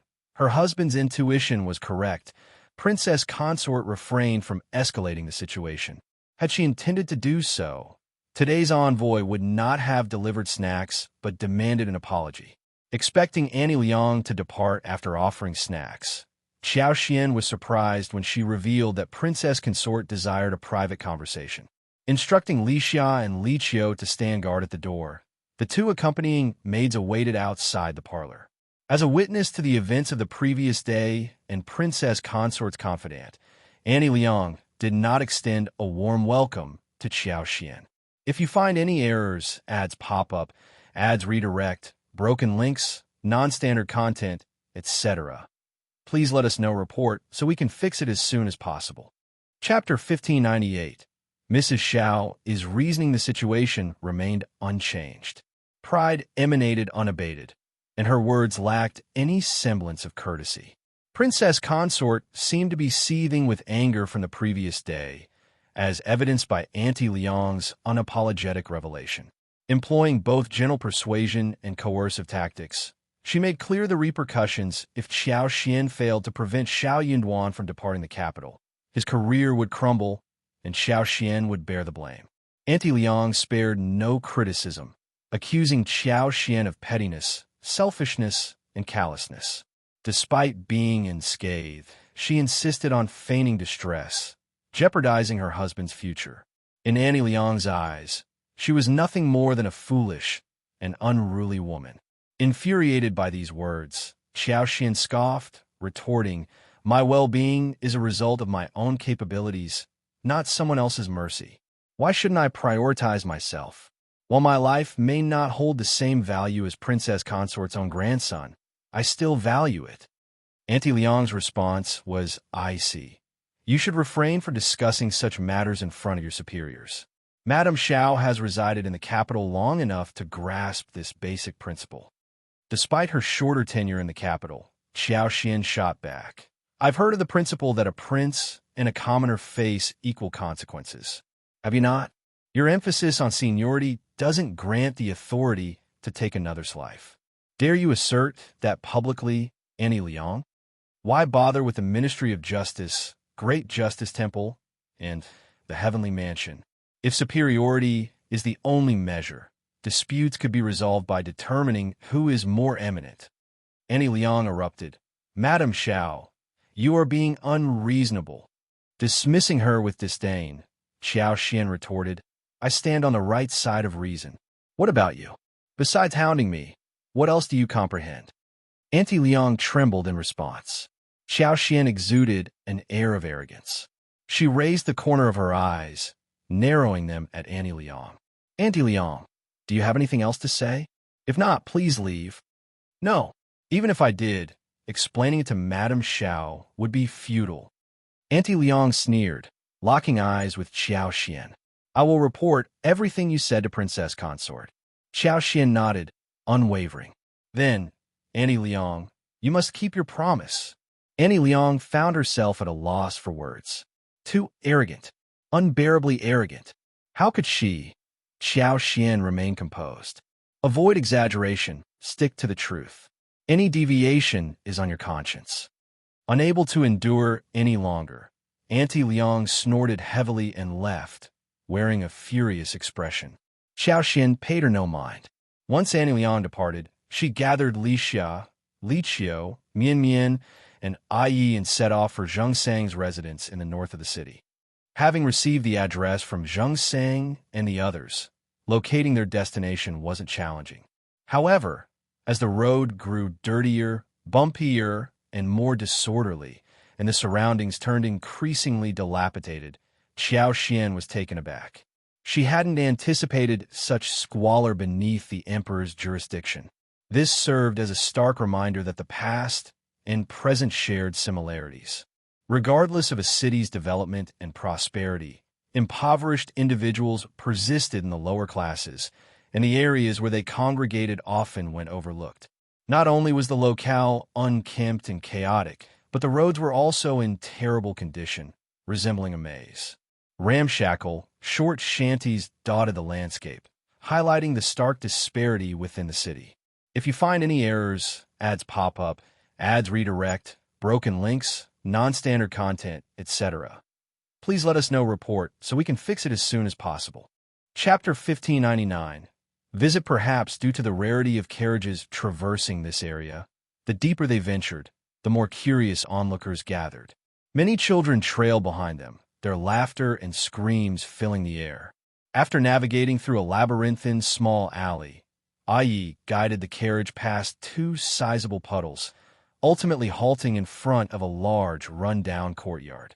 Two robust locust trees stood outside the courtyard, their trunks resembling a tight embrace. The red bricks, half the height of a person, formed a dilapidated wall. Moss clung to the base, and the outer surface exhibited mottled patterns, revealing a grayish-white decay. Wind and rain had eroded the original courtyard doors, now reduced to shambles. Though patched up, the wooden boards looked even more weathered, emphasizing the overall dilapidation. Approaching, Li Xia gently knocked on the door. It creaked open slightly. Surprised, she called inside. "Is anyone here? Does Mr. Zhang Sang reside in this place?" A stir echoed within the yard. Soon, an elderly woman cautiously opened the door, scrutinizing Li Xia with cloudy eyes. She inquired, "Miss, who are you?" Several children, both boys and girls, clustered behind the old lady.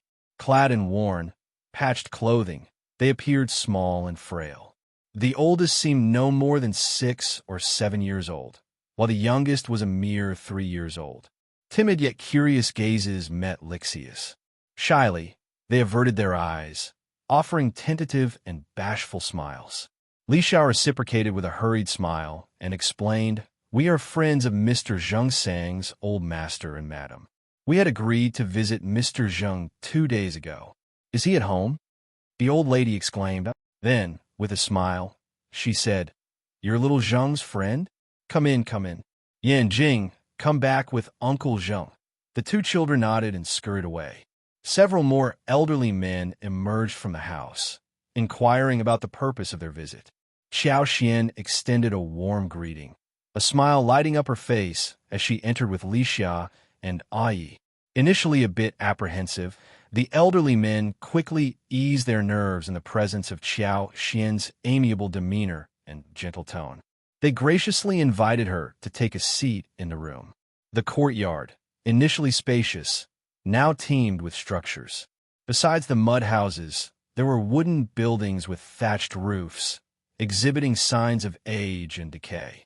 Despite the limited space, the small area accommodated various crops like garlic sprouts, green onions, and coriander.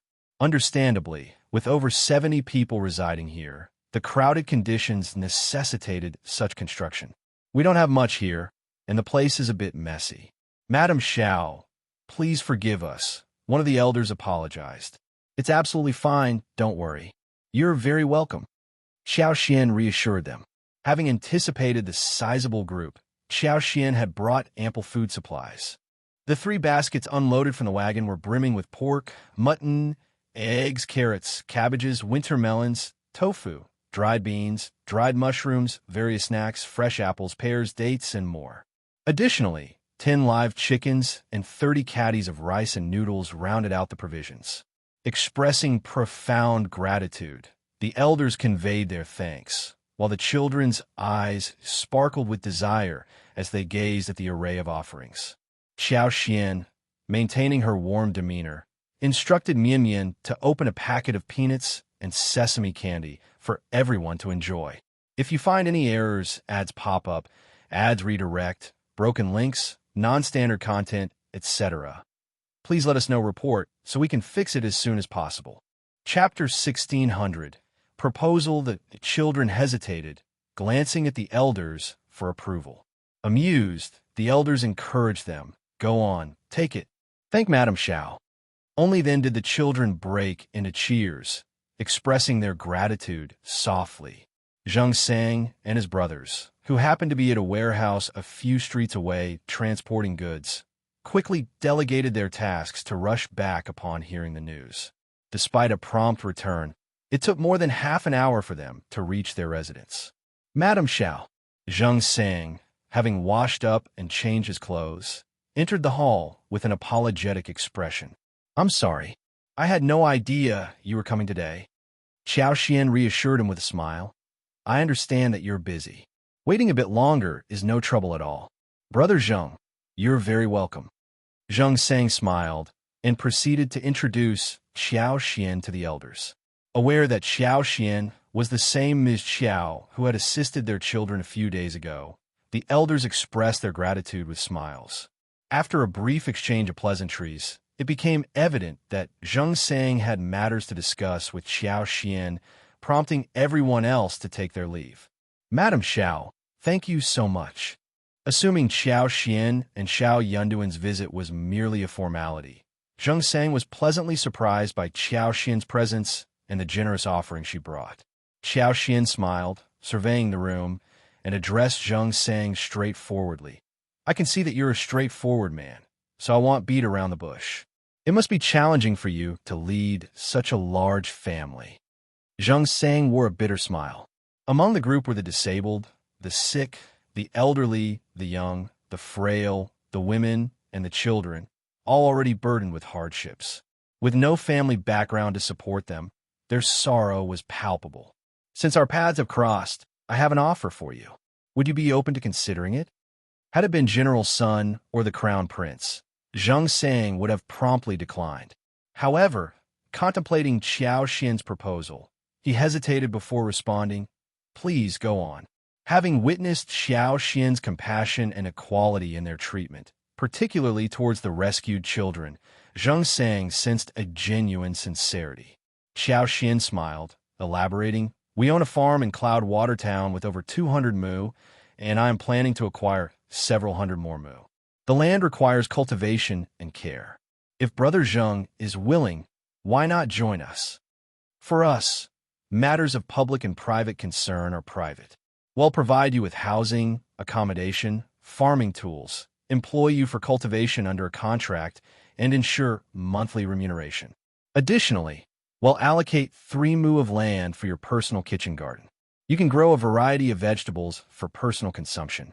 If there are leftovers, you can even raise chickens and ducks. What do you think? If you're interested, we can discuss the details later."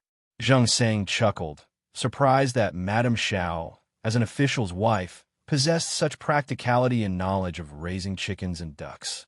Nevertheless, he couldn't deny the appeal of the offer. Temptation tugged at him.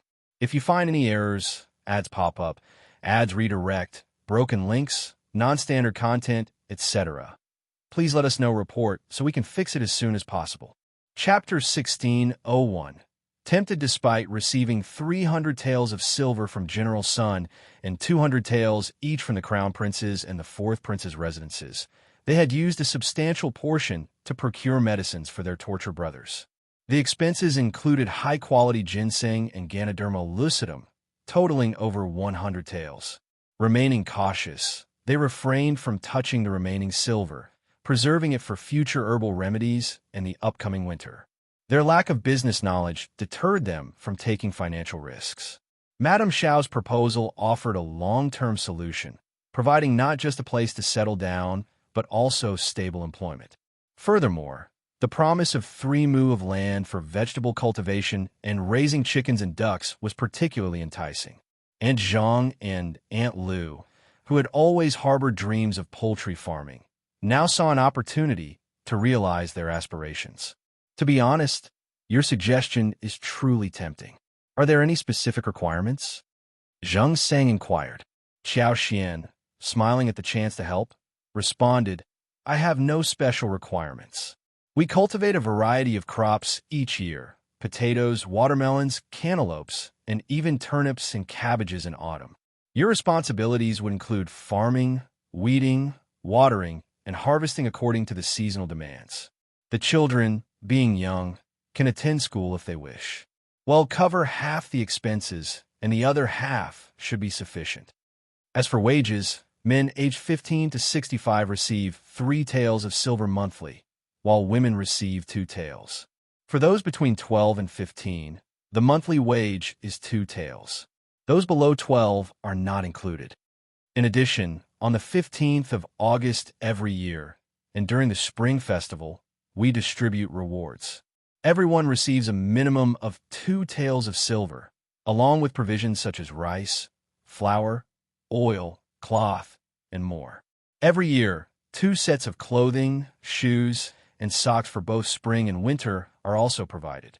This arrangement applies to everyone aged 12 to 65. Qiao Xian, however, did not extend these benefits to younger children and senile old men. It wasn't a matter of affordability, but rather an understanding that excessive generosity might not evoke gratitude, but instead breed greed. It would also foster dissatisfaction among those who put in the effort to earn their wages. Not everyone might harbor such feelings, but the majority likely would. Qiao Xian held the belief that individuals like Zheng Sang and Lu Fu were good-hearted, yet she acknowledged the potential for less virtuous thoughts among them. With the offer conditions, Qiao Xian believed that as long as those capable of working exerted themselves, it would suffice to support others. Zheng Sang found the proposal increasingly tempting. He saw nothing amiss with Qiao Xian's arrangement. On the contrary, he deemed it highly reasonable. Recognizing that Qiao Xian owed them nothing and had extended a rare opportunity, he was more than willing to consider it.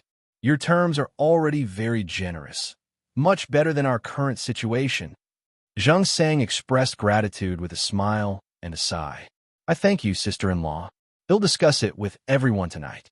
Is Brother Yunduan at home tomorrow? I plan to visit him, or if the postnatal is fine too. Qiao Xian, pleased with Zheng Sang's positive response, felt reassured. If he found the proposal favorable, the others would likely share the sentiment.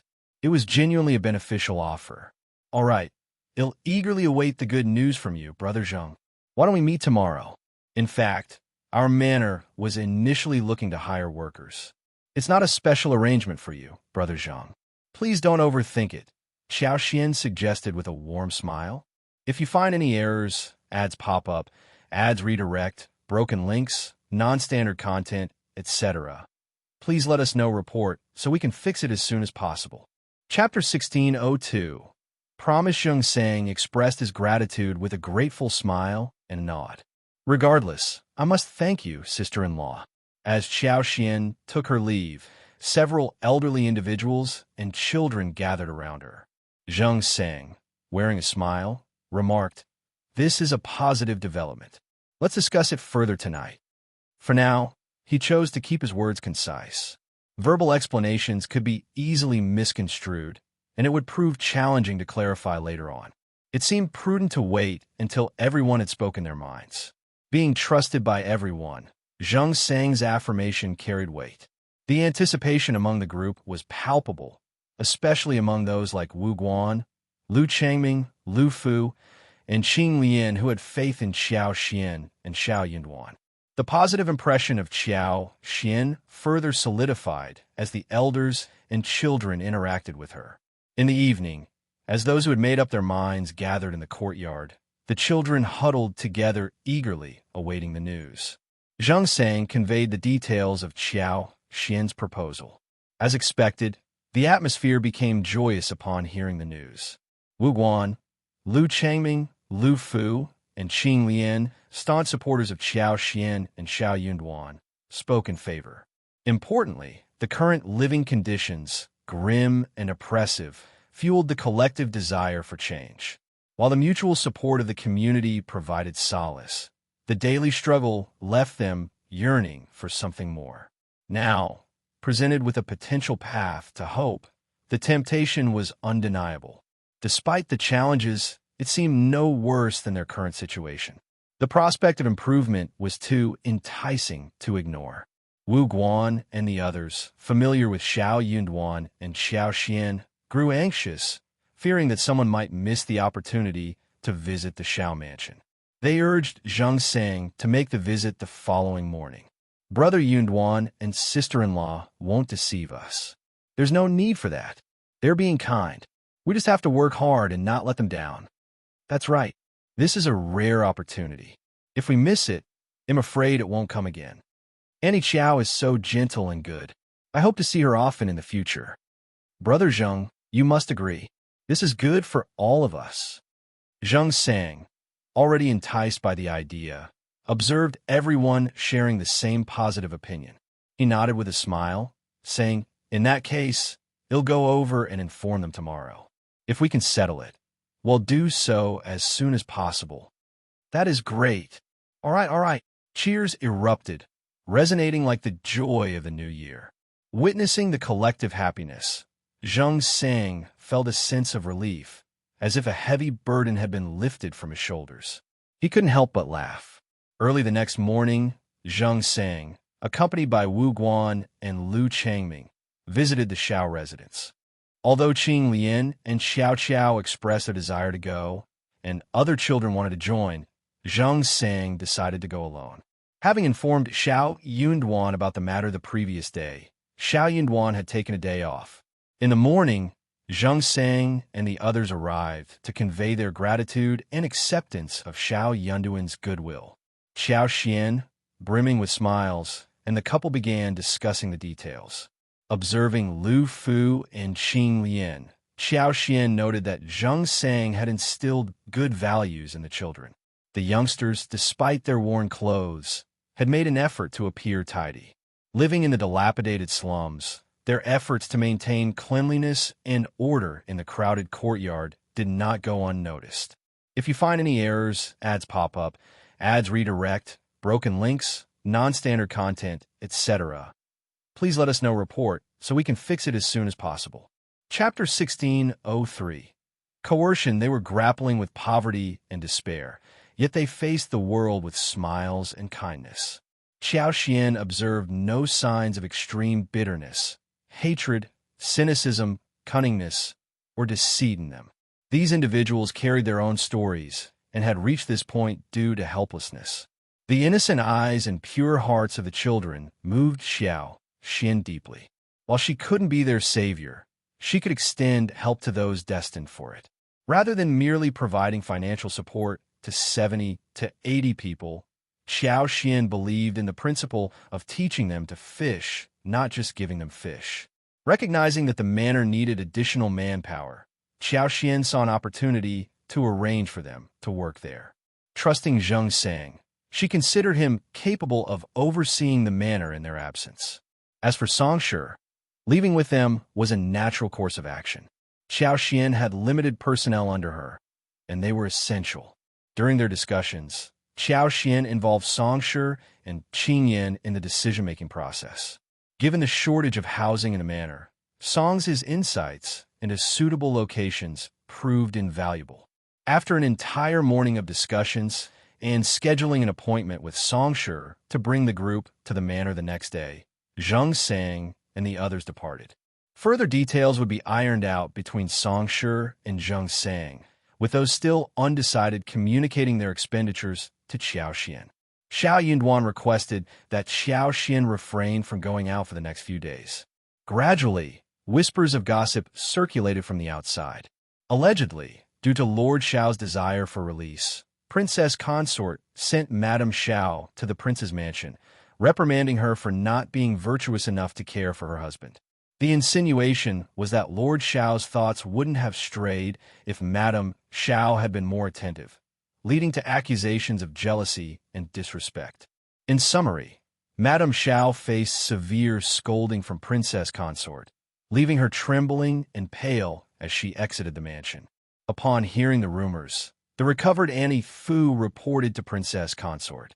Startled by the news, Princess Consort's initial concern was whether some maids had leaked the information. Consequently, she summoned all the maids and interrogated them. Frightened, the maids knelt and begged for mercy, vehemently swearing not to utter a word to anyone. Princess Consort, known for her strictness with the crown prince and other noble ladies, had left everyone too terrified to speak when Madame Shao had angered her. Her resolve not to let Madame Shao off was unwavering.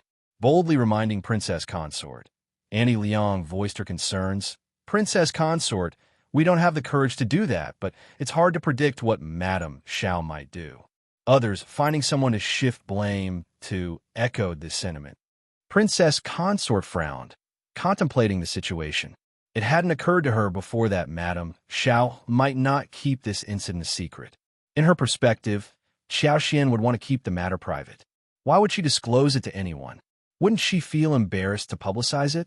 Auntie Fu sighed inwardly, gently attempting to persuade Princess Consort. Princess Consort, Annie Liang has been your loyal servant for many years and would never dare to defy you. However, in this world, keeping secrets between two people is challenging. Perhaps Madame Shao's maid might unintentionally say something. If you find any errors, ads pop up, ads redirect, broken links, non-standard content, etc., please let us know report so we can fix it as soon as possible. Chapter 1604. Anger. Princess Consort nodded slowly, acknowledging the possibility. It made sense to her that the leak might have come from within Madame Xiao's household. With a sneer, she commented, Ms. Qiao is so incompetent that she can't even manage her maids. Auntie Fu sighed internally, wondering why Princess Consort was fixating on this matter. Princess Consort, if it's a misunderstanding, why not ask them to leave? Auntie Fu suggested. Leave, Princess Consort commanded, prompting everyone to express their thanks and hastily depart, relieved to escape the situation. As the room cleared, Auntie Fu hesitated before speaking. Princess Consort, the sudden spread of this news is unusual. I didn't dare hide it from you, and the rumors aren't favorable. This doesn't seem normal. Unperturbed, Princess Consort sneered. Since the rumor has spread, let it be. It's not far from the truth anyway. Ms. Qiao isn't exactly virtuous or free from jealousy, is she? Let her feel the repercussions of being feared by others. I had intended to save her some face, but she probably wouldn't be appreciative even if I did. Curiously, she inquired, what are the rumors circulating outside? Auntie Fu sighed ruefully. Even if Princess Consort hadn't asked, she would have had to explain. She recounted the gossip, revealing that there were murmurs about Lord Shao intending to depart the capital for training, a common occurrence. However, the Crown Prince opposed this idea, leading to tension between them. Subsequently, Princess Consort summoned Madame Shao, aiming to dissuade Lord Shao from leaving the capital and remaining an official there. Despite Madame Shao's loyalty to her husband, Princess Consort resorted to force and humiliation, pressuring her to halt Lord Shao's departure. Princess Consort's actions aimed to manipulate Madame Shao into halting Lord Shao's plans by exploiting their marital bond, to the extent that when Madame Shao departed, she wept and had to be assisted into the carriage. Princess Consort's countenance darkened. Auntie Fu shared more detailed information, further fueling Princess Consort's anger. Nonsense. It's all nonsense. When did I beat, scold, or humiliate her? What threats? Complete nonsense. I am the one who's angered by her, unaware of the events of that day. Auntie Fu found it implausible that Xiao Xian could commit such audacious acts. Ordered by Princess Consort to remain silent, Auntie Liang couldn't shed light on the situation. Seeking clarification, Auntie Fu asked, Princess Consort, what did Madame Shao say that day? Annoyed, Princess Consort frowned. It's not a pleasant matter. I don't wish to discuss it further. Auntie Fu found herself at a loss for words. After a pause, she raised a concern. Princess Consort, I don't know if the Crown Prince will inquire. Princess Consort's eyelids twitched, sensing trouble. Indeed, the positive efforts had backfired. The Crown Prince confronted her angrily, demanding, what did the Princess Consort say to Ms. Qiao? Why are the rumors so damning? Princess Consort, you always value your reputation. What happened this time? Princess Consort's face turned purple, and she felt on the verge of tears. This humiliation was hard to bear, especially from the Crown Prince, who was the exception to others being rude to her. If you find any errors, ads pop up, ads redirect, broken links, non-standard content, etc., please let us know report so we can fix it as soon as possible. Chapter 1605. Crown Prince's cold heart because she cared too much. She cared about the Crown Prince's evaluation of her. She cared about her image in the Crown Prince's heart. She feared the existence of any flaws. I didn't say anything. I explained it to Madame Shao in detail. I told her that Lord Shao's future would be much better if he stayed in the capital. I was just trying to persuade Madame Shao to convince Lord Shao to give up. I don't know how it ended up like that.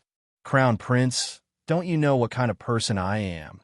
The Crown Prince stared at her, his expression unreadable, leaving uncertainty about whether he believed her. Suddenly, he inquired, you reprimanded Ms. Qiao for being selfish and jealous, and even claimed she was kidnapped. Is that true? Princess Consort froze, contemplating a rebuttal. Crown Prince continued, Officer Shao has already informed me. Princess Consort, don't deceive me. If you lie to me too, I don't know if there's anyone I can trust. A pang of anguish gripped Princess Consort's heart. She grappled with mixed feelings of relief that the crown prince still trusted her and sorrow over his questioning. Yet, she couldn't deny the accusation. Ms. Qiao infuriated me. So you did say that? Yes.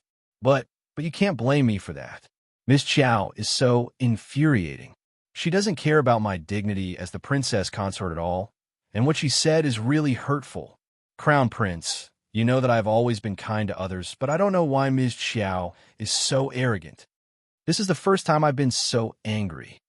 The Crown Prince remained skeptical. What did she say? Reluctantly, Princess Consort disclosed the details, concealing her vulnerability in the process. Princess Consort's face flushed red, and the Crown Prince grew visibly agitated as he recounted the embarrassing details. Ms. Qiao had indeed crossed a line. In one aspect, Princess Consort was right. Ms. Qiao truly didn't comprehend the nuances of societal hierarchy. Suddenly, it dawned on the Crown Prince that Ms. Qiao and Officer Shao had always been close. If Ms. Qiao dared to make such statements, could it be Officer Shao's influence? Most likely. The realization struck him hard. The Crown Prince felt a chill in his heart, a profound sadness. It signified that Officer Shao's loyalty had wavered. He was no longer devoted to serving the Crown Prince. The Crown Prince felt a mixture of sorrow and desolation. Ms. Qiao was unharmed, her reputation intact. Was it not proper for him to offer solace himself? Her unyielding stance stemmed from this. His fourth brother had saved his grandson's life. How could he turn a blind eye? If he failed to act, what would be left of his integrity? This could have been a situation with a favorable resolution. Why did it have to unravel like this? Princess Consort observed the Crown Prince, discerning his troubled state. It seemed that his thoughts were not solely focused on her. He harbored reservations about Qiao Xian as well. Exhaling quietly, she ventured, Crown Prince, there's a saying among the people, one must not stay in the intermediate. Since Lord Shao is resolute about leaving, why not grant his wish?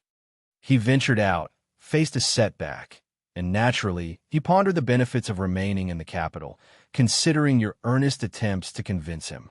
If you find any errors, ads pop up, ads redirect, broken links, non-standard content, etc., please let us know report so we can fix it as soon as possible.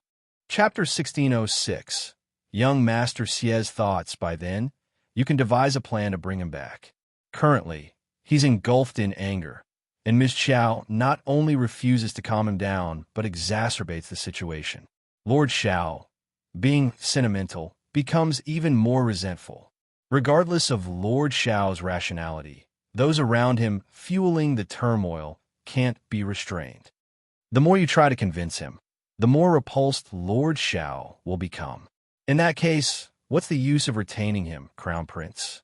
The Crown Prince hesitated, swayed by Princess Consort's persuasions. However, parting with Shao Yunduan remained a heavy decision for him. He fully understood the invaluable assistance Shao Yunduan could provide if he stayed in the intermediate. Once he left the capital, it would be awkward to request financial aid, and he would inevitably incur substantial expenses in the future. Even a mere contemplation of this dilemma gave him a headache. Observing the Crown Prince's internal struggle, Princess Consort seized the opportunity to continue persuading with a smile. Even if Lord Shao departs, it's acceptable. Isn't Mr. Xie from the Xie family in the intermediate capital? Frankly, Mr. Xie and my nephew are growing close, forming a tight bond. My sister-in-law visited yesterday and discussed this matter. Young Master Xie appears to harbor aspirations of becoming an official. Given his talent, passing the imperial examinations in the upcoming year is undoubtedly feasible. If he's willing, even before formal appointment, he can still render service to you, Crown Prince. Temptation flickered in the Crown Prince's eyes, and a glimmer of hope diffused through his anxious heart. The public was aware of Xie Jingrong's exceptional abilities. His sudden arrival in the capital and burgeoning closeness to Princess Consort's nephew were conspicuous. It seemed evident he genuinely aspired to attain official status. This was rational, Youthful exuberance often disregards accomplishments. His status and aptitude instilled confidence in him. However, with a few more years of age and maturity, Xie Jingrong yearned to contribute positively and accumulate merits. It was the orthodox path. There must have been some understanding or realization on his part. If Xie Jingrong could remain after Shao Yunduan's departure, it was not an implausible idea. Moreover, as far as the Crown Prince knew, both Shao Yunduan and Xie Jingrong hailed from Yuzhong and shared an amicable relationship, making it even more favorable. Ill-considerate. Princess Consort beamed with joy. Certainly, once you've decided, I'll convey the message to my family. With Xie Jingrong being recommended to the Crown Prince by her family, the Crown Prince began to hold him in high regard. The more Princess Consort contemplated the prospect, the more delighted she became. The Crown Prince nodded and added, "Arrange for someone to speak with Miss Qiao and offer her a reward. Let everyone see that the rumors should cease." Although Princess Consort felt repulsed, she nodded with a forced smile. Later, when Xiao Xian visited the mansion as a guest, the rumors were effortlessly dispelled. However, once the Crown Prince left, Princess Consort expressed her grievances to Auntie Fu. Auntie Fu reassured her with a smile. "Princess Consort, you're overthinking it. Madame Shao wouldn't dare to bring it up again. So just pretend it never happened. You're showing great magnanimity." Although Princess Consort often liked to display her magnanimity, she hesitated to do so when facing Xiao Xian. Frowning with a sense of disdain, she muttered, "Let it be." Unforeseen by Princess Consort, it proved challenging to invite Xiao Xian to the mansion at all. If you find any errors, ads pop up, ads redirect, broken links, non-standard content, etc., please let us know report so we can fix it as soon as possible.